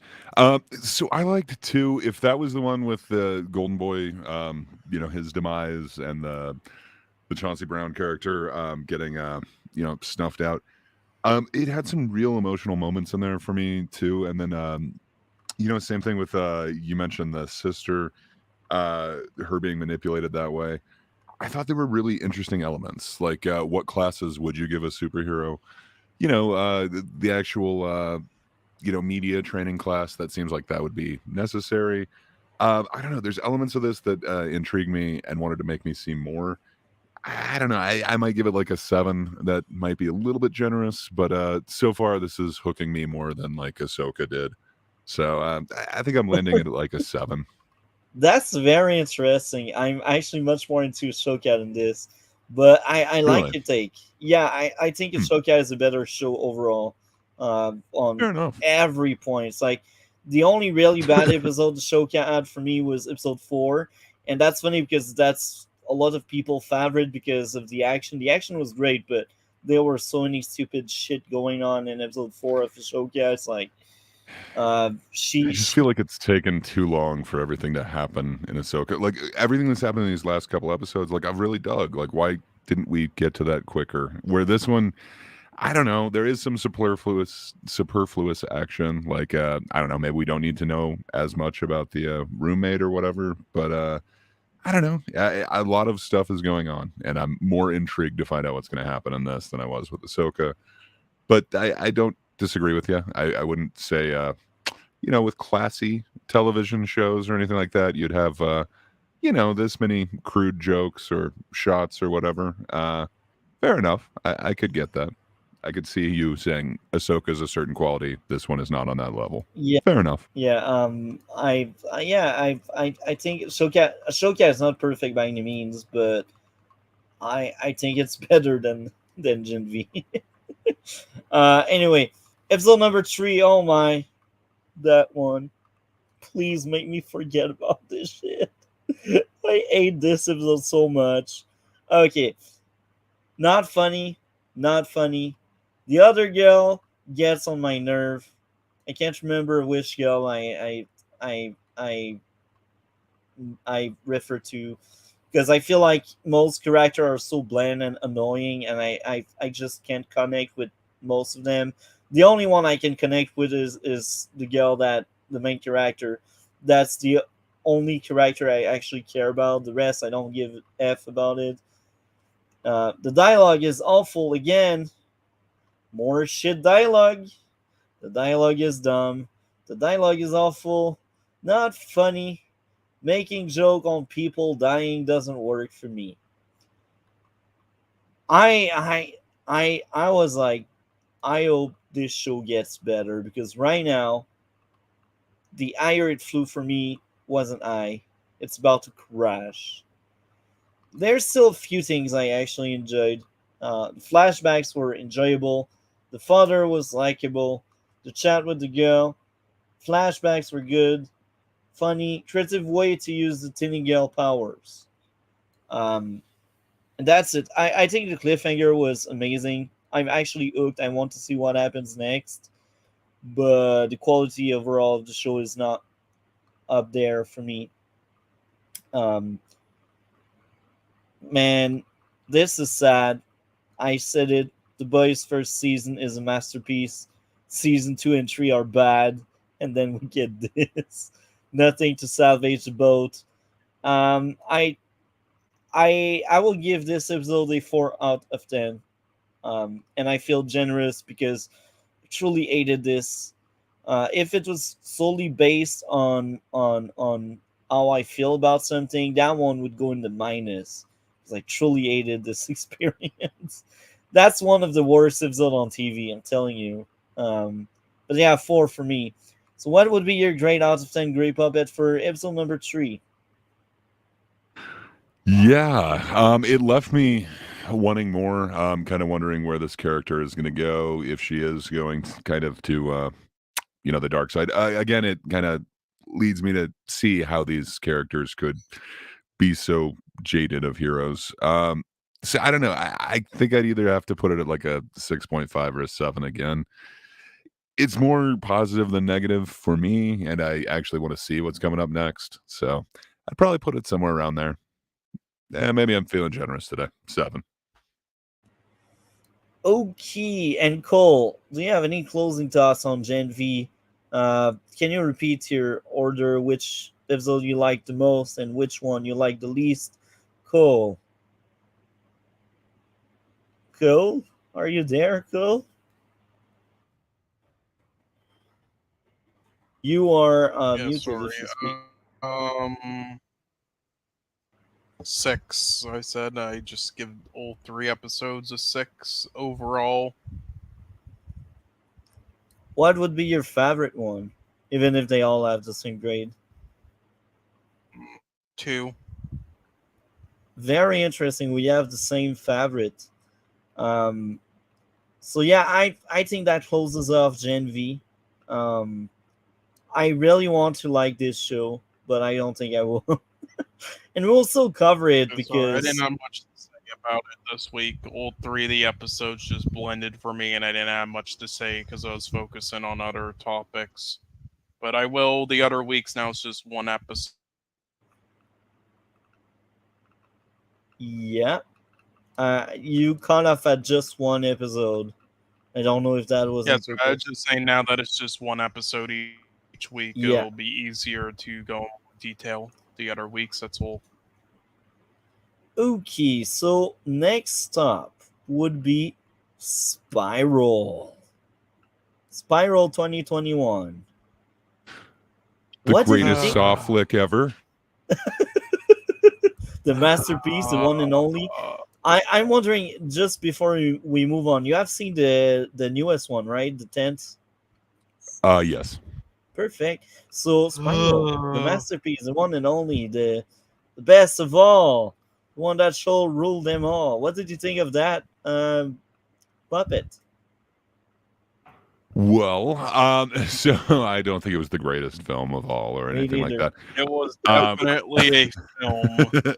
It was a film. Perhaps I was in a good state of mind. I guess this was one of the last things to film right before COVID, but they wanted to actually release it in theaters, so they waited kind of till after all that to release it, and then it had really bad box office presence, understandably. So there's elements of this that I really like. I like that they kind of tried to change SAW a little bit. They tried to make it like more hot, so like they used a lot more like warm tones with the way that it actually looks visually. I dig that. They're trying to make it, an offshoot of it, if you will. Like this one doesn't actually have Jigsaw in it or anything. It's just a copycat-esque killer. I don't know. There were some twists to it that I kind of enjoyed. Some of the contraptions I kind of enjoyed.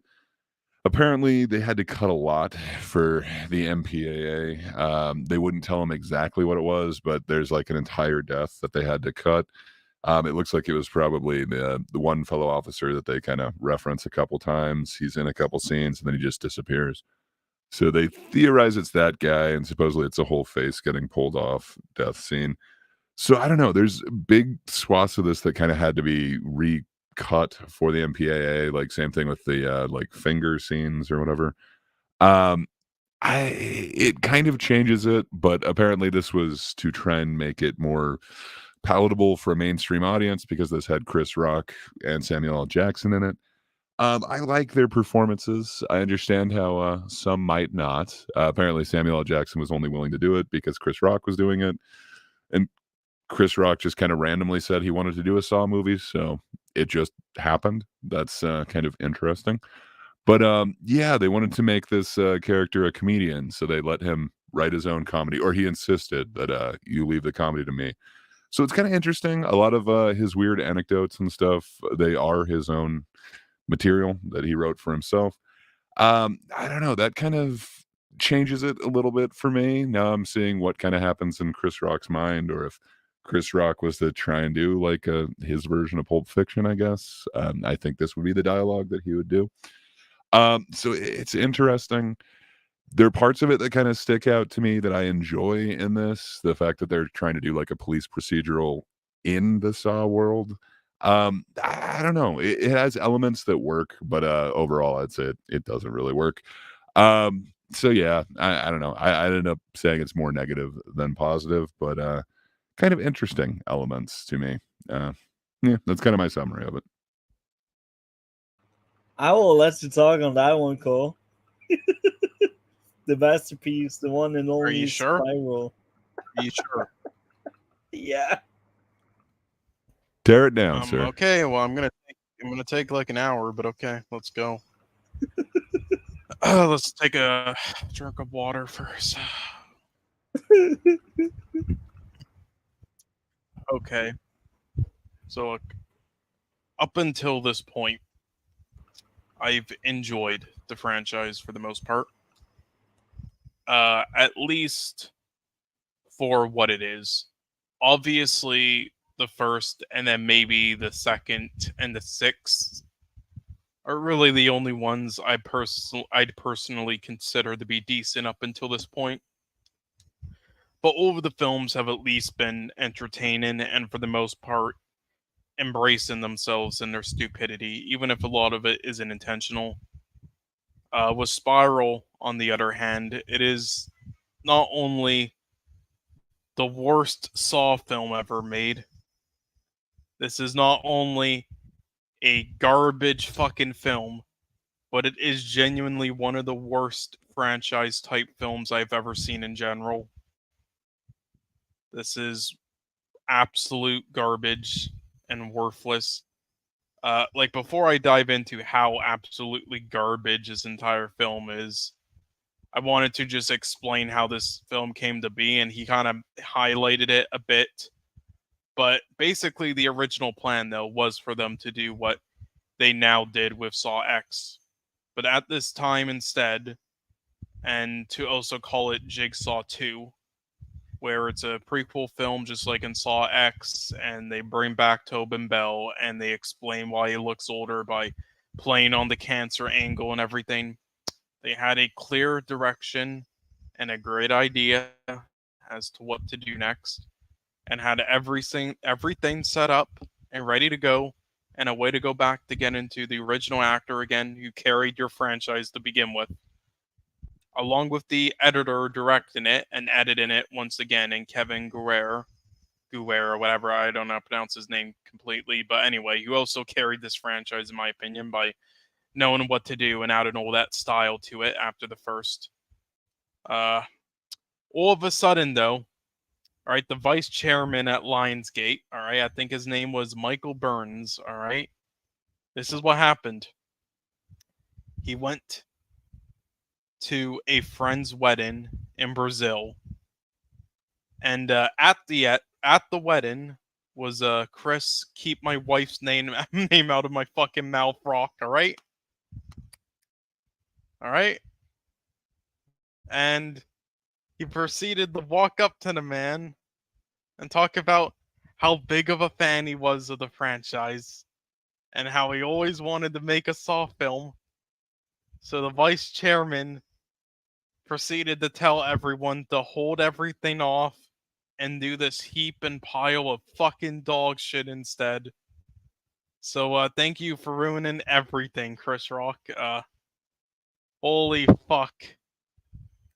Anyway, this how do I say, this fucking film? It's definitely a film, and that's the best thing I can say about it. This fucking film, complete fucking garbage in every sense of the word. It fails at every single thing and genre it attempts. It fails as a police detective style movie in the same vein as Seven. It fails as a mystery thriller with unpredictable shit. It fails as a horror. It fails as a Saw film with all of the traps and gore it attempted being shit and boring. It fails as a comedy where you couldn't even tell what was and wasn't a joke. This was a ginormous fucking disgrace to not only the Saw franchise, but cinema in general. All right, and let's just start off by hearing what also Chris Rock said in the behind the scenes video, because I watched all that shit. One of my favorite YouTubers, YMS, he's been watching the behind the scenes videos for that shit, and I decided to watch it as well. And my fucking jaw dropped with what I fucking saw. Okay, so he said that he likes the horror and gore in the Saw franchise, alright? But he said that there are also really good police procedures. What? That is literally no one in existence has ever said that. Nobody has ever watched a Saw film and said, you know what the best scenes are? The police and detective scenes. And no one has ever said, this is so accurate to what actual policemen do. But this totally isn't like real life. a Saw movie. This is from the book of Saw. Fucking kill me. Literally the complete fucking opposite in every way. I find it hard to believe Chris Rock was actually a fan of this fucking franchise with shitty comments like this. And of course, just like in the other films, this one also has garbage police procedures and everything else with garbage characters and performances with no charisma or chemistry. Except this time it has no fucking excuse, because that's the entire fucking premise of the film. And yet it's even worse than all of the others at that stuff. Right now, next he tried saying that he wanted to also just sprinkle a bit of comedy in it. He said not too much, Just not a to make pinch, it a a comedy, dusting. but just yeah, pretty much that's what he said. Okay, Chris, you're a fucking idiot. All right. First things first, you're acting like there wasn't already loads of humor in the Saw films prior to this. There was, and even in the very first film, there was an effective humor, very effective fucking humor. All right. Yet you're literally saying this is the first Saw film that has done this. Secondly, you start making comparisons like, if Seven replaced Morgan Freeman with Eddie Murphy, then is it really a different film? And then proceeded to say, I mean, it is, but it's still Seven. Wait. You just contradicted yourself in that fucking sentence. You just said it isn't a different film, but then admitted it's fucking different. Also, nobody, that would not fucking work. Eddie Murphy there instead of Morgan Freeman in Seven would not fucking work. That would be terrible. What fucking film did you even watch? Holy fuck. And you're not on Eddie Murphy's level either. Both of them destroy you as actors. Alright, I know what he's trying to say though, and what he's trying to get at with his garbage vision that makes no sense, and that no one even knew what he wanted to make. Deep down, I get what he's trying to say, but A, it just doesn't work, and B, what I'm mostly getting at from it is that he just wanted his own version of Seven and Beverly Hills Cop, but never got to, and was sad by it, because he was originally supposed to play the lead character in Beverly Hills Cop over Eddie Murphy. So now he's using this dog shit film and this IP to try to make his shitty dream come true. That's what's happening here. Right? And thirdly, fucking comedy sucks. Alright, this is actually probably the least funny and least comedic Saw film I've ever seen in my entire life. There are literally no points in this where I can even tell what's supposed to be a joke and what's supposed to be serious, especially with that dog shit editing and music of yours.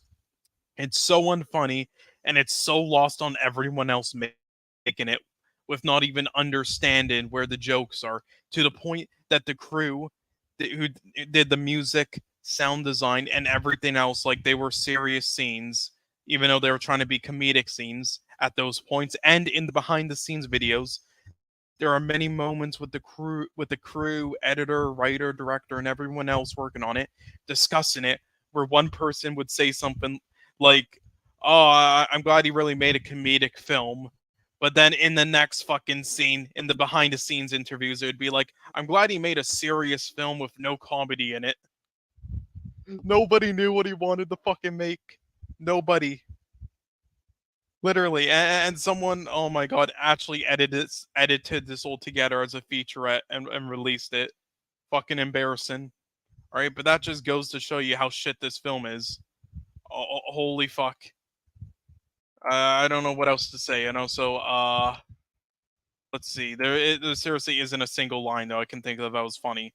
Like if this was an actual spoof movie, as they tried describing it at points, then it wouldn't be so bad. But that's not what this film is. It's completely fucking serious, and it's not fucking 48 hours meets Saw. Actually, sorry, 48 hours meets 7. It's not that at all. It's fucking just shit.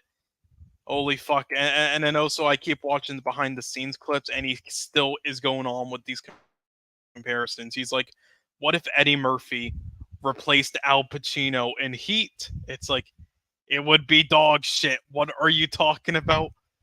Holy fuck.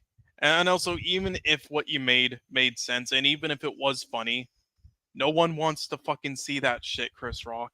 No one wants to see films such as Saw 1 and Saw 2 turn certain characters into just straight up comedic characters during those scenes. And nobody wants to fucking see that. That ruins everything. All right? But like seriously, what's so funny? Because I seriously looked at every line in this entire film and I couldn't find a single thing now that could be considered a joke. Like what's a joke? Wash your hands. I got all these backstabbers on my fucking back. You want food? You want to play games, motherfucker? Let's play games. Hold on. I love this one. Your delivery is better than this shit, bro. You actually made me laugh. This is my favorite line. Do I look like a fucking Jamaican nanny? Do I smell like jerk sauce and baby wipes? No, me no want partner. What the fuck? I thought it was kind of funny. Some of his inner, not intentionally, and not intentionally, and how garbage his film is. I think Samuel L. Jackson's like disregard for a lot of things were sort of funny, but yeah, fair enough. I wouldn't call it a comedy. No, he was. They just wasted him. There's no chemistry between the actors, and they just wasted Samuel L. Jackson. He did nothing in this. All right, and the lighting in this absolutely fucking sucks, and it isn't properly done at any points. The cinematography and visuals is some of the ugliest ever for a Saw film. All right, it's done by people who don't know how to properly do basic shit like sunlight. There's an ugly dark glare in office scenes in every single office scene indoor. And then there's an ugly fucking yellow glare in every single outside scene throughout the entire fucking runtime because they don't know how to do it properly. All right? The editing is fucking dog shit in this because this is the only Saw film where they didn't have the fucking same editor and director of Saw 6, 7, and X, Kevin Gruert, do it. So there's no style to it unlike the others. And it's so poorly done and poorly paced, and there's no understanding of what scenes are most important with the placements and cuts of them. It's so random, like it's almost like a fucking PowerPoint slideshow of different actors' faces instead of a movie, and with garbage fucking transition edits, or more fucking edits like in Saw 4. Oh my god. And then they keep just cutting away from the best parts too. All right, there's only one sequence in the entire film that was somewhat Apparently they decent, had to do that and from it the was the trap MPAA with, like, a the lot of the time. Like almost every one of the traps, they had to alter the editing of it. So that even sucks even more. But supposedly this is a different tier because it had Samuel L. Jackson. And so I don't know. To fucking hell. Yeah, no, this is just dog shit, all right? Listen, the trap with, like, the shards of glass, that is like the only somewhat decent thing that was filmed and edited and everything, but even that wasn't done very well. Your weight on your tongue or whatever one in front of a train, like that was just boring. Sever and your shit, spine, and it was poor. It was poorly lighted. Oh my god, the sever your spine. You couldn't even see what's going on. It was shit, and it was such a boring trap. Holy fuck! But wax on your face and sever your spine. I don't know. Yeah. I can't disagree. Again, the finger one was the kind of direction interesting. in this is way too close up as well. Every single shot in this film is far too close up for a Saw film, and even It's for not a Saw Saw film film though. standards, where It's just from usually the close book up. of Saw. It's a spiral film. It's its own thing. It's I don't care. It's shit. It's shit. And Chris Rock was shit in it, and the editing was shit, where there's no tension added in any of the scenes as it should have with the other dude's performance during it. Oh my god, it's just so fucking stupid. Let's see, it's just garbage like the rest of the film. Oh, and that fucking found footage video with the fucking puppet was shit as well. Yeah. Oh my god. Let's see. Yeah, the director did a shit job as well with like all the non-subtle moments, and The God, not cop surprising puppet, at though. all because Come on, it's its own jigsaw. he's the director of It's Saw a- 3 and 4. So it's not surprising that this is poorly directed because Saw 3 and Saw 4 are also fucking bad. And yeah, and also this was predictable from start to finish with everything. There wasn't once, but nowadays it's kind of easy to predict shit in a Saw film. However, even for Saw What? film standards, You it predicted was it like even after baby you saw the levels. tattoo on the skinned guy? Like, come on. You had to think, well, it's not that guy. Yes, now. because He's it was skinned. the only one that didn't show a fucking trap for him, so it's obvious that it was a fake. And also, Well, it was there's obvious technically because another the guy one at the that was fucking beginning. cut out.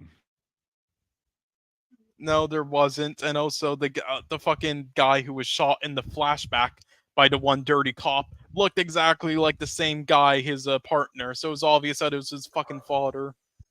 Oh my And god. they did a horrible job with his partner or whatever. Not the young partner, Yes. but the older one. Like, he looked different in every single scene. Like, it took me a while to realize that was the same guy. Yes, and the twist is one of the worst things I've ever seen. Not only a Saw film, but a horror and thriller in general. You can predict all of it from the very fucking beginning, and especially. Oh my What? god. The very end, just stupid. second fake out, the Samuel L. Jackson one. I didn't see that one coming. Yes, you honestly. can predict all this shit. Oh my god. It just was so obvious that in all the fucking flashback scenes, every other thing they tried to do to make it a mystery or unpredictable was also predictable as hell still, like the fucking head clue. Like, it was so obvious what they were gonna fucking do there. And again, every Saw film nowadays is predictable because we've seen it all, just like Halloween, so we know what's gonna come. But it's predictable in a bad way, where it's just boring and baby level. It's like, fucking hell, it's not even fun predictable like Saw X was. Good lord. And then speaking of that, every fucking trap throughout this entire film was garbage. All of them were boring, lame, had no tension, had no creativity in it, and were stolen from parts from better traps, and you didn't care for shit with the filmmaking and everything else. It was just shit. Oh my god. Well, this and guy there were wasn't an even lines engineer in this like film. Jigsaw. God, oh my god. Hey, I guess in that, right, it makes sense, but it's still shit. And God, and there were even lines in this film that were accidentally left in where Chris Rock says "motherfucker," and then 5 seconds later says "shit," and with the shit part being him fucking up the line, but they forgot to cut that shit part out of the line. They were supposed to edit it out, but they left it in there because the editor fucking is shit. Holy fuck. Oh my god, yeah. And then yeah, so they brought in Chris Rock as an attempt to make more money at the box office, but it's hilarious because not only is Chris Rock's name nowadays not very popular at all, but it made the least amount of money ever for a Saw film. It is because of COVID, but judging by the ticket sales it got even for COVID standards at that time in comparison to other releases at that time, such as The Suicide Squad, it failed so hard in comparison to every other release that it was guaranteed to basically make the lowest amount ever for a Saw film anyway. Like, every single thing about this film is fucking bad. Right? It's filmed like it was on a phone. The lighting is shit, the acting is shit, the comedy is shit, the writing dialogue is shit, the traps are shit, there's no enjoyment. The police and detective stuff are shit. The production is shit. The twists are shit. The editing and sound design is shit. The costume design Samuel L. is shit. Jackson, I though. could keep going on and on and on. Like, seriously, name me one good thing about this whole fucking film. It's garbage, and it Samuel is L. The Jackson. music! Saw franchise. The music! No, The music! the music was shit, and Samuel L. Jackson was The wasted. pig puppet. And also, but oh my god, no. And also, both trying to be fucking a good intellectual film and trying to be a guilty pleasure funny SAW film. It failed at both. All right, motherfucker said he wanted to create something that would stand up to the test of time in the franchise. Well, it sure did, but for all the wrong reasons, because we remember it to this day because it's so fucking bad. Holy It fuck. stands Hold on, out, I'm just though. gonna, let's see. It does stand out, that's for sure. Holy fuck. I told you I was gonna rant for like a fucking hour and keep repeating myself because this shit enrages me. This is literally such a fucking disgrace. Oh my god. And also, I'm just gonna play one clip here from something to end this off. Let me pull this shit up. I'm just gonna.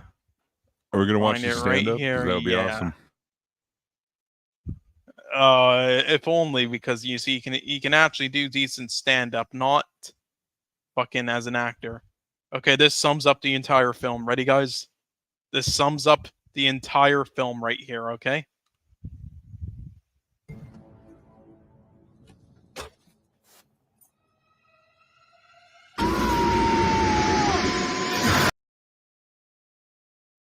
That's one You're of the right. worst It things had I think layers I've of ever emotion. seen.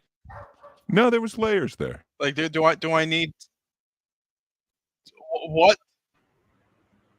That was like the best scene in the Like movie, do bro. I need do I need to replay that shit right here? For some reason, do I need to replay this shit? Like, what was that? What was that? He's feeling right now. There's emotions going on. He was trying to be serious. He is He was emoting. trying to be a serious fucking sweet. I'm dying. I'm dying.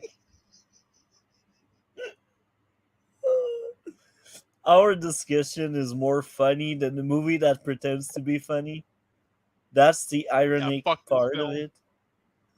I'm not even waiting for the rating. This gets a 1 out of 10. Fuck this. You guys can go now.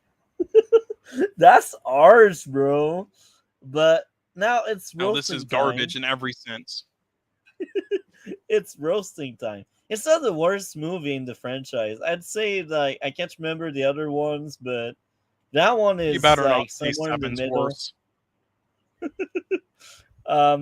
So first issue, not wearing gloves in the crime scene. Not wearing gloves on the second crime scene. The acting was dog shit. No gloves when planting a gun. No gloves when manipulating the box. Plot convenience. Angie going alone because she is stupid and she needs to go in the basement to die in the basement. Aldous Pete still have access many years after he left the Force. Oh my. This is dumb. This is shit. This is Spiral for you. I will admit there's still a few things to look forward, unlike what Cole said. Creative Trap, even if some of them are just recycled from other. There's nothing creative. The action was entertaining, I guess. That's How? what I specify. They tried to give some characterization to Mr. Undercover. I It was don't even garbage. remember this shit. Funny. Yeah. I did laugh once, I admit. The father was What? likable. I can't remember. Yet you couldn't even tell that they were father and son because they're shit. They had no chemistry. The father The was main barely even in character- the film. The main character connecting the dots was fine, I guess. The main character going alone, it felt like that character because it doesn't give a shit about the rules. That's Well, he's had one. problems with partners before. You don't understand. Another creative kill. The music, the villain, and that's it. And after our in-depth talk, I gotta say, this movie deserves a 5 out of 10 for me. This is better than That is Banshees way of too high. Inisherin. No, you are high. I just There is insulted no his- way in hell you're going to say this is better than Banshees. I It just does help insulted when his watching this favorite movie. movie of all time. But yeah, this is definitely not my favorite movie of all time, and I do agree. I think Multi-Topic might have rated this a little bit high. I think I'd go like a 4. It's not the worst in the franchise for me. I kind of see what they were trying to do, but I think they missed everything, every single thing that they were trying for. Yeah, but, they missed everything. It's the worst. It's the worst. I think there's a couple. I don't know. I might have to fight you on some of the saws. I'd have to rewatch them, but there's nothing I remember in right, it. there's a couple of them. Shit at everything it does.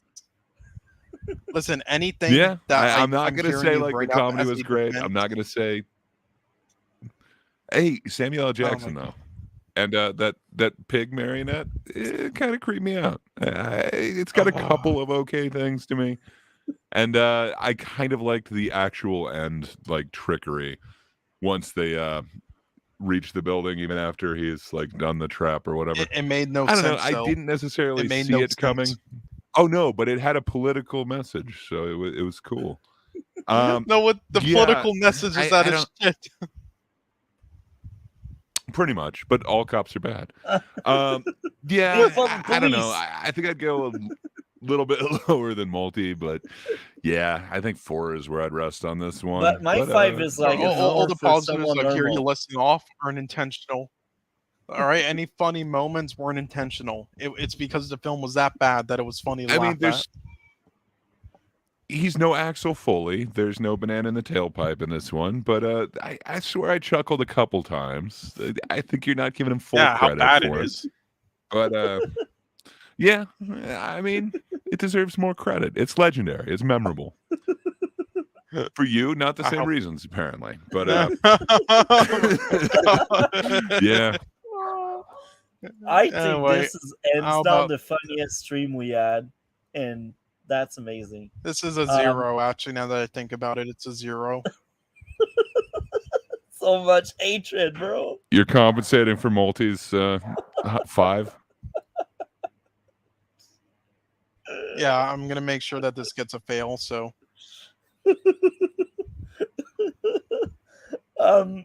Is there anything else to add about that masterpiece? I did not. Other than that, I'm just shocked. I'm shocked. That's all. Because I like that movie more than Banshees. At everything, how could you give that a 5? Bro, I don't want to be too harsh. Be harsh on this shit. This is garbage. It's not a good movie, man. 5 for me is not good. It's garbage.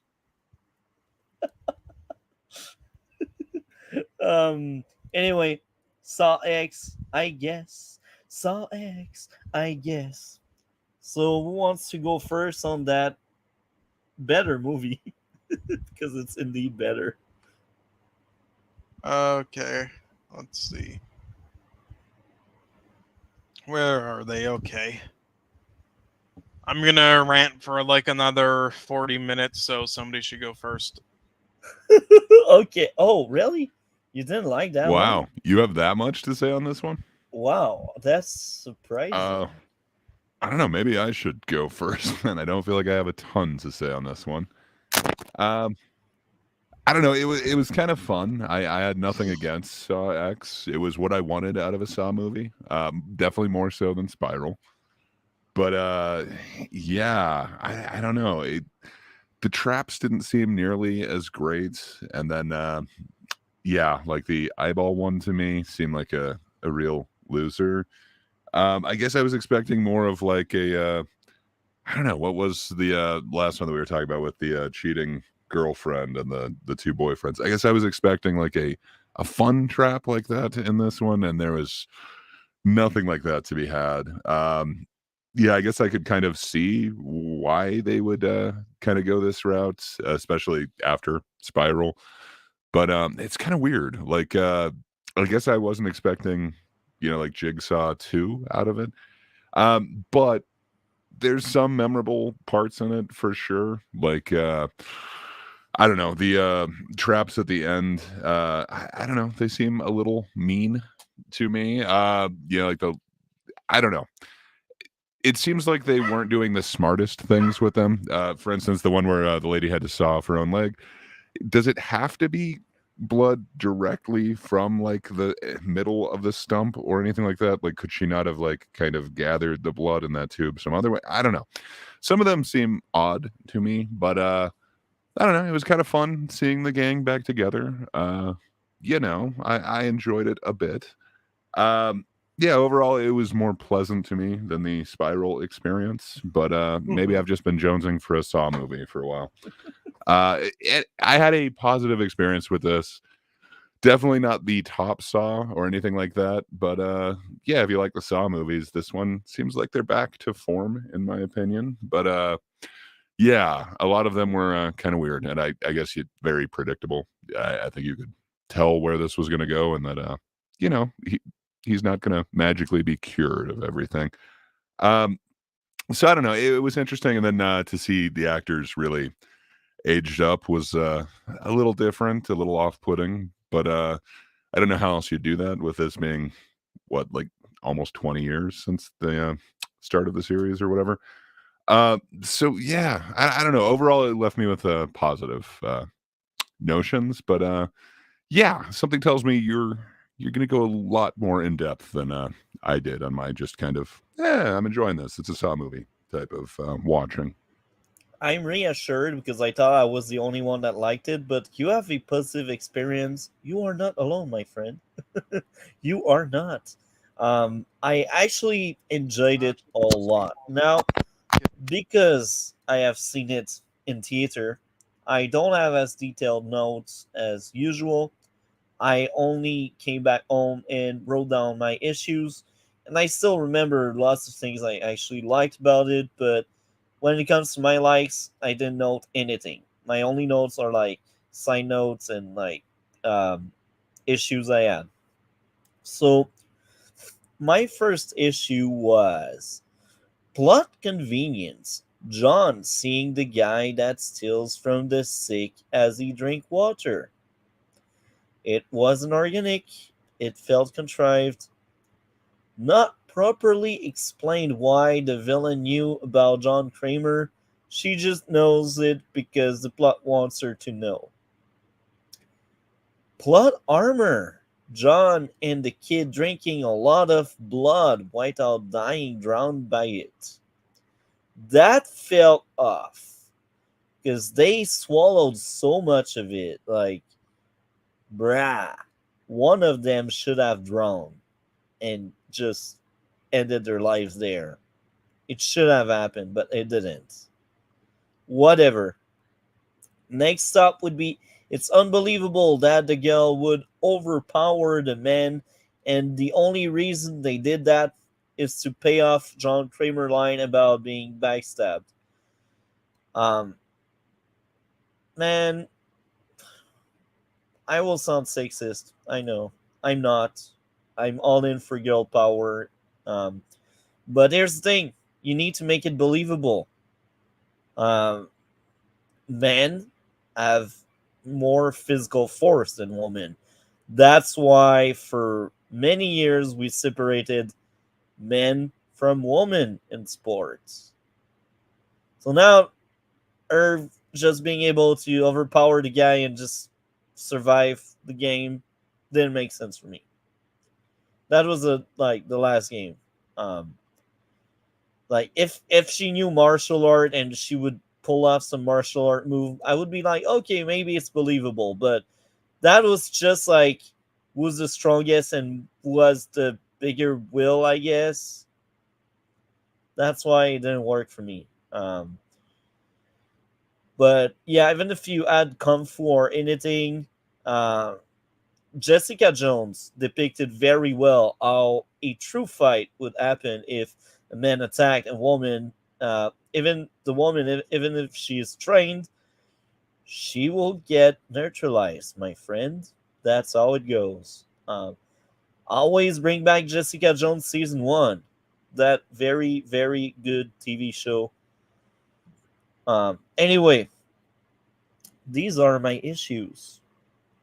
And I'm kind of surprised there's not more issues because for like the last 8 movies in the franchise, uh, it was bleeding of issues, like tons of issues, and here I was surprised. I was satisfied. I was glad I went in the theater, and I didn't thought I would feel this way. Um, so what I liked is they tried to uh, capture what they did with the first two movie ish, and I think they did it well. And the origin story of why Kramer is the way he is, I think was appealing. I enjoyed it a lot. And here again, John Kramer carried the movie on his shoulders. Also liked how most of his exchange were with his accomplice, the girl, and that was very interesting. I liked their dynamic there. You got a teacher, eventually she will fail, but he still tries, and that was really cool. And they also patched up one of the plot convenience I first had with the movie. Uh, when John Kramer basically met the guy at the coffee shop, I was like, that's a plot convenience. But the sole fact that the villain investigated on John Kramer actually made it work. And the same goes for when um, the guy was just randomly showing up at the factory. I had seen it as some kind of plot convenience again, but then they fixed it up by making him work with the villain, and I enjoyed that. They patched up issues I had as I was watching, and when a movie does that, I give the movie where the credit is due because I nitpick a lot, and when they can see some of the nitpicks some people may have, and they kind of patched it up, props on you. That's really good. I was entertained. I was hooked, and it's funny how when I came in, uh, with the runtime being 1 hour and 58 minutes, I was like, man, I will get bored. I will watch at my time. I won't be as hooked. But I was damn wrong. I was caught by that movie. Um, I maybe I will sound crazy there, but it's my favorite in the franchise, and I'd say it's the best one. Um, so yeah, I really like that one. So I don't have much more to say because, as I said, since we went at the theater, I didn't take much more notes than this. Um, so Cole, I will let you roast the shit out of it because apparently you hated the movie, and this is going to get interesting. Cole. Okay. Now, this fucking film. You're coming very, Where very do I even low. start? Yeah, can you hear me now? Can you hear me now? Yeah, it's much better now. Okay, this fucking film. All right, Saw X. After the dog shit of fucking Spiral and the dog shit of fucking Jigsaw. All right, then you proceed to give me this actually good film. Holy fuck. Uh, fucking hell, finally. Oh, these fucking idiots finally did it. Okay, let's talk about this. Here, let me grab my notes, okay? Yeah, okay, I think they're right here. Okay. Now, I have to say, though, it's sort of a coincidence that you ended up seeing this film with a French dub. Is that right? By accident?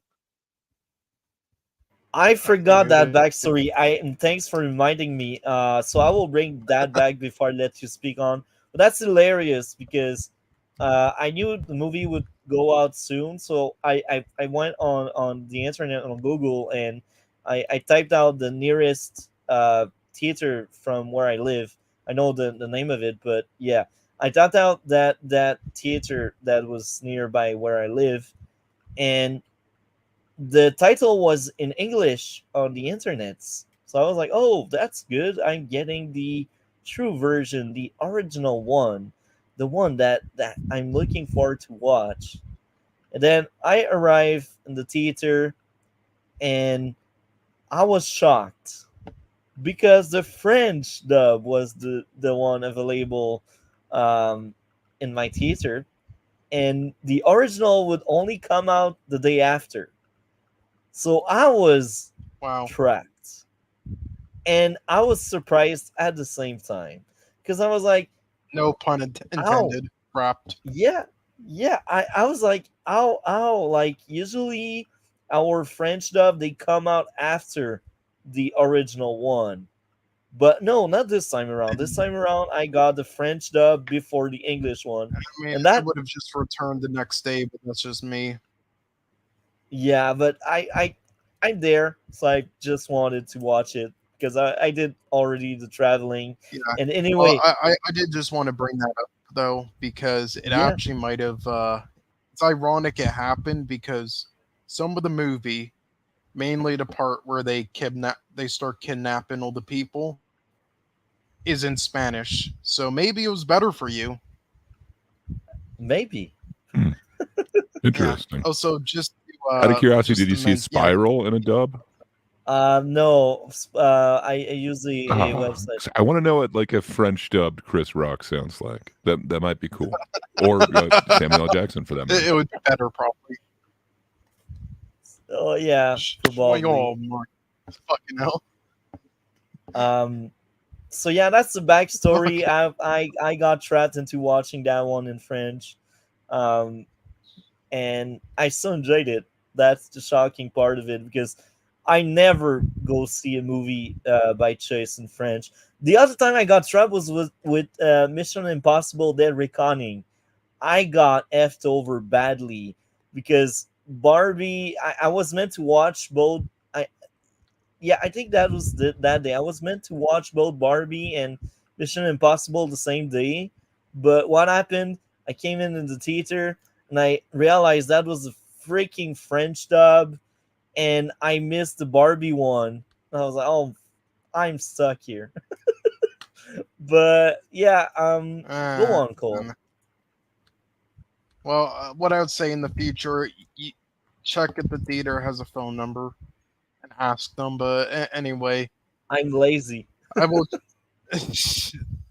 Anyway, I would say just to mention though, when I saw this in theaters on Thursday, the dumbasses put on the Spanish dub by accident for the first 5 minutes. So I had to That is then afterwards hilarious. go online.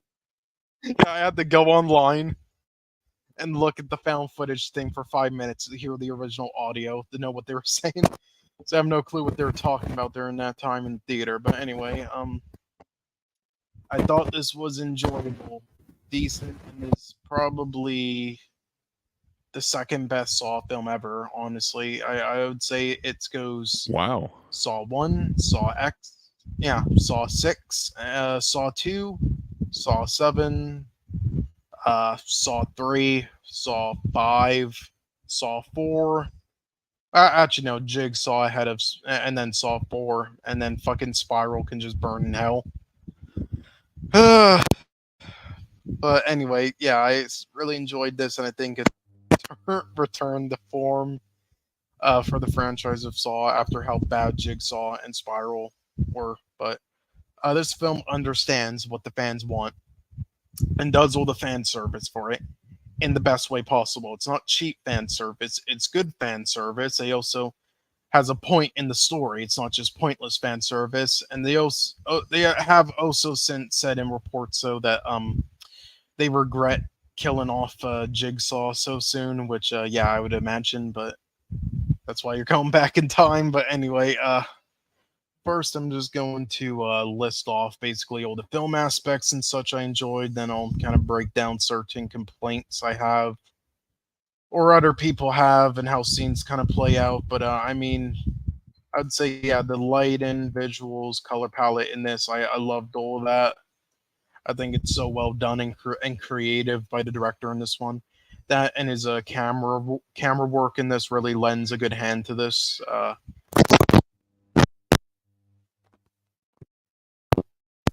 Creative choices he does that doesn't completely work, but it is great as per usual. Outside You of did fucking cut Spiral, off a because they bit. didn't have that guy edited. You did cut off a bit Oh, I for cut some off a reason. bit. You're like, yeah, Sorry, can you hear me now? yeah. What part did I cut off at? I lost track of it, but it was chopping off a lot of what you said. Okay, well, I'll try to like repeat some stuff. I mean, again, I love the light in visuals, color palette. I think that was all creative. I think the camera work lends a good hand to this as well, and what they did there. But I think there are certain slow motion, fast motion, and other creative choices that don't completely work, but isn't anything too big, I guess. I think the editing is great as per usual. And again, what I love about it is how it not only adds the tension to the film once again, but it doesn't try to play games with you. It shows exactly the moments where you know the characters are fucked in traps, and the characters even say it like 8 seconds before they die, so they don't try to pretend as if they have a chance when the audience can easily piece it together that they don't. But they still do it in a way where you're still on the edge of your seat despite that, because it's so well done, the editing, where it makes it work still. Which, speaking of the traps, I love them in this. I think even if they aren't the most technical in the franchise, and I also love how they take place in the same area, just like Saw 1 and Jigsaw did. I think those are all really well done traps. And yeah, unlike Spiral, yeah, I think the acting from Come on, the every finger trap though. single The character, finger traps. You got to bite down on it, and then it pulls your that was fingers. just copied. No, Fair that enough. was shit. But anyway, I think acting from every single character in this film was good, especially Tobin Bell, who was fantastic. Besides maybe the maybe not the one kid who was whatever for a kid actor, and there were a couple of lines with the main antagonists in the film that were a bit too cheesy and gave off vibes vibes that were like kind of similar to Scream 5 with being too meta in a bad way Yeah. near the end. Overall, But though, only it was all vibes. good. Even like the minor characters, yeah, even the minor characters were great. Just good performances. The production design and everything else was great as well. Obviously, the music was eh. I mean, the Saw moments with the music were good, but then they tried to do emotional, sappy music, and it was kind of bad, especially in certain scenes. So I'll explain later. But yeah, the sound design was well done though, and the story worked for the most part. But I'll get into it later as well again. But the dialogue itself was good, outside of a few moments. Even if you don't like the story itself, and it also kind of mocked its own traps at moments, I would say, and the participants and other things, which I kind of loved. And it kind of was really self-aware of the franchise at this point. I also love his line delivery in scenes as well, such as so your advice for me is to die easily. I just fucking love that in the beginning of the film by the actors, is so well done. And also, I love seeing his character interact with people who he considers to be nice for a change of pace. You know, just interesting to get a look at that at the character doing that stuff. And also the one actress playing Amanda again years later must have either really practiced the role a bit more, or gotten used to playing crazy now, or just had a really well written script, because she did a much better job at it, especially because she wasn't at a state in the timeline yet where she was completely crazy and just came off as cheesy. So they blended it, with both that and dramatic and broken, which she did a better job at in Saw 1 and Saw 2. as well. And also the eye trap imagined was cool. You could consider it to be dumb in terms of like how it is easy. How it is. Sorry, my English is broken right now. It's been 5 hours of the stream. My bad. So you could consider it to be dumb in terms of how it is the easiest trap or one of them to beat out of all the films in the franchise in terms of the sacrifice with just breaking all five of your fingers just like that, which you can do quickly at once with the lever. But it being just a vision he had, it makes sense in that way, since it was just a vision, that it's an easier thought out one, and also compared to the real things. I mean, and also it was a cool concept, and also just a counter argument to that as well. He didn't really know what was completely going on in that vision, and only really felt pain. So I guess he was partly like afraid to keep turning it, not knowing what would happen next. But but that's just what I got out of it. But anyway, it's also cool to see Jigsaw in real time with how he kind of stalks people to find out what they're doing, and how he comes up with things on the spot by looking at the surroundings and people around him, which shows his IQ, I guess. The talk with him and his supposed friend Henry was great and well filmed and well written, and the phone calls and everything after that was done pretty realistically with how that Yeah, stuff works. I watched all a lot that of stuff. thank you a lot, Dre Puppet. So, what do you have going on your channel? Sorry, because I've read the private chat. That's why. What's Oh, going on your channel, Gray? not a ton. I did a live stream on Monday, and I think I'm gonna release an episode of my show on Friday. But that's kind of it. Other than that, I'll be on that darn kiddo's channel on Thursday. We always do the Thinkers, so that's kind of what I got going on. But not a ton. But this has been really awesome. Thanks for letting me be a part of this.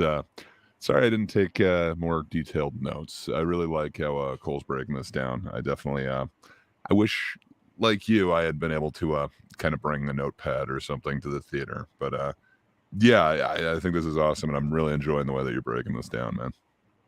And yeah, thank you for coming. And we got something tomorrow, if you didn't forget. Yes, We start for sure. our new I'll be right there. podcast with you. So anyway, man, you're amazing as usual. We are glad to have you on.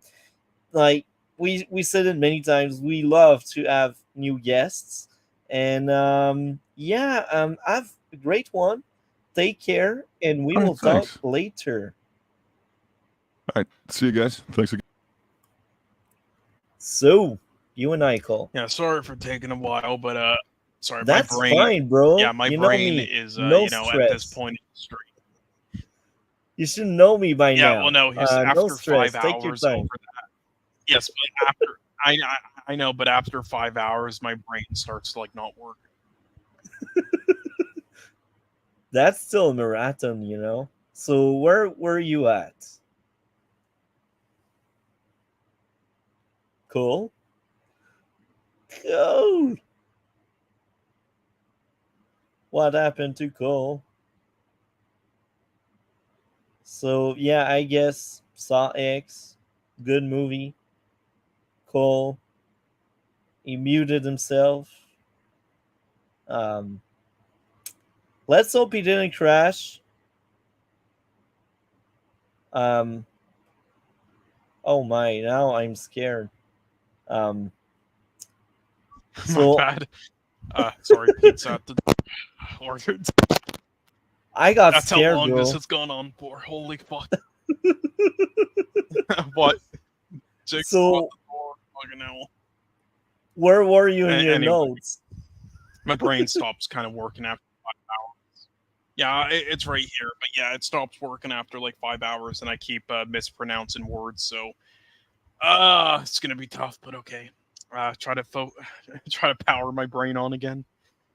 But anyway, the talk with him and his supposed friend Henry was great, and it was well filmed and well written, and the phone calls and everything after that was done pretty realistically with how that stuff works. I watch a lot of stuff on scams, and especially with surgery scams, such as the infamous Dr. Brown transgender surgeries in the 70s. And all of this is pretty accurate to a lot of those things that they do. So I like that. The one actress, they could have maybe acted a bit better in those video packages, though, the main antagonist, to make it seem more genuine, but it's whatever, and because it was kind of predictable anyway. It's also pretty realistic for where this takes place in, as it's one area with the most scams for tourists from North America and, New Mexico, and with those surgeries, which I can confirm as somebody who also lives around these areas, who has experienced those dumbasses trying their best to get people. I already know all their tricks, though, so they can suck it. But anyway, the one scenes with the fake hostage situation was well done, even if it was a bit predictable that it was a test to get an entrance to it, since it's been done in films before. I do love the conversations they bring up about the character with drug use and the sympathy the one character has for her, and with trying to get her out or trying to help her out. I mean, I will say, though, even though it was easier when it comes to sacrifice, sort of, than the other two traps, a lot of people tried saying, it was she got the easiest trap. But I will say, well, in terms of like sacrifice, like not losing a limb or anything, sure, but it was in no way, shape, or form the easiest to get through, or at least the easiest and easier than the others, because the amount of power you need to have to break your leg and wrist hard enough for yourself to then fall down from that, and with the pain of it, and trying to do it yourself over and over again, hitting at it, is impossibly difficult. And also having the power to do so while dangling like that with one arm and one leg in the air like that, and trying to aim properly and such. It is impossibly hard, even more so than like the first trap out of them with the leg and the other one. And especially with how fast the radiation damages, someone in comparison to the other traps that had a time limit. I will say, though, kind of dumb for them to plan all that out, but not do so in a way where anyone who survives their traps are safe afterwards. Like, they should have known that they were considered disposable to her, and with the scheme that they ran, and would just kill them with everything in mind, and being Jigsaw and all that. That part was kind of dumb, but whatever. I do also love, though, some of the subtle lines throughout the film.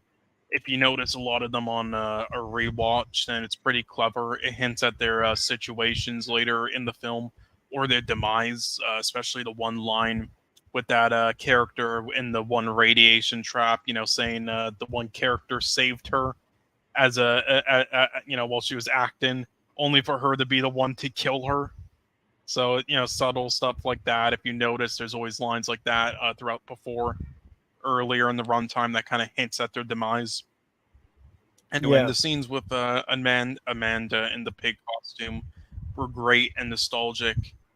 And since I avoided all promotional stuff before seeing it, I was pretty shocked by her reveal of her being in it and helping him. I thought at first that it might have been, honestly, more so the taxi driver or kid instead of her. But okay. Anyway, I will say a bit dumb of them to not hide the TV screen before surgery after doing this scam so many times, but whatever. Also, I do like the scene with the kid before surgery, sort of. It wasn't the best, but I like that it comes back in the end with him then at least teaching him the one word, which saved his life because he knew not to pull it now. Which basically what happened if you missed it, but because it was a little bit confusing. I mean, again, it was supposed to be him and Amanda, and they trained to take turns to hold their breath in the blood for the perfect number and amount of times to then survive it until they went upstairs. But with the kid unintentionally shoved into play, he had to then hold it down and tell him not to pull it at all, and almost sacrificed or killed himself for it and risked his life to not endanger him. which is also why that scene was worrying for them, despite the fact though that they had something planned out for it, because that part wasn't planned out, I suppose. No, so I liked how realistic they were with the reactions people gave to stuff compared to other things and the stuff they had to do. In other Saw films, they forgot certain things with that, but in this, they did not, such as how in the second trap, it's harder for the one guy to cut through the bomb on his other arm, with it being damaged now after cutting it off on the first arm, so he didn't have to use his teeth to pull it out before it exploded. In previous Saw films, they kind of forgot that attention to detail, so I like that. Anyway, now, not that he could have, well, with how damaged his arms were, and he was smart enough to know that with his character being shown as smart, with scamming tourists, so it makes sense, and I'm not considering it as a flaw that he didn't try to kill him afterwards, like the one guy in that chair trap in a previous Saw film with the knives, who then ran into a box of barbed wire trying to tackle him. But still, Jigsaw had a lot of faith in him not to try to stab him while he was kneeling down, and walked over to him after he beat it, considering he still had those weapons taped to his hands. Anyway, there were some good outside shots I liked with the house before they kidnapped the one character. I also liked a lot of the use for some of the practical effects, such as the intestines. That's another thing people on fan sites bring up as a sort of joke answer to solve problems that they utilize here in funny, gross ways, which I love. It's kind of like parodying itself with the intestines, and then they also make a joke out of the people who are like, just do not play the tapes or activate them. Just sit there with the one dude that then getting zapped a few times, and also trying to just move away from things with them, then moving it towards them again. Like again, I love when the film does that stuff and is self-aware. But anyway, I also liked how when they say the money's upstairs, what they mean is actually the paperwork with all the money prices of the people they scammed. That was a nice touch. Them not running out of the room with how much time they had before the door closed was dumb, but is more so a small technical error with when they made the film, as the shot with the closing door was meant to be shown after it ended, right after it ended, but whatever. Anyway, and I also I like the extra steps they added in the traps this time too, with the blood and melting the brain piece away. It added something new than the other Saw films did, especially the first was showing the fat and other things coming out of it, and even blocking some of the blood flow from it. Really nice, realistic, and disturbing touch. And I also love the fourth trap, but I wish they showed the aftermath of the dude's burnt face or head, unless they did and I just missed it. I don't know. I didn't see it though.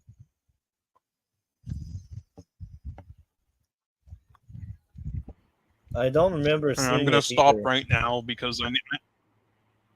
What? Yeah, What? but anyway, I'm gonna stop right now because I need a breather. So you can talk a little. So I guess I can give my score out of 10 because this is where we are at. I don't have much more to say. So, for me, this movie deserves a 7.5 out of 10, just like the first one, but I'd say this one is slightly better than the first one. What about you? What would be your grade out of 10?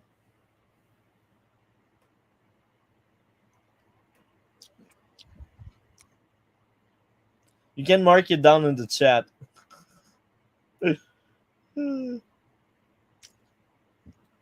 Oh, sorry. Mark it I still have more down. to say, but I'll skip my rating. It's a 5 out of 10. I'll give it, or a 5.5, around that range. It's around like a 5 to 6. Actually, I'll say. I don't know quite yet, but for a Saw film and a Saw sequel, that's good. Yeah, that's But good anyway, I have considering how some bad more the to say, other so I'll just. were. Oh yeah, but anyway, the rest isn't really talking about the film. It's just talking about some criticisms with the film.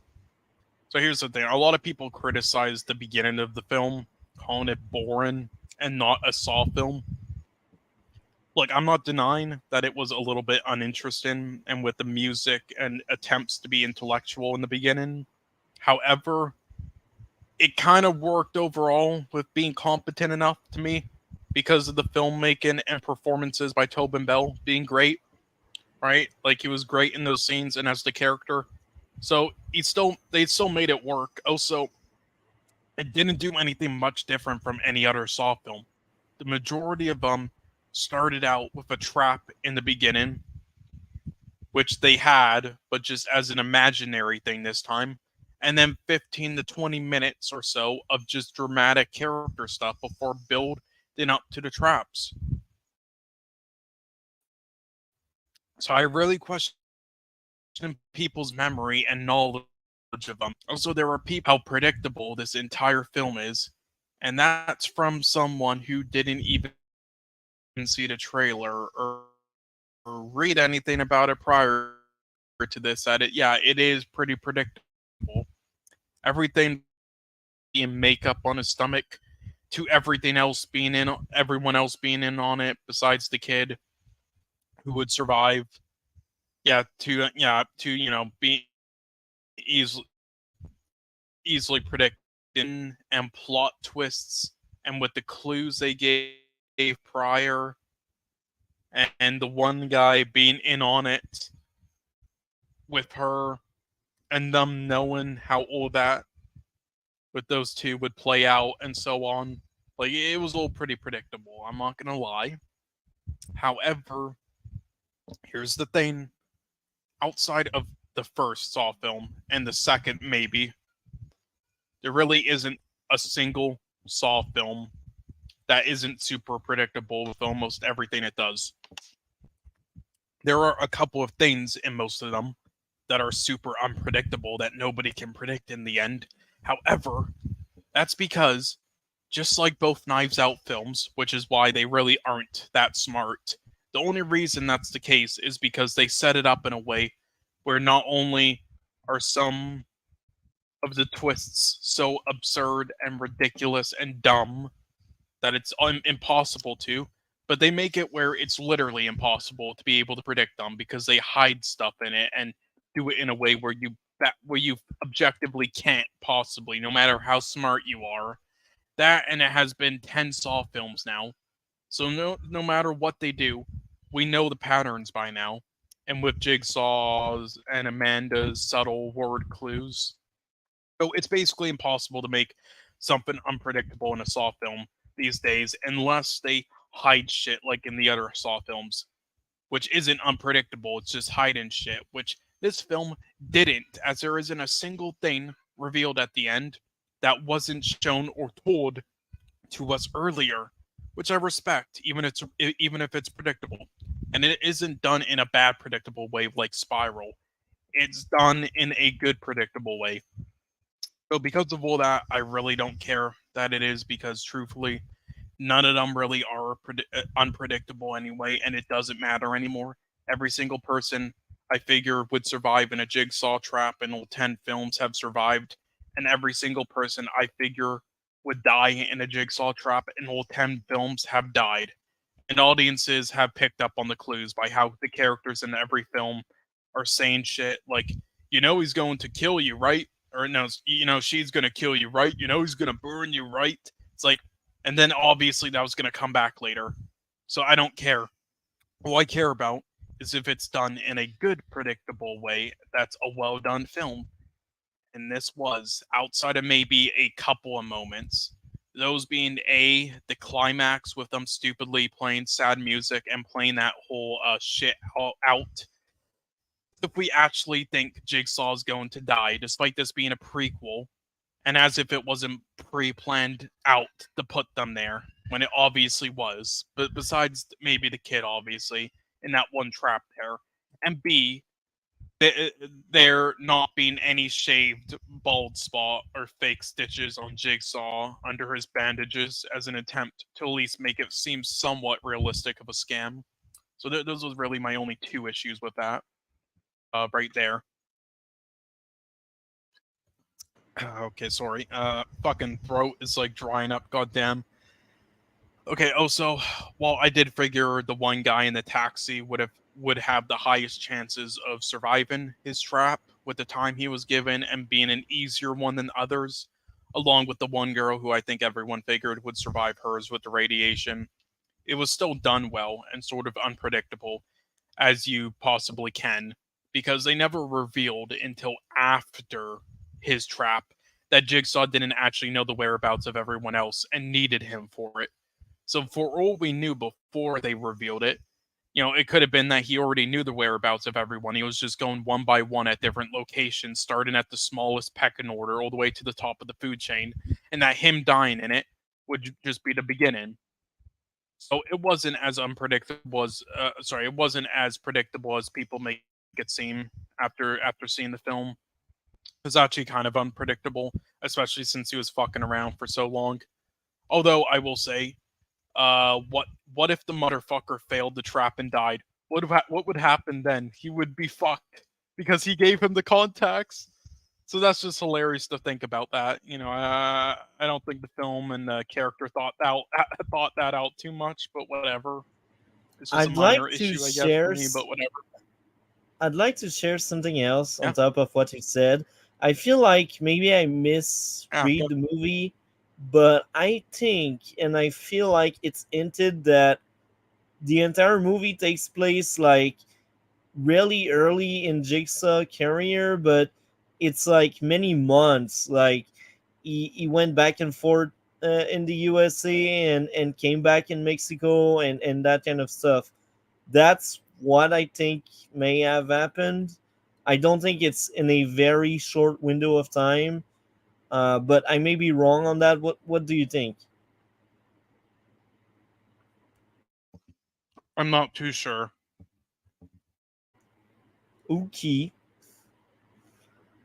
Do you have anything else you'd like to add to Saw 10? Yes, just 1 second.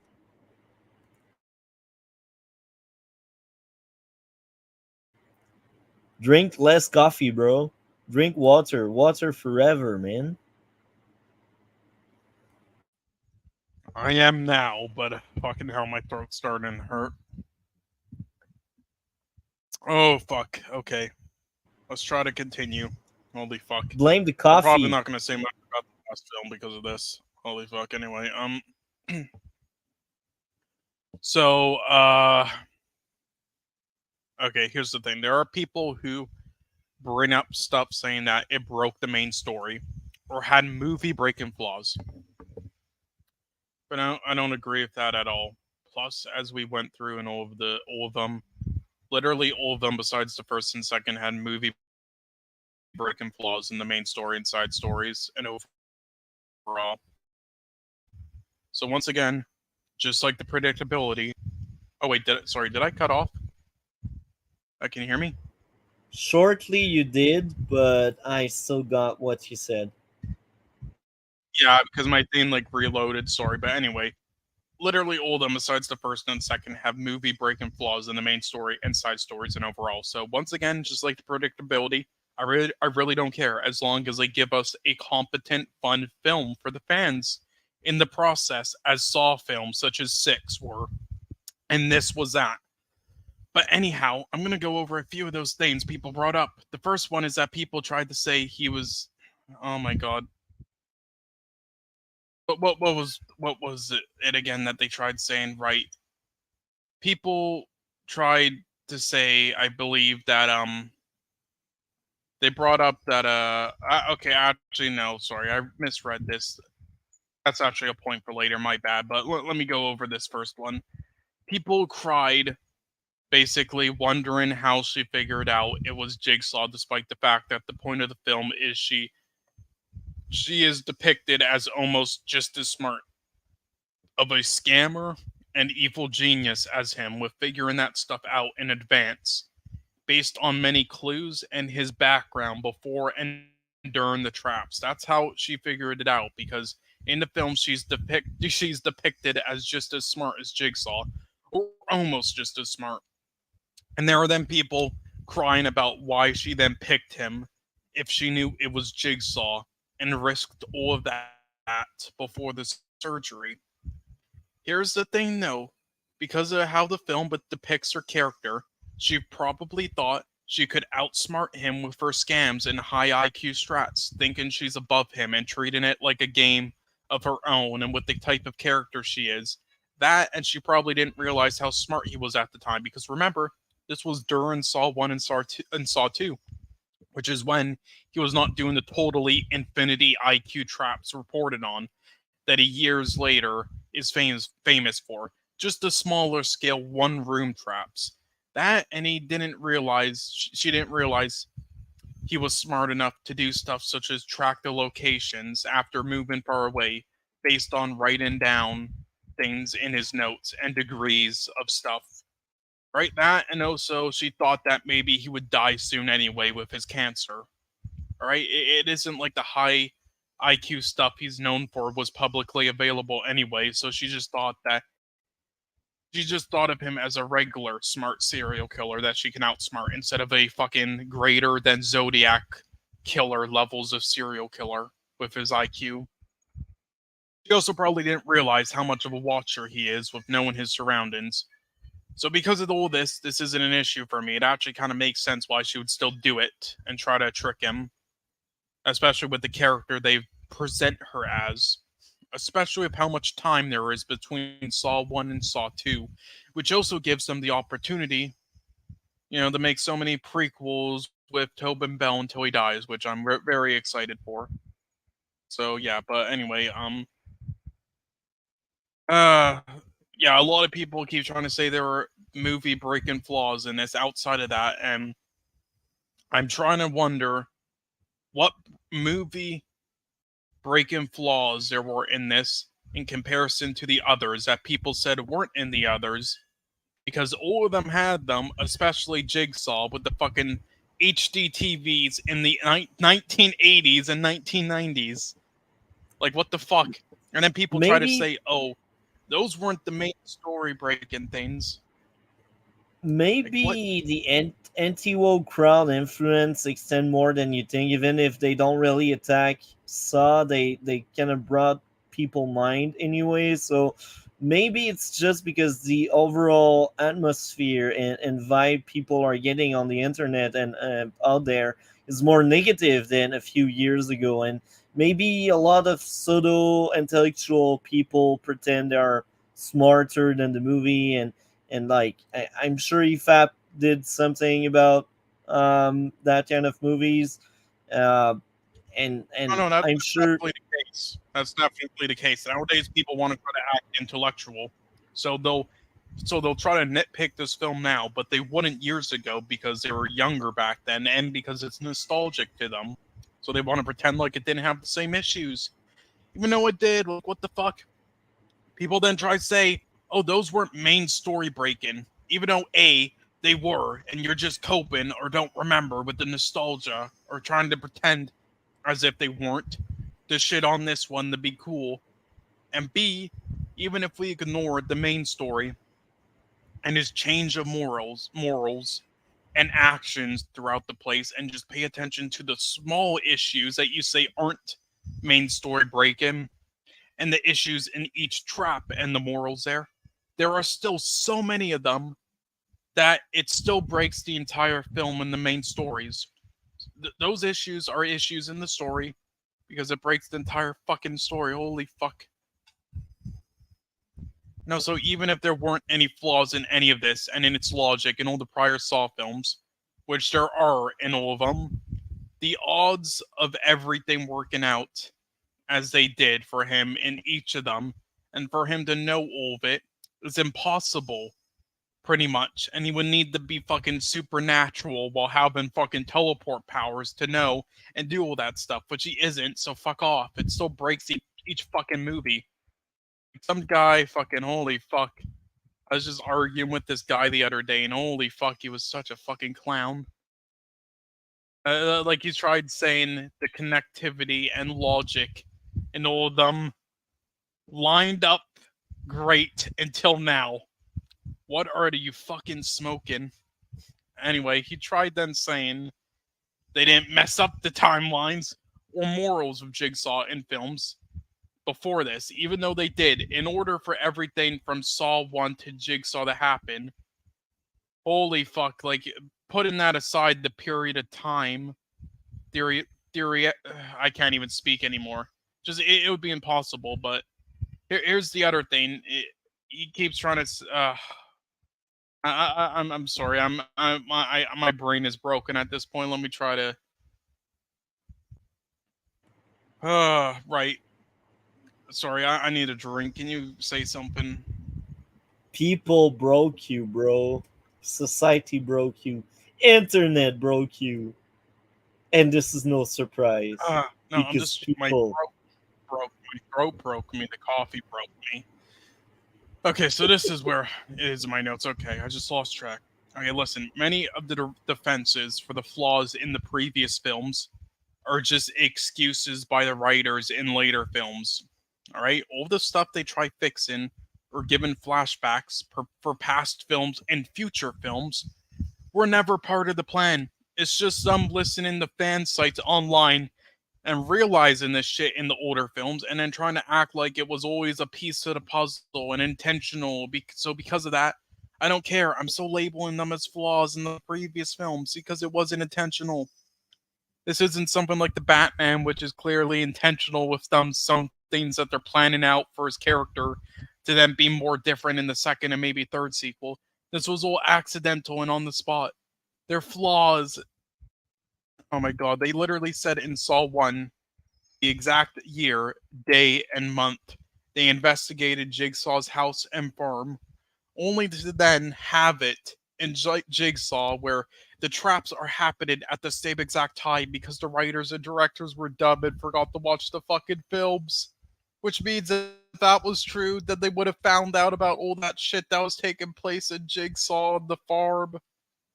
Holy fuck.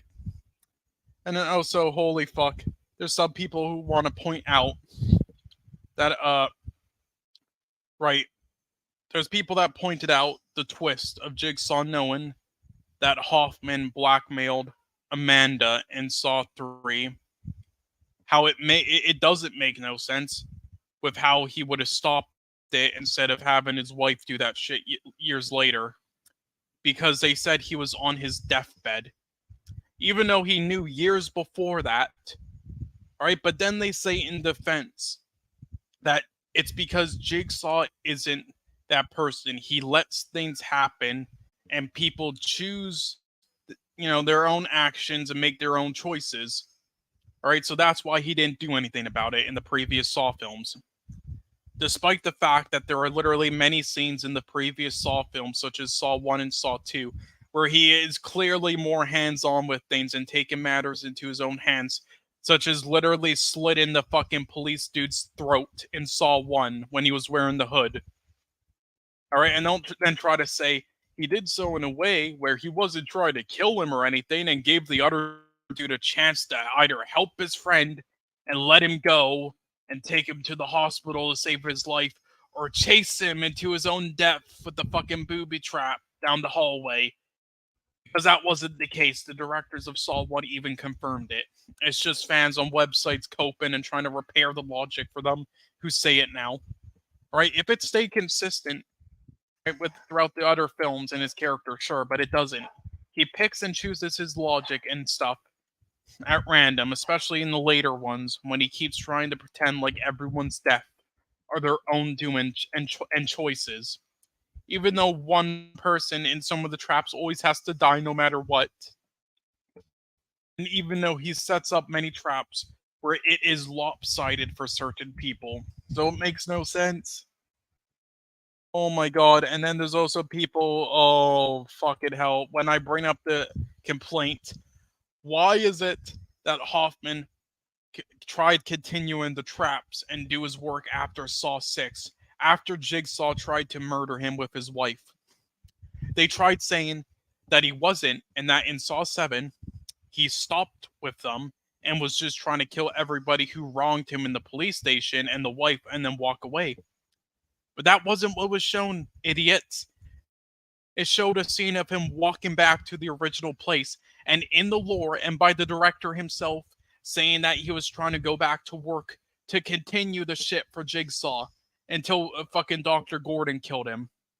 All right, and also while it was probably Dr. Gordon who did the traps in Saw 7 with the dude from Linkin Park and the dude with the who did that whole fraud scam thing with his book pretending to be in a Jigsaw trap. They never explained it properly, so it could have been Hoffman's traps for all we know. Holy fucking complete fucking clowns. So I just want to go over that shit. Like, no, the other films are fucking broken and they have no continuity. Like, fuck off. This isn't the first film anyway. Finish this off, though. I know there will be one flaw.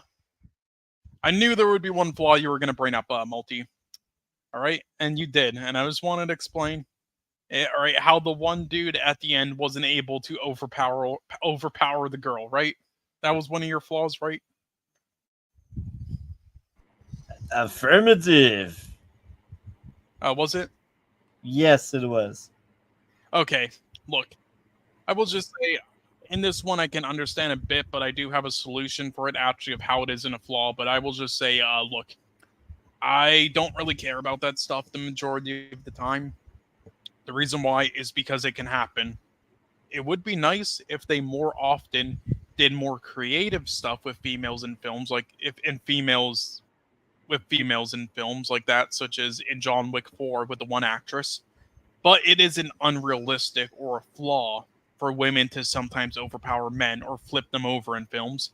It doesn't happen often, but it does happen. I've seen skinny women beat up muscular men in a fight, with the muscular men trying their hardest to beat up the skinny woman and overpower her.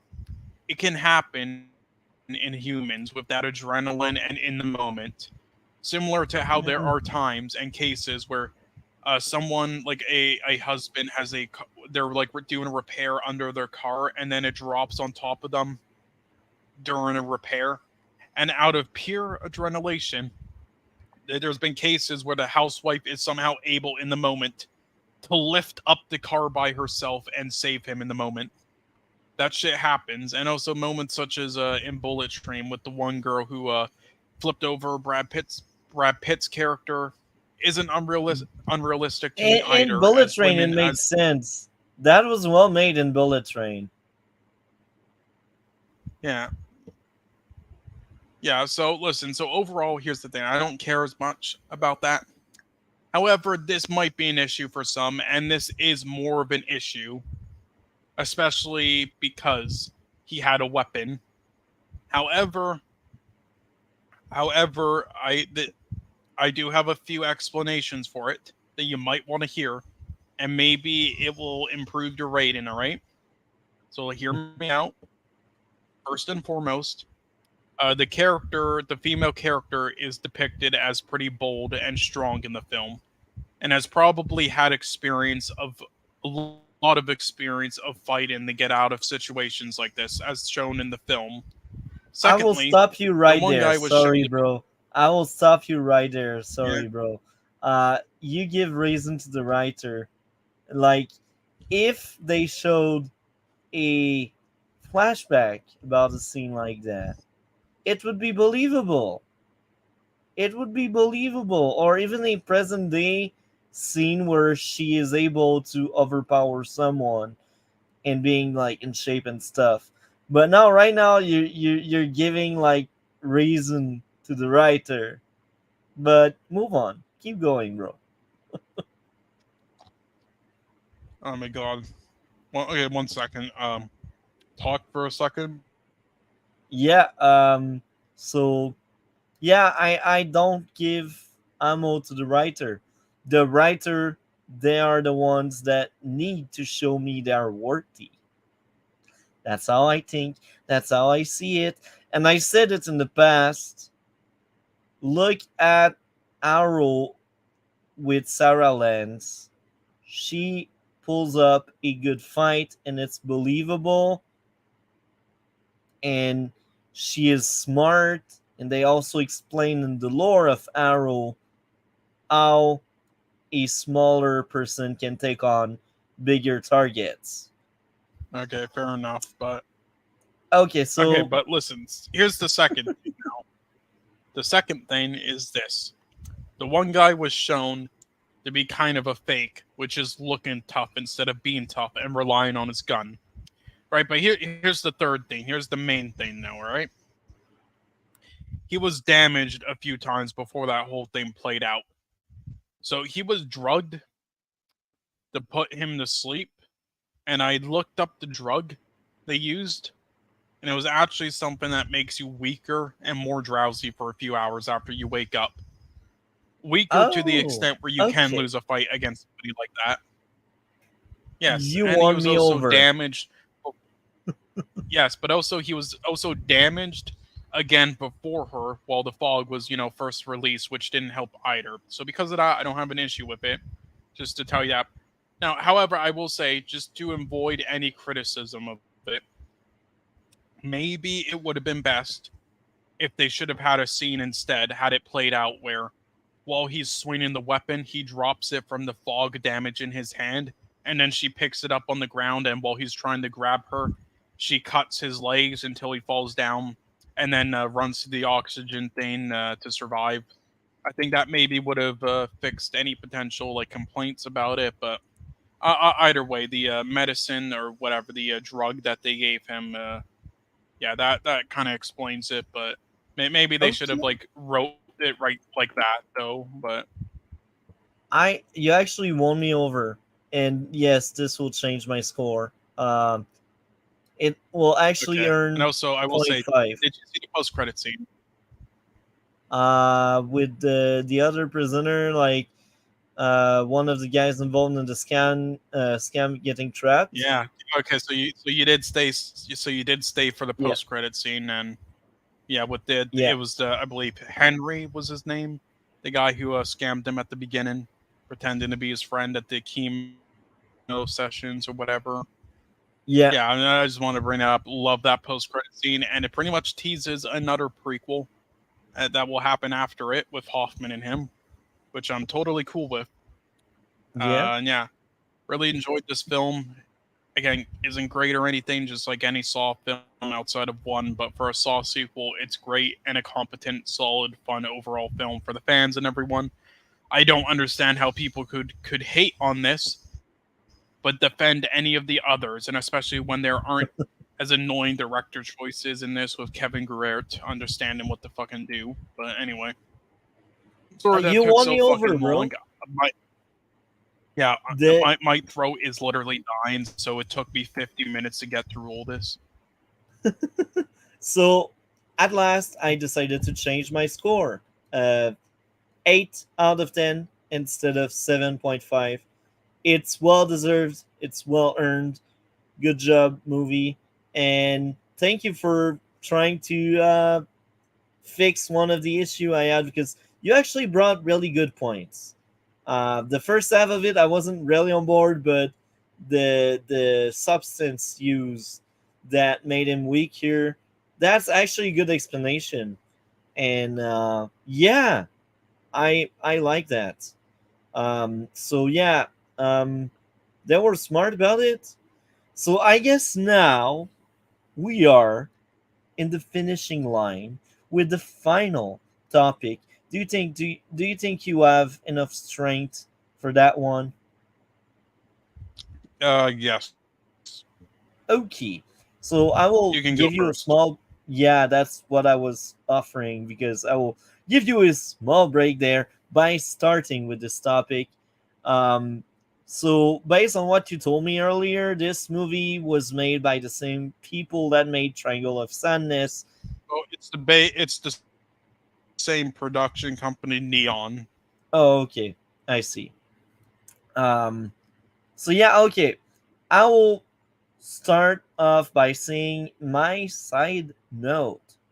I did consider the two guys showing up at the plant as being plot convenience, but A, the two students were near the plant for a long time, so I gave it a pass because I was like, oh, okay, that's believable. They were there for like 2 hours or so, maybe a bit more. It's not really said bluntly, but it's obvious they were around for a long time. And it's normal that a lot of people would show up during the day to fix the pipes and the machines. So I did consider it as a plot convenience, but I was like, okay, actually this time around maybe it's too harsh to consider it as being a plot convenience. The movie still has a few issues outside of that. Number one, too many character. I didn't care about any of them, and they were just there to show the idea of planting bomb. Um, Next up would be telling instead of showing, and I remember the example. They told the backstory about that girl that was in a village where it was raining acid and that was burning her skin and stuff. Why didn't they show that? Uh, Budget constraint, most likely, because this seems like a low budget movie. Um, Next up would be people cannot aim. I'm pissed at that shit. And I just realized I made a mistake when I marked down the score, so I will drop it down a bit. But anyway, um, my last issue would be plot convenience. Both guys meeting at the library in the flashbacks. It's not shown to us viewer that these two people are going at a library often. They just happen to bump into each other, so we need to see how they met. This is a small issue, but this is an issue nonetheless. Now, I will be honest with you. For most of the movie, I had somewhat of apathy because I was like, man, this movie is too crowded. I get the point. They needed lots of people involved to like really make it believable that they would blow up the pipe and stuff. But I didn't give a crap about any of these characters. They didn't feel like characters. They all felt like these student out of college, and they don't feel like they have any layer to them. They're just like college student making a movie and starring in their own student movie project or anything. Like, it's sad. To be fair, that's part of the point, as that sum up the majority of people in these activist movement. Yeah, I get what you mean, but it's still flaw for me. Um, you know me, I'm all about characters. If I like so much Doom Patrol, it's because of the characters. If I was invested in Ashoka, it's because of Sabine, and she will be wasted. Um, Maybe try to at least make some of them a bit different, or a backstory that make them feel different. Like, I can't name a single character name from that movie. I just can't, and they don't really have a character arc. Um, the one that has cancer is most likely like the one that placed herself behind bars for the others. She took the fall, and the other one, she also took the fall, and she had that activist message and stuff. It's just not. Man, I wish they were fleshing out like you can be an activist, but they are all one dimensional. They are activists because activists. Maybe the girl that has cancer has 2D because she changed because of cancer. No, I just cannot get behind their choice. I get what you're saying, but I just can't get behind that. Yeah. Sorry. Anything else?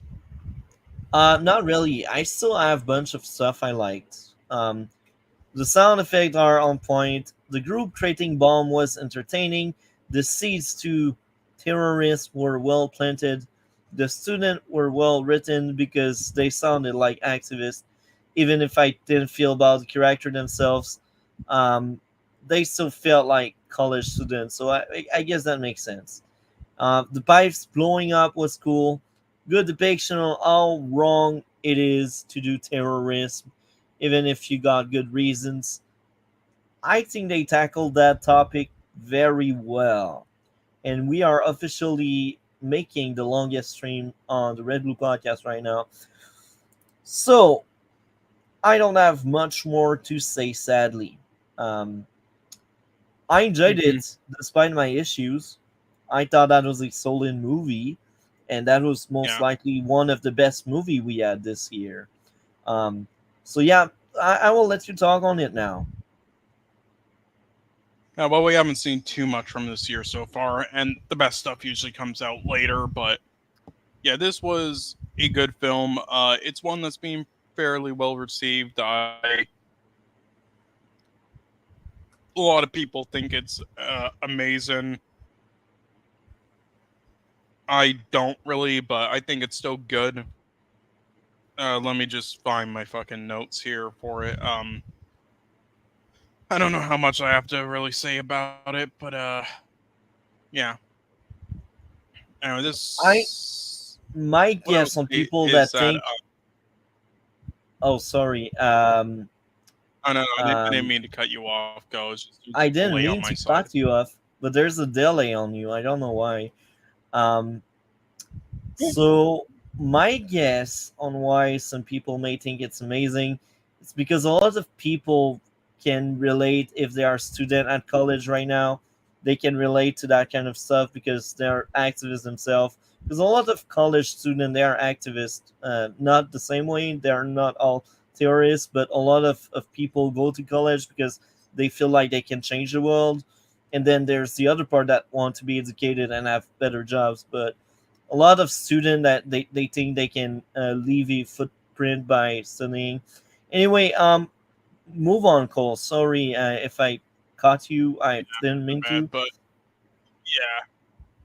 Anyway, no, this was a good film to me, and this is the type of film that I think they kind of used to make a lot in the past, as sort of character drama, chaotic stuff, and like character group things in this exact style, and with the visual and camera work style as this has. So it felt a bit nostalgic for me, but yeah, let's see this. Just to give background, this was directed by Daniel Goldhaber, however you pronounce it. He's an up and comer, and he has an interest in filmography in his early career, just right now. Basically, he just started out making a couple of shorts, then a feature length film called Cam, which was basically a horror type footage style film about a serial killer killing cam girls, basically, which was actually decent. And I also see he kind of improved a lot here, but yeah. And it also says what he's doing next, and I just wanted to mention this because it's kind of funny. I don't know if you ever heard of Faces of Death before, have you? I didn't. Okay, I so didn't hear about it's that. something that people call a Mondo film, where it's basically a film or documentary showing clips of real things such as deaths, disturbing differences around the world, such as brides in cages to lose weight or dog meat farms, which is a style of film between the 60s to 80s that took off since everyone was so sheltered at that time with censorship and such. So it's also the style of films that Cannibal Holocaust would make a film based on and kind of criticize years later with how racist they were and manipulative they were towards other countries and out of context clips depicting them as savages in undeveloped countries. But anyhow, the first was a film called Mondo Came, translated to A Dog's Life, which is where it got the name Mondo Films from. But the most popular of them all was a film called Faces of Death, which showed 50% real and 50% fake deaths of people, animals, and so on.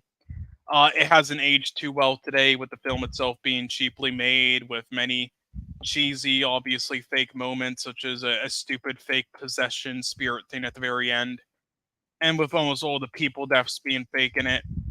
unlike other Mondo films where it's all real. But nonetheless, it became super popular and basically the classic Mondo film, and made 35 million at the box office, which was huge for its time, with only a budget of 450,000, which would rank somewhere in the top 10 for box offices that year in 1978. Anyway, inspired many afterwards, with even original soundtracks made by famous bands for some of them, such as Band from Television, Traces of Death, Rare, Dead Person, and so on, with many bordering the line between just straight up illegal snuff films, with with it all being real. It also had a few sequels, I believe, but I don't remember how many. Anyway, I wanted to bring this all up though because funny thing, apparently his next film, the guy who made this film, he wants to make a reboot of that. He wants to make a reboot of a film just showing a bunch of clips of people dying Wait, from the what? 70s. Yeah. Are you serious? Yeah. Yeah. Wow. He wants to Are make you a Faces kidding of me? Death 2025. Yeah. So yeah, that's hilarious. So I just wanted to bring that up. But anyway, so they made a new Toxic Avengers film this year, so we'll be watching that. Oh my! Oh my! Yeah. This will Anyway, be bad. yeah. I mean the actors I thought were all good. Definitely stronger ones out of the cast than others, but overall it was a solid ensemble that had good chemistry. None of the characters stood out, but I think that's kind of the point, how they're all sort of just like nobodies and not really like real characters, and also college students drugged up and shit that just want to try to make change. So I think that fit the theme of the film. I think the sound design could have been better and louder. I think it was a little too quiet, the sound design with things. I love how authentic it feels. It isn't as authentic as others. It does have some fakeness to it, how characters act and things are presented. But it was still good. It was more authentic than how characters in Oppenheimer act, even though I thought that was an overall better film, but not amazing either. The musical score, I think could have been better. Used less at moments or had a change of notes at points. Just wasn't the biggest fan of it, but it was still good, I suppose. Yeah, I did like the write-in and the bomb scene and everything, and all the scenes in the craft in it. The flashback scene was kind of filler, and you were right with some of the things, like how some of them met stupidly, but whatever, it can happen, I guess, to me. But I did like the editing as well and the direction of it all. And yeah, there's nothing too much else to really say. I thought this was a good, solid film, but I don't understand why it's being highly praised by some in film communities. But oh well, I think there's definitely better films this year and that are coming out this year. But I agree. this was still good. I'd probably give this like a between a yeah. This for me is like a high 6 to low 7. What about you? For me, that would be 8.5 out of 10. And I'd say Talk to Me was better. Much, much better. Talk to Me was much, much better. And it's funny because Talk to Me is not really my cup of tea, but I enjoyed crap out of it. So the sole fact that an horror movie took that one place in my heart, it's amazing. Yeah, 8.5 for me. That was an enjoyable trip. I liked it, but nothing more, nothing less. We officially have the longest stream right now. Good job, bro. We made it. Yeah, I I saw really- the 5-hour mark, and I was just like, let's save all my Saw X notes just to push it to that.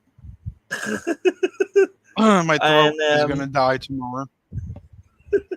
I really hope next week we get some of our guests back again. I enjoyed having Advanced Warrior crossing over to this universe of the movies because he doesn't watch that many movies, and I've known him like for almost 2 years now.